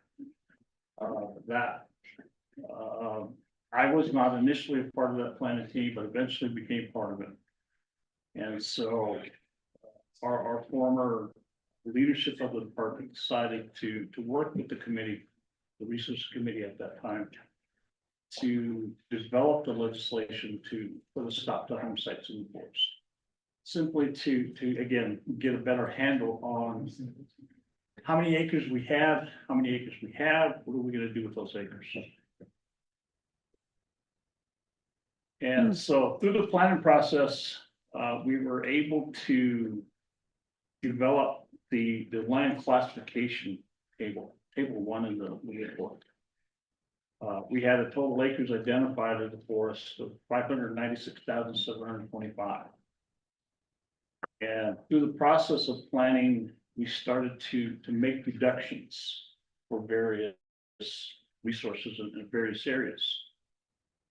Part of those deductions, the first part of what we were deeming as no harvest areas, the areas that we would not. When you look at the table, you can see that some of these areas didn't have trees. Water bodies, obstructions, openings, riparian areas. We also had identified two forest land types, what we call the ponderosa pine and pinyon juniper forest, and then the pinyon juniper forest. What the pinyon juniper forest is, essentially you have the taller ponderosa pine standing up tall, and underneath that you have the pinyon juniper coming in underneath, which makes those areas not very productive for ponderosa pine because you've already got a well-established what we would refer to as a woodland component, the pinyon juniper. So those areas were deducted initially, what we were calling Zone 1 out of the 596,000 acres. So a total of about 79,000 acres were deducted, which took us down to Zone 2. The additional deductions from what we were looking at, the balance after taking out Zone 1 of 500, which left us 517,000 acres. And we started taking out Mexican spotted owl, protected activity areas, archaeological and cultural sites, steep slopes, lakes, highways, towers, utilities, recreation areas, streams, the allotment lands. And in Zone 2, we also took out homes, the structure that you see on the map. We counted about that, at that time, we counted roughly 1,600 structures or homes that were out there. So within that other deduction of 22,000 acres, there's about 1,600 acres that were included with 4 homes. Which brought us down, and there is a spotted owl, 25% rural Mexican or mixed conifer, where you have pine, you have spruce, and you have birches. That essentially is spotted owl habitat, located on some slopes. So regulations of when we were doing this, and I'm sure the regulations haven't changed, is that we preserve 25% of those types of areas for the spotted owl. So out of zone, or what we were identifying as zone 2, we deducted another 129,000 acres, which left us about 388,000 acres to manage the Navajo forest, which is actually manageable, that we can actually do forest management activities. So that gives you an idea as to what we were looking at in regards to forest management plan when we were in that process of putting the plan together and also trying to work around the concern and the issue of home sites. Now, the forest management plan and home sites, again, we started to, in the development of the forest management plan, we started to discuss the many different components of a forest plan. And one of those areas that came up was home sites. And it seems like the more we talked about home sites, the deeper we got into, excuse the pun, but we started getting deeper into the mud of how do we get out? How do we figure this out? To the point to where the interdisciplinary team or forest management planning team decided, okay, what is the real scope of a forest plan? Real scope of a forest plan is resource management. Yes, there is that land management component that needs to be reviewed and considered, but the primary focus is resource management. And so that's the direction we took when we developed the forest plan. As a result of that, and as you can see in table 2 is what was recommended in forest management. One thing I failed to include in here is the legislation that approved the forest management plan as it is today. That legislation is RCJY 133-01. I can email a copy of that legislation to Mr. Tiny for distribution or provide that to you. So what was looked at was that the department would be part of the home site approval process, which essentially has happened. And the new revised home site lease policies and procedures, because of the moratorium, we are part of those policies and procedures. We looked at no further home sites in force. Because again, what we have left to manage is 388,000 acres. We open up the forest for more home sites. We're actually decreasing our forest more and more. Trying to get a handle on illegal home sites. But we know that that's a bigger issue of enforcement. Who's actually going to be out there taking a look at all these different home sites and determining whether these are legal or illegal? Zoning for home housing areas is another thing that was looked at. Trying to get away from that scattered site development that we have now. One thing to point out is our forest, the Navajo forest, is unique within the Southwest. It's unique because it's the only forest, the only tribal managed forest that has home sites in it. The Apaches don't have it. White Mountain, Mescalero, Hickory. Their homes are outside the forest. Or the San Carlos as well.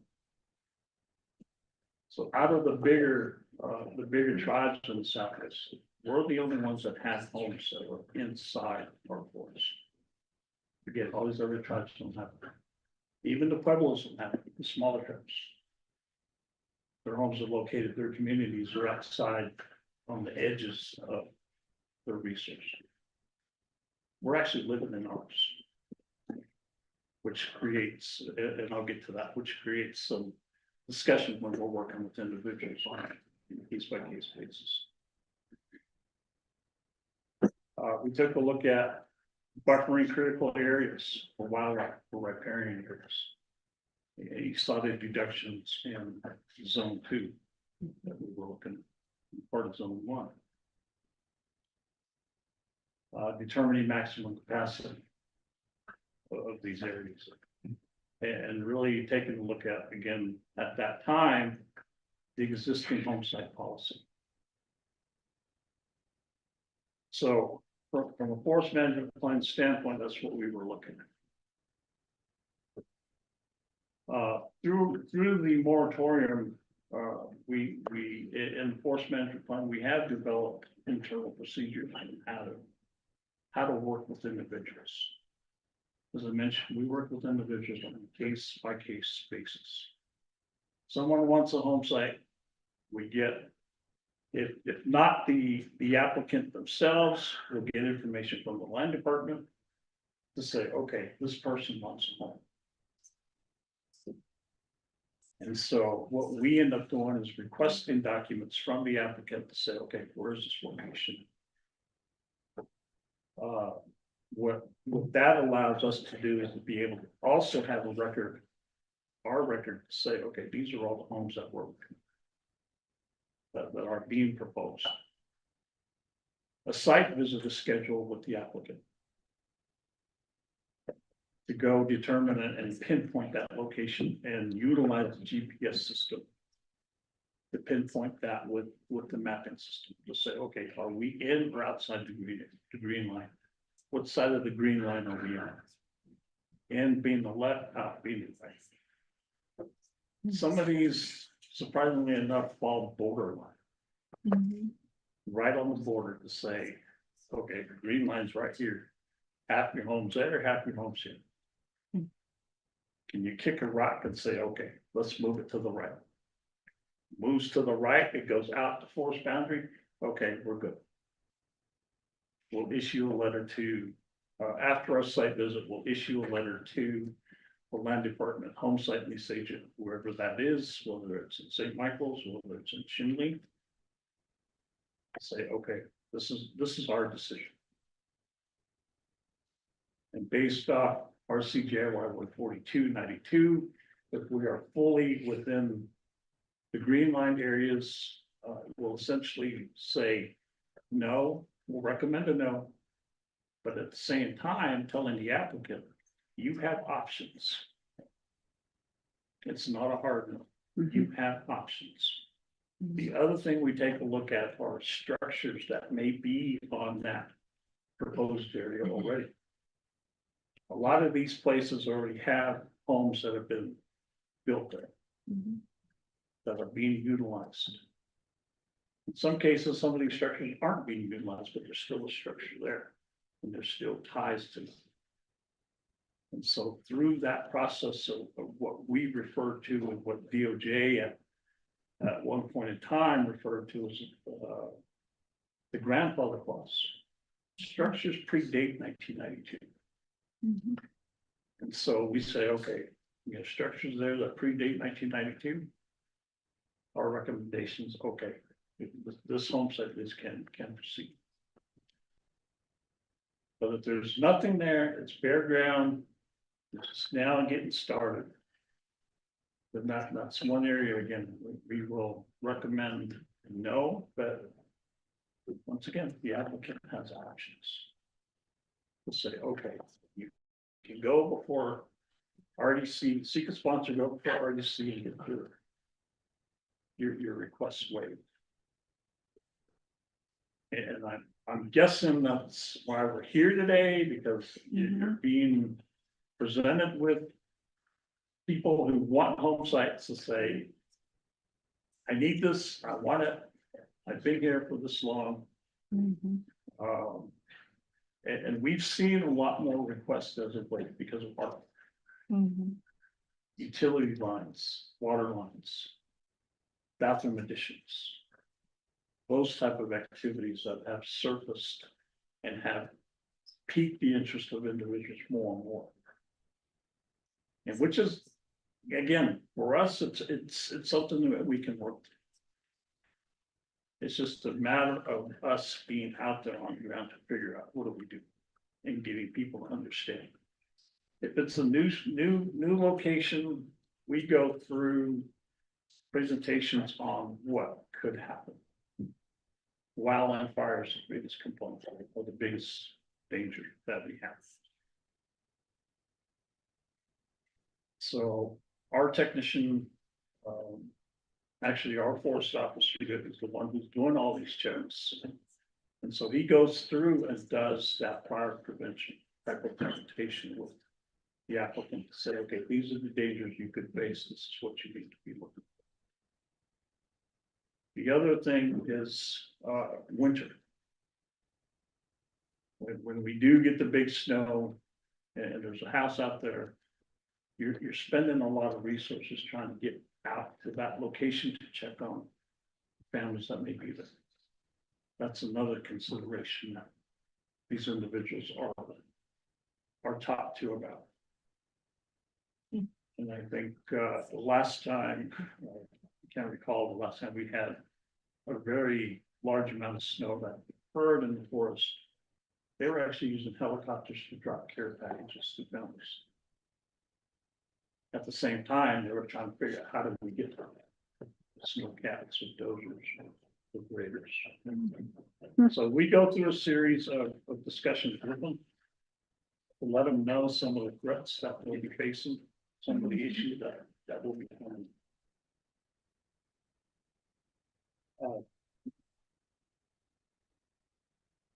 The current status of our CJY 14292. And Mr. Vicente, just to let you know, you have 2 minutes left of the 20 minutes presentation. I get Just it let done. us know if we need to go. I get it done in 2 minutes. To our knowledge, RCJY 14292 is still in effect. It was not rescinded by the Resources Committee. Although it's stated in the legislation, it's effective until the forest plan has been completed and approved. Again, the forest plan was completed in 2001, finally officially approved in 2005 because we met appeal challenges. We did request, and I believe the previous Resources and Development Committee did request a legal opinion on the status of RCJY 142, but no official opinion has been issued. So again, in our mind, it's still in effect and we're still utilizing it today. So again, I know the committee's under a lot of pressure to address this component.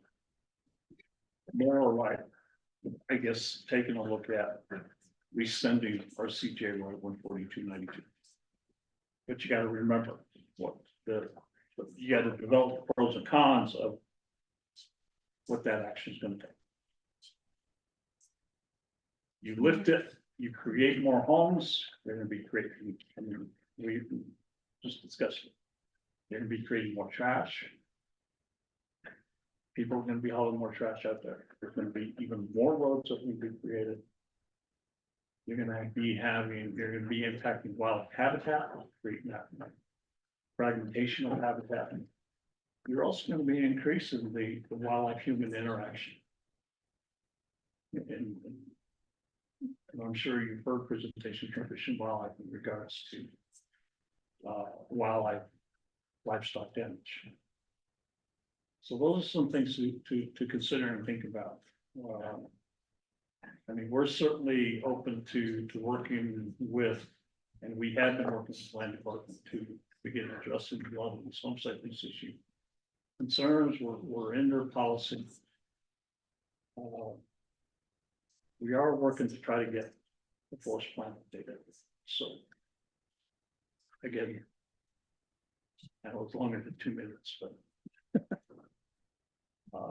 that's my report, Madam Chair, members of the committee.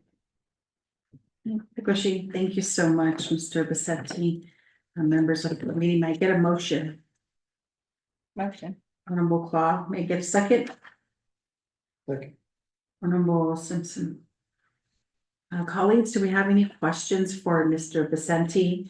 Again, just giving you a little history on this purpose of why we had Forestry provide a report here today to RDC, as I believe several of our colleagues on the 25th council have requested to get legislation dropped for their constituents within their communities to hopefully have RDC approve a home site for them. But as you heard here from Mr. Vicente, some of the pros and cons, mainly the cons to how it will impact, you know, in general, the land, the wildlife concerns, the illegal roads and every aspect that human will, you know, put a dent in the land. So again, Ishiba Aquinosin. So I'd like to go ahead and allow time right now if any of my colleagues have any questions or comments. Honorable Claw. Thank you, Madam Chair. And thank you, Mr. Vicente, for the report here. And I do just have a question regarding the forestry management plan. When that would be ready to be reviewed by RDC, if we could get a projected timeline. The reason why I asked this question is a few years back, they had the Wood Spring fire that occurred. And a lot of the forest lands were burned, and I believe the acreage was so much that it was comparable to like a national park in Florida. So those are some of the concerns that I have, and I think with that, you know, some families, they still have their summer sheep camps that are still being used. And I can go ahead and just speak for myself. When I did apply for a home site, I did apply with a sheep camp in mind, and the forestry did state that, you know, this is a resource management plan, and the legislation was referenced. So I don't think that forestry did offer an option, but I took it upon myself to find another area outside of the forest there. So I think that I would like to hear what their plan is. I know that they are also really short on their staffing. And we were able to hear that report during the leadership meeting on their budget. And I do agree that, you know, with this plan, we also need to look at the areas that are already within the system that were grandfathered in. If they have that information, that would be good to see. I still do not have access to my Navajo Nation email, so I wasn't able to follow the presentation, but I will look at it later on. But I just wanted to find out when we can look forward to hearing the forest management plan and have that updated. In addition to that, are there any grants that the Department of Forestry are working on to try to supplant maybe just taking care of the forest as well as the wildlife on there? So those are some of the things that I just wanted to ask. And then in regards to legislation and policy update, based on the map that was sent out, I think that if we can get maybe I don't know how updated the aerial shots are.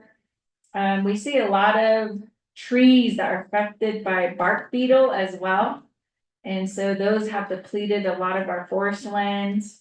If we can hear a little bit about that too, on how they are fighting the bark beetle, if they're working with any universities or any programs out there, and how can we educate our Navajo Nation people regarding that. And then also with what's going on with, like, right now we're in pinon season, so we have everyone sitting under the trees right now along the roadsides, and that has posed as a traffic hazard as well.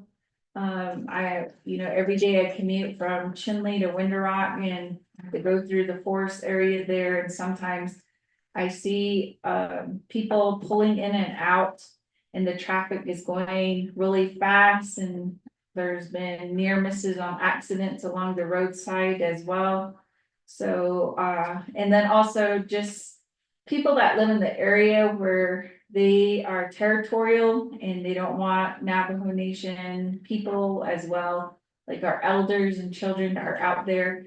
I do get fearful for their safety because sometimes these people that live alongside the roads are chasing them off or they're getting after them.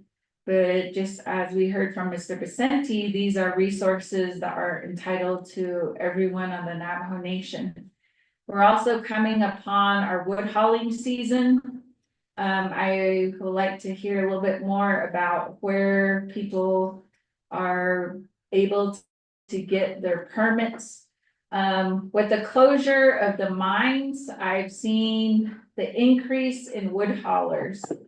And I've seen an increase in the trash out in the woods as well. A lot of illegal dumping is happening. Going over the roadway on N13, N7, when you're coming over the mountain, even though it's dirt road, people are dumping their couches, refrigerators, TVs, and all of that alongside the roads into the ditches. And so that has become problematic. And I think we do really need to address enforcement. How are we able to maybe increase the fines or making it not a civil penalty, but a criminal penalty if we're not abiding by some of those regulations that are imposed on our forest areas. So those are just some of the updates, if I could get that information. And then as far as amendments, right now, I think that until we're able to gather all of that information, then I don't see a need for an amendment right away. I know the waivers that I'm experiencing are more on the moratoriums and the buffer zones, not so much on the forest lands. But it's good to have Mr. Vicente here and for him to present that information. And Mr. Vicente, if you can go ahead and just forward that legislation that you referenced to Mr. Taki so that we can all have a copy. So with that, Madam Chair, I'll turn it back over to you if you have. Question, those are some really great concerns that were noted. So, Mr. Vicente, I'd like to go ahead and yield the floor back over to you for responses in regards to an updated forestry forest management plan. And then other questions that were asked were grants from the that Department of Forestry is looking for forest management and wildlife, maybe even updated aerial shots because of the beetle bark. I know it's pretty much something that is across Navajo Nation all the way to Eastern, and not really sure of the Western, but I know up in the Summit area it is really bad. And then traffic control, maybe from your department, how we can collaborate with NDOT or State Highway Department. And even for wood haulers, how do we stop them from making additional roads? And illegal dumping is a big issue. Again, one of the main issue also is the fire prevention when they're utilizing their chainsaws, and then enforcement. So if you could just make those responses. Yeah, thank you, Madam Chair, members of the committee, Honorable Blau. In regards to the forest management plan and the revision, we would need to, we could present you with what the current forest management plan is at any point in time, based off of the committee schedule.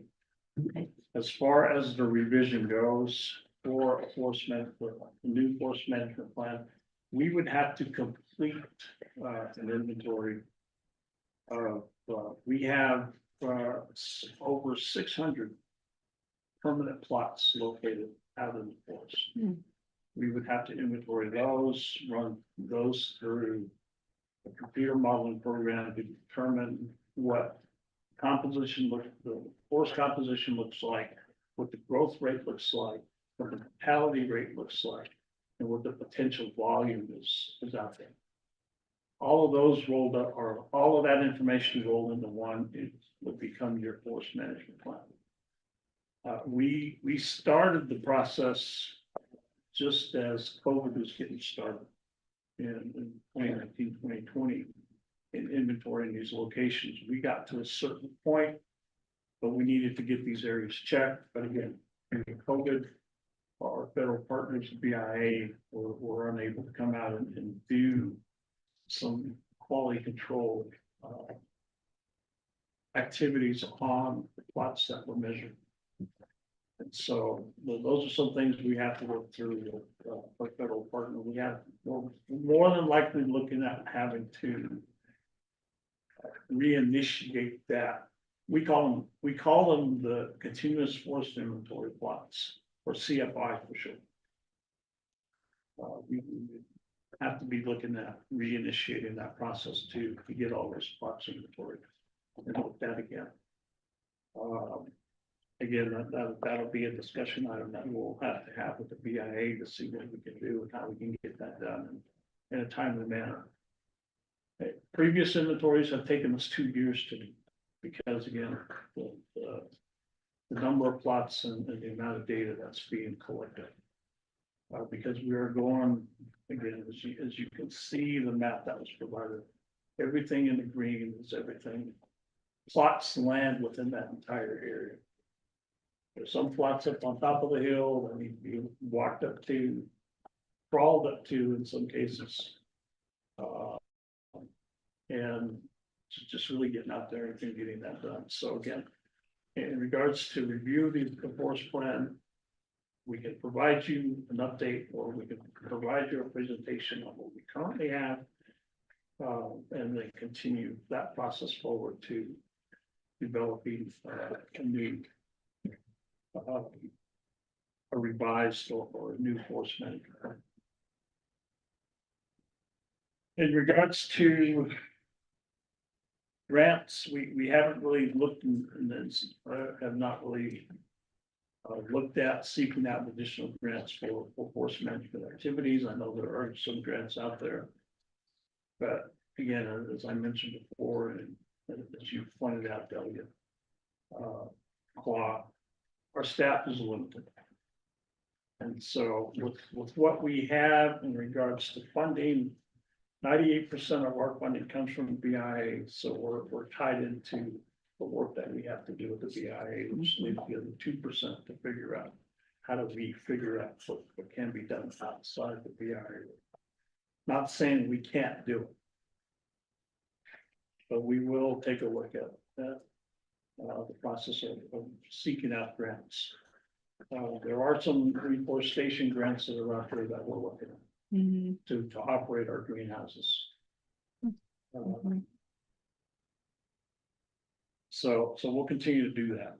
Bark beetles, yes, there is an issue in that Cross Canyon area over to south west of the summit.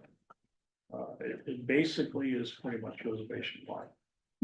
It's also heavy in eastern Smith Lake and Mariana Lake there, Pinedale area.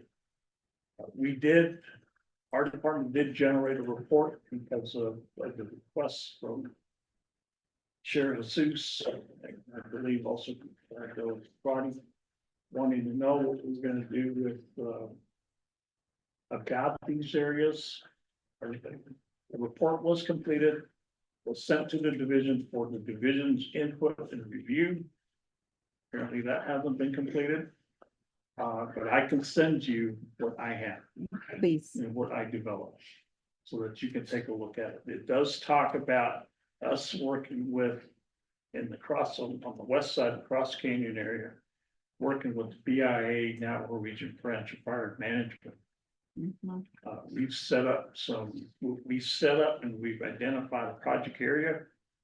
But one of the bigger issues we have in regards to that is our National Environmental Policy Act clearances, or NEPA required clearances.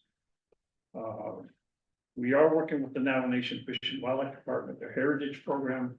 They do have a wildlife biologist on staff that looks to work on forestry projects. She's very good. She's able to work with us and we discuss a lot of these projects with her. One area we are falling short is our cultural clearances. With HPD, I mean, I don't wanna put HPD behind the 8 ball. Or so people say, I don't want to throw HPD under the bus, I know they're having difficulty hiring archaeologists. And so those are components that we would have to take a look at. The other component we look at in these project areas, when we get them identified, is the silvicultural prescription. How are we going to treat the land?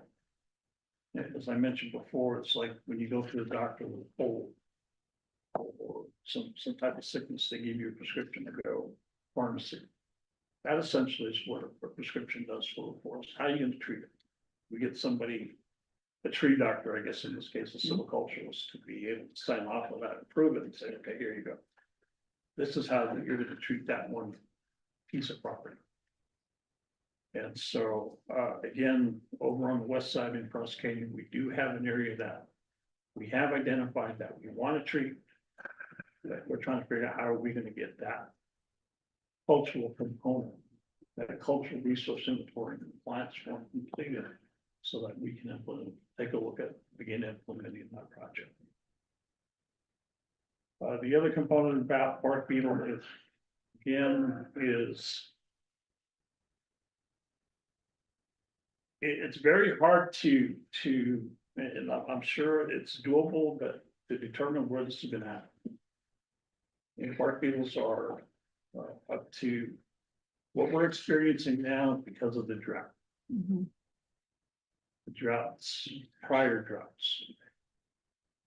We don't have the moisture. We didn't have the moisture. We had high temperatures, which really stressed out the trees and allowed these beetles to come and move in and begin hitting all these different trees.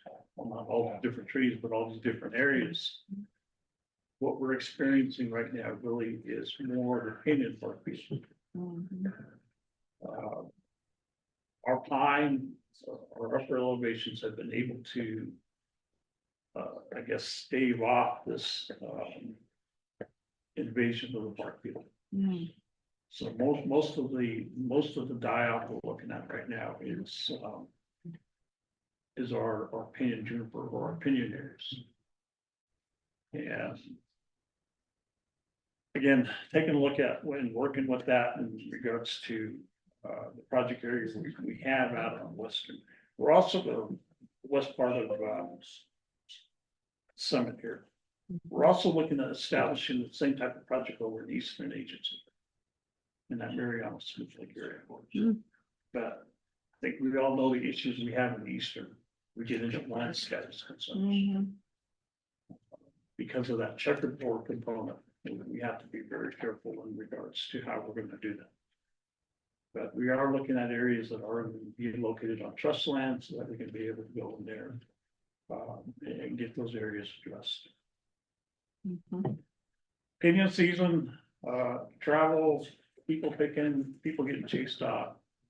You know, what we could do is we could issue a public service announcement and hit that with the radios, the newspapers, asking people to slow down, putting word out to the locals. Again, we are looking at a trust resource here, as I mentioned before, at one point in time. We are managing a trust resource, and that look at Claudia, you are correct, it's here for everybody. So everybody should have that opportunity to do it. That with home sites is another area that we get into that big heated discussion with people not wanting things to occur within their homes. They say that's mine. Like, no, the home site lease gives you that permission to establish a home, but resource and management still falls on a respective department. And so it's an educational process in trying to get people to understand that. Some days we're successful, other days we continue to fight. We continue the discussions with individuals on that process only, Mhm. pretty much on a daily basis. And I can tell you one issue we're having right now up in the summit. Just east of the summit. As you come down, the mountain. NTUA is proposing a power line. But we've got one family that's saying, we don't want the other family to tap off the line that's given to us. Because we don't know that person, we don't know where they're from. They can't tap off our line. It's like, it's not your line, it's NTUA's line. And it's not even located on the home site, it's located on trust. So going through that process again of possessiveness.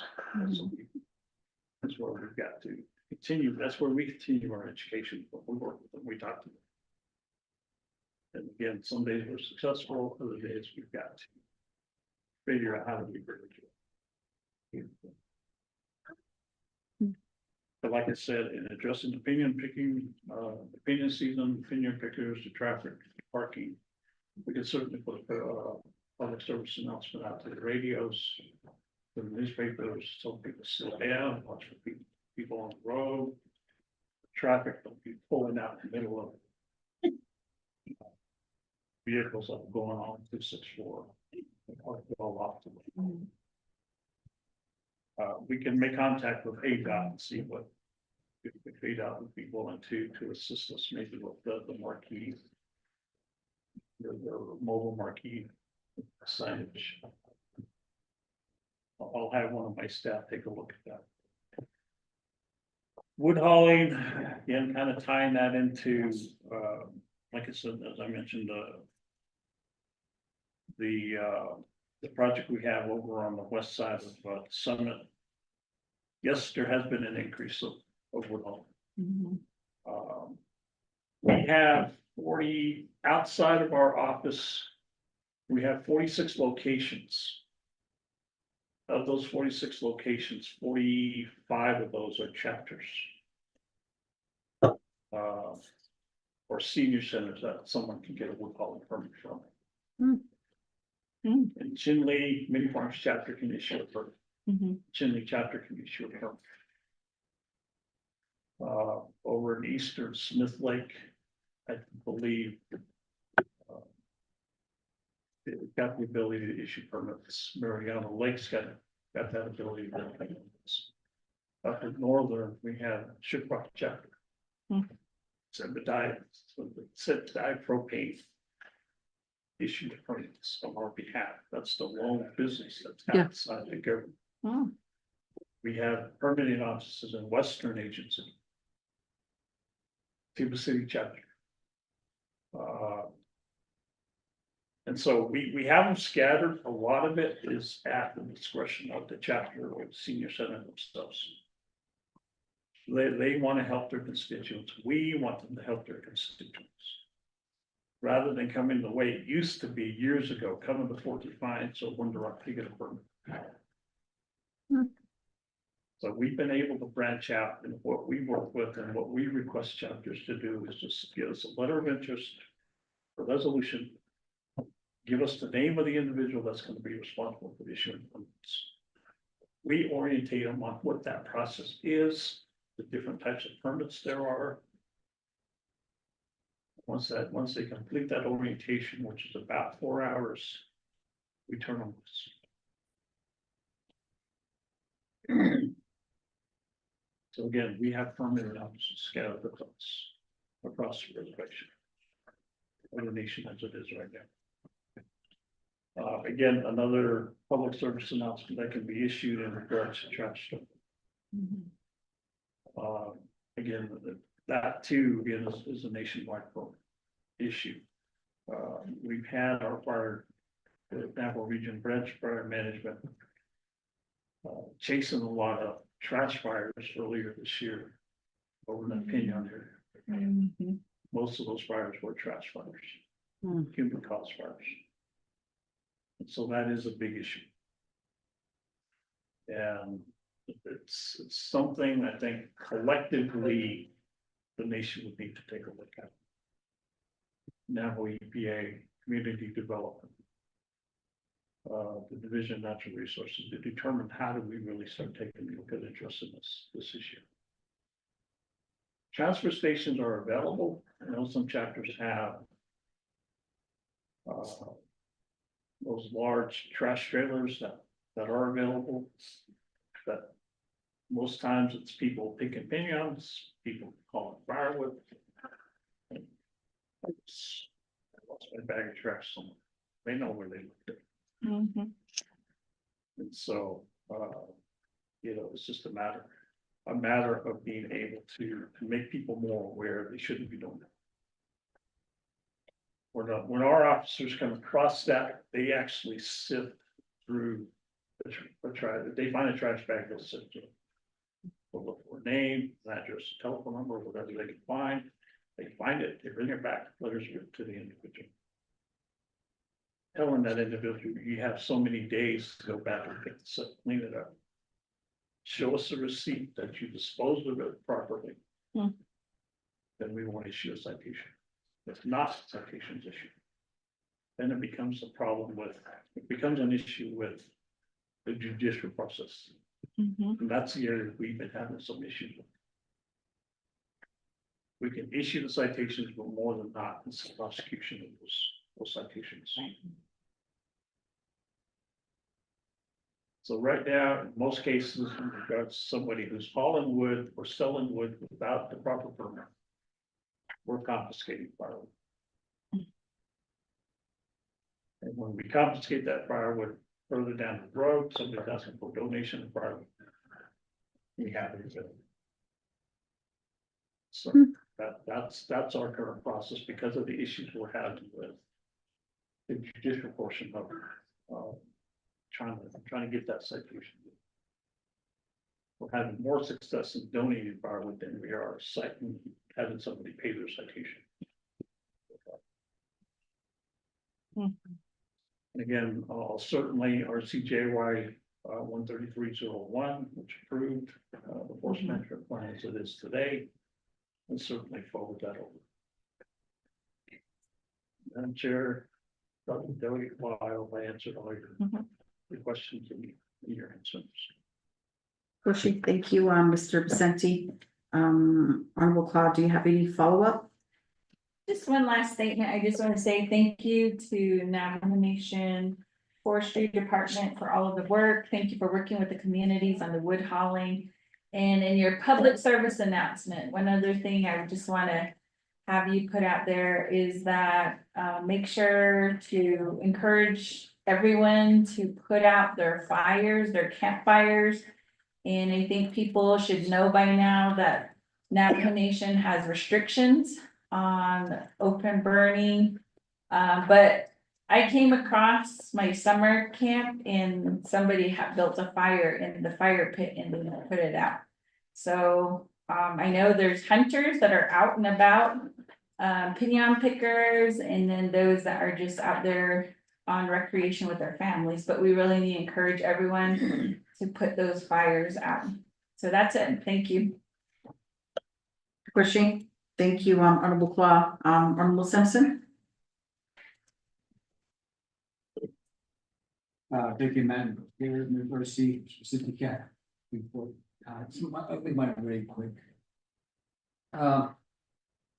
With this home site, within the boundaries of the sports land within Navajo Nation. You know, I think it's good, Madam Chair, for RDC to go out there and take a look at the tour from, have the force part, give a tour to RDC, reference to problems they're facing with more home site lease or people going out there, putting homes up, on roads, illegal dumping.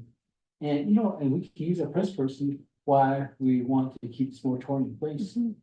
And this is why we want to not amend it, but make it stronger. But we want to go out there and take a tour of some of these problem sites because the home site leases or people legally going into homes out there. So that would be a good opportunity for us to really say that this is why we're not gonna amend, or make it strong on the moratorium. Mhm. So I'd like to have, RDC schedule something. Okay. Maybe 2 day tour of those sites that, you know, how it came about, because maybe to, home sites being approved, or being ready to get home sites, or legally, you play with the homes, all that, so. I just recommend to RDC, yeah. The question, thank you, Honorable Simpson. Going on to Chair Ness. Thank you, Mr. Vicente. It's good to see you again.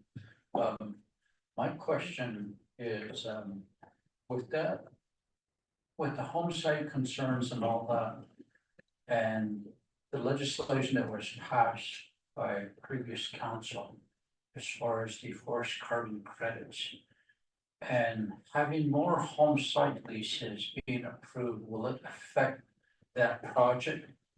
That's my only question. Thank you. Question, thank you, Chair Ness.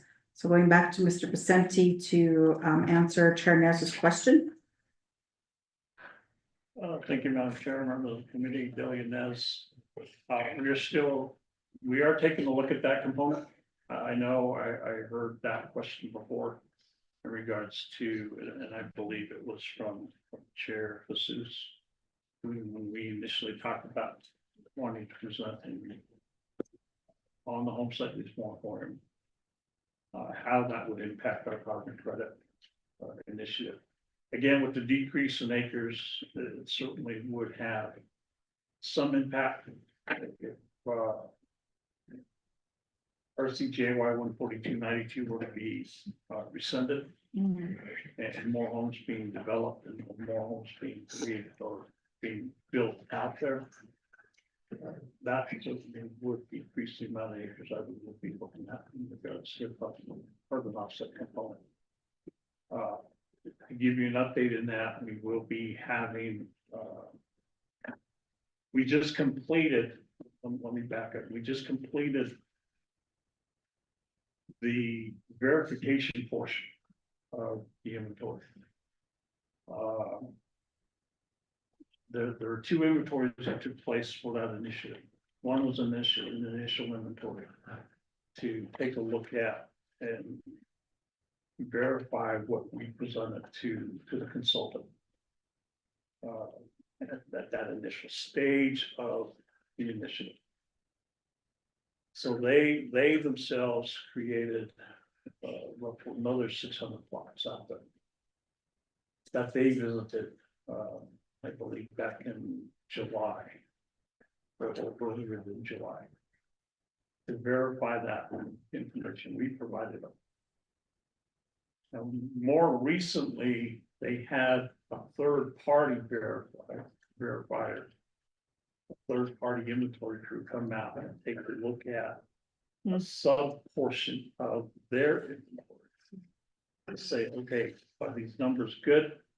What were they lacking? They actually, our verification inventory actually passed.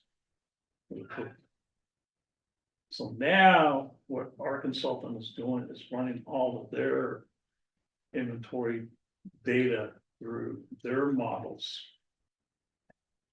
to determine that values of those values of how much we're looking at in regards to carbon tonnage that's found within the trees. And then turning that around to eventually determine what type of revenue we're going to be looking at. And where we should have a better picture, hopefully by the end of this year, as to what we're looking at, but more than likely, it's going to be mid-2025 before we really get some good hard numbers in regards to the amount of revenue that this carbon initiative is going to be able to provide and generate for the nation and the department as well. That'll be a source of funding that we can use to manage our works. Chair Ness, did that answer follow up?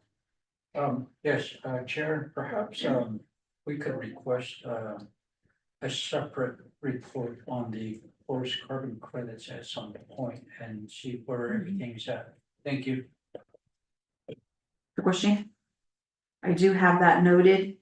And I believe Rodney also has that noted. So we also did note Honorable Simpson's request to schedule with Forestry Department, whether if it's the Cheska Mountains or even this Fort Defiance is what you call it? Yeah, Fort Defiance Plateau Forestry, possibly a 2-day tour with forestry to look at some of the areas of where home site leases are approved, but they've been developed and the impact that it's been doing, possibly some even illegal dumping. So you're probably familiar with the area out there. And the purpose for this is that legislation that was enacted, RCJY 14292, whether RDC will amend it or amend it to make it a stronger legislation. And then also the impact of the carbon sequestration, forest sequestration project that the Navajo Nation had approved a couple of months ago, and we'd like to see the impact that's going to have, and we'll definitely have a separate dialogue for that as well. So again, any other colleagues with any questions or comments? So I do appreciate your report here today, Mr. Pacenti, and I think that with this, Mariana? Yes, thank you, Madam Chair, members of the Resources and Development Committee. If I may, I have a question to ask. Sure. I have requests for legislation from one of your colleagues regarding a waiver of this particular resolution forest moratorium for something like 4 or 5 different homes in his constituency area.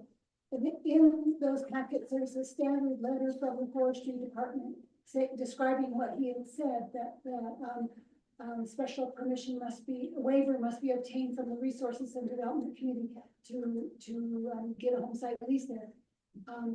However, in that standard letter, there is no information that tells where the requested home site will be. Will it be in zone 1, 2, the zones that were described at the beginning? There's no indication where that particular home is requested.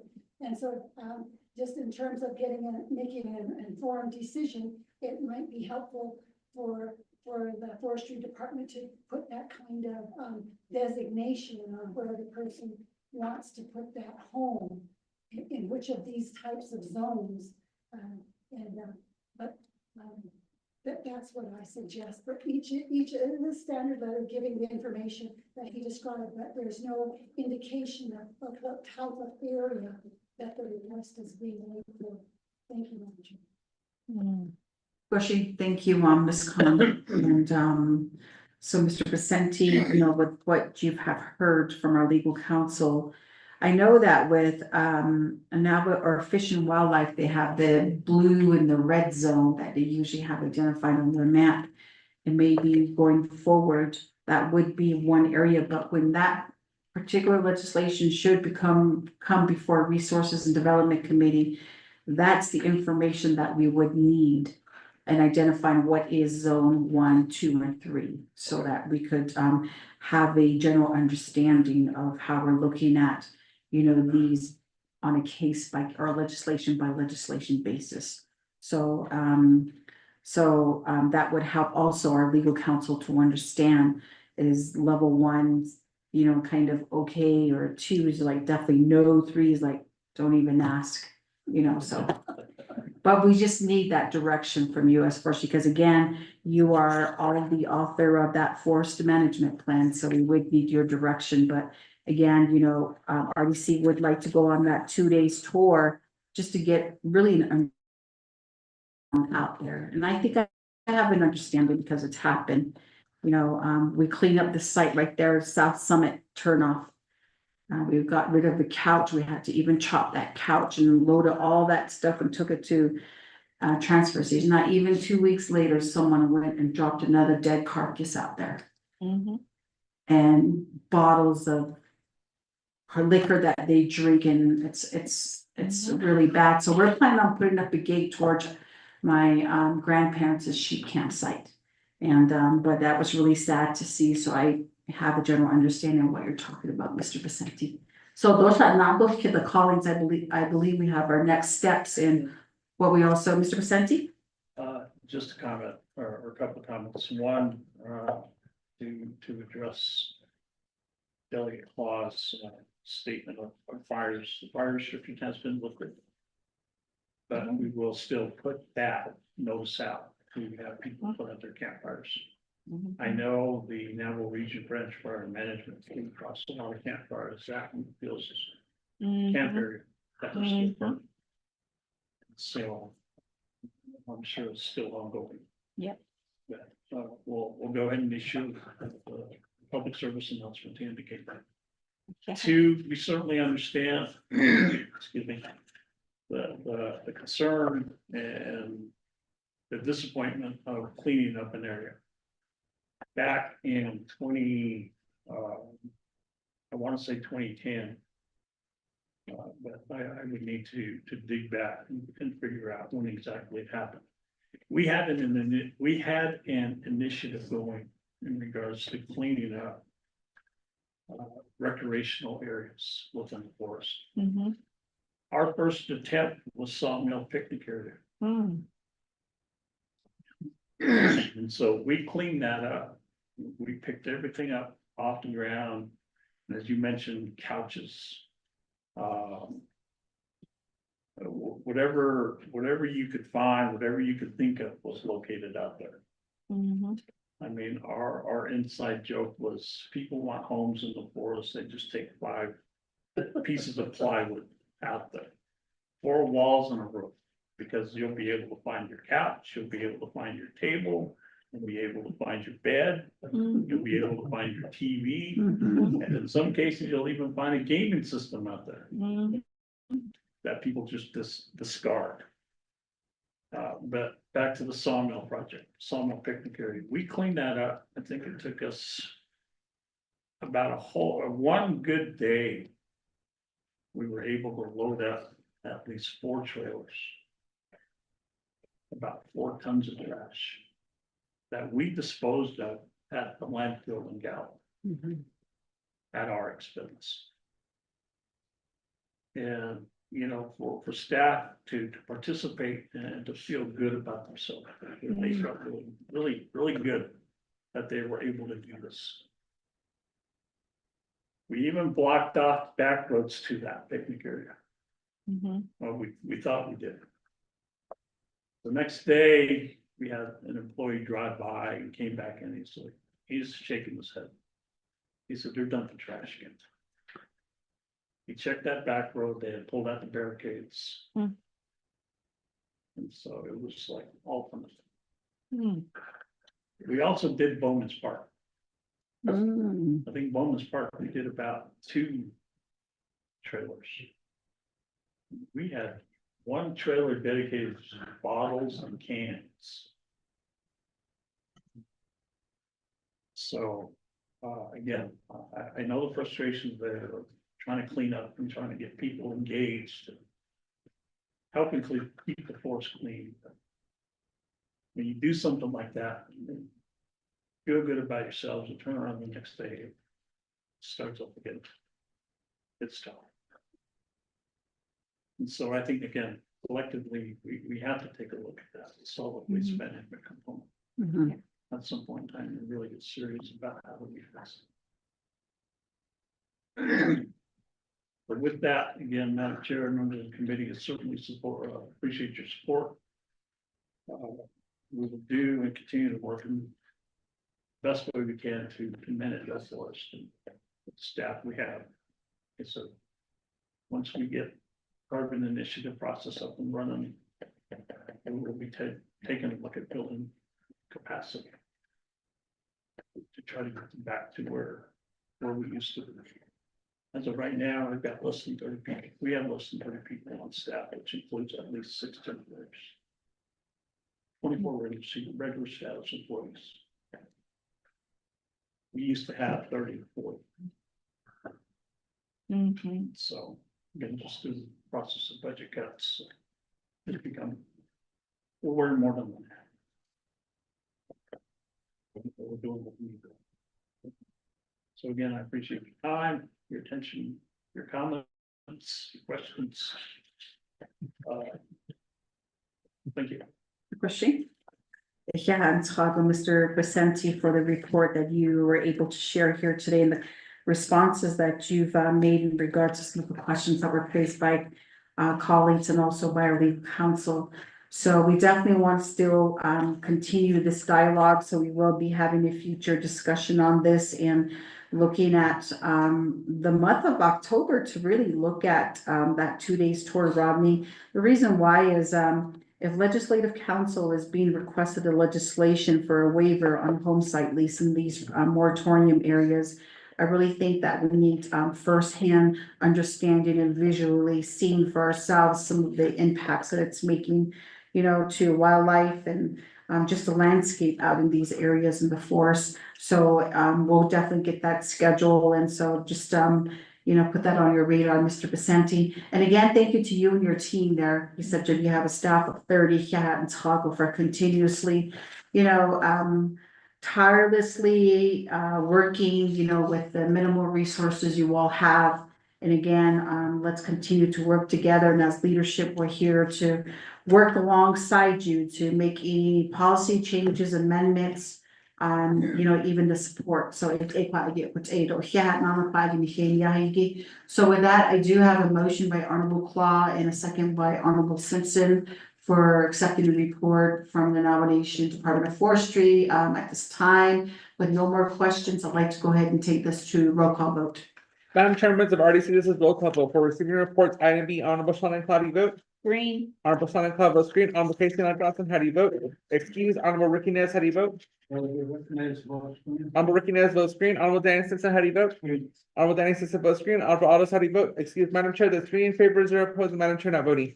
Christie? So again, thank you for that. The report has been accepted. Going on to item number 8, close of meeting. Do we have any final announcements that you'd like to share, colleagues? Nothing, Rodney? Okay, so with that, I'd like to call for adjournment at 4:13 p.m. May I get a motion? Motion. Honorable Claw, second by Honorable Simpson. Rodney, can we take the adjournment to roll call vote? Madam Chair, members of RDC, this is roll call vote for adjournment at 4:13 p.m. Honorable Shannon Cloud, you vote? Green. Honorable Shannon Cloud votes green. Honorable Casey Johnson, how do you vote? Excuse, Honorable Ricky Nez, how do you vote? Honorable Ricky Nez votes green. Honorable Danny Simpson, how do you vote? Green. Honorable Danny Simpson votes green. Honorable how do you vote? Excuse, Madam Chair, there's 3 in favor, 0 opposed, Madam Chair not voting. Okay, so we officially adjourn and thank you again. Thank you, colleagues, and also thank you to our audience that are still present.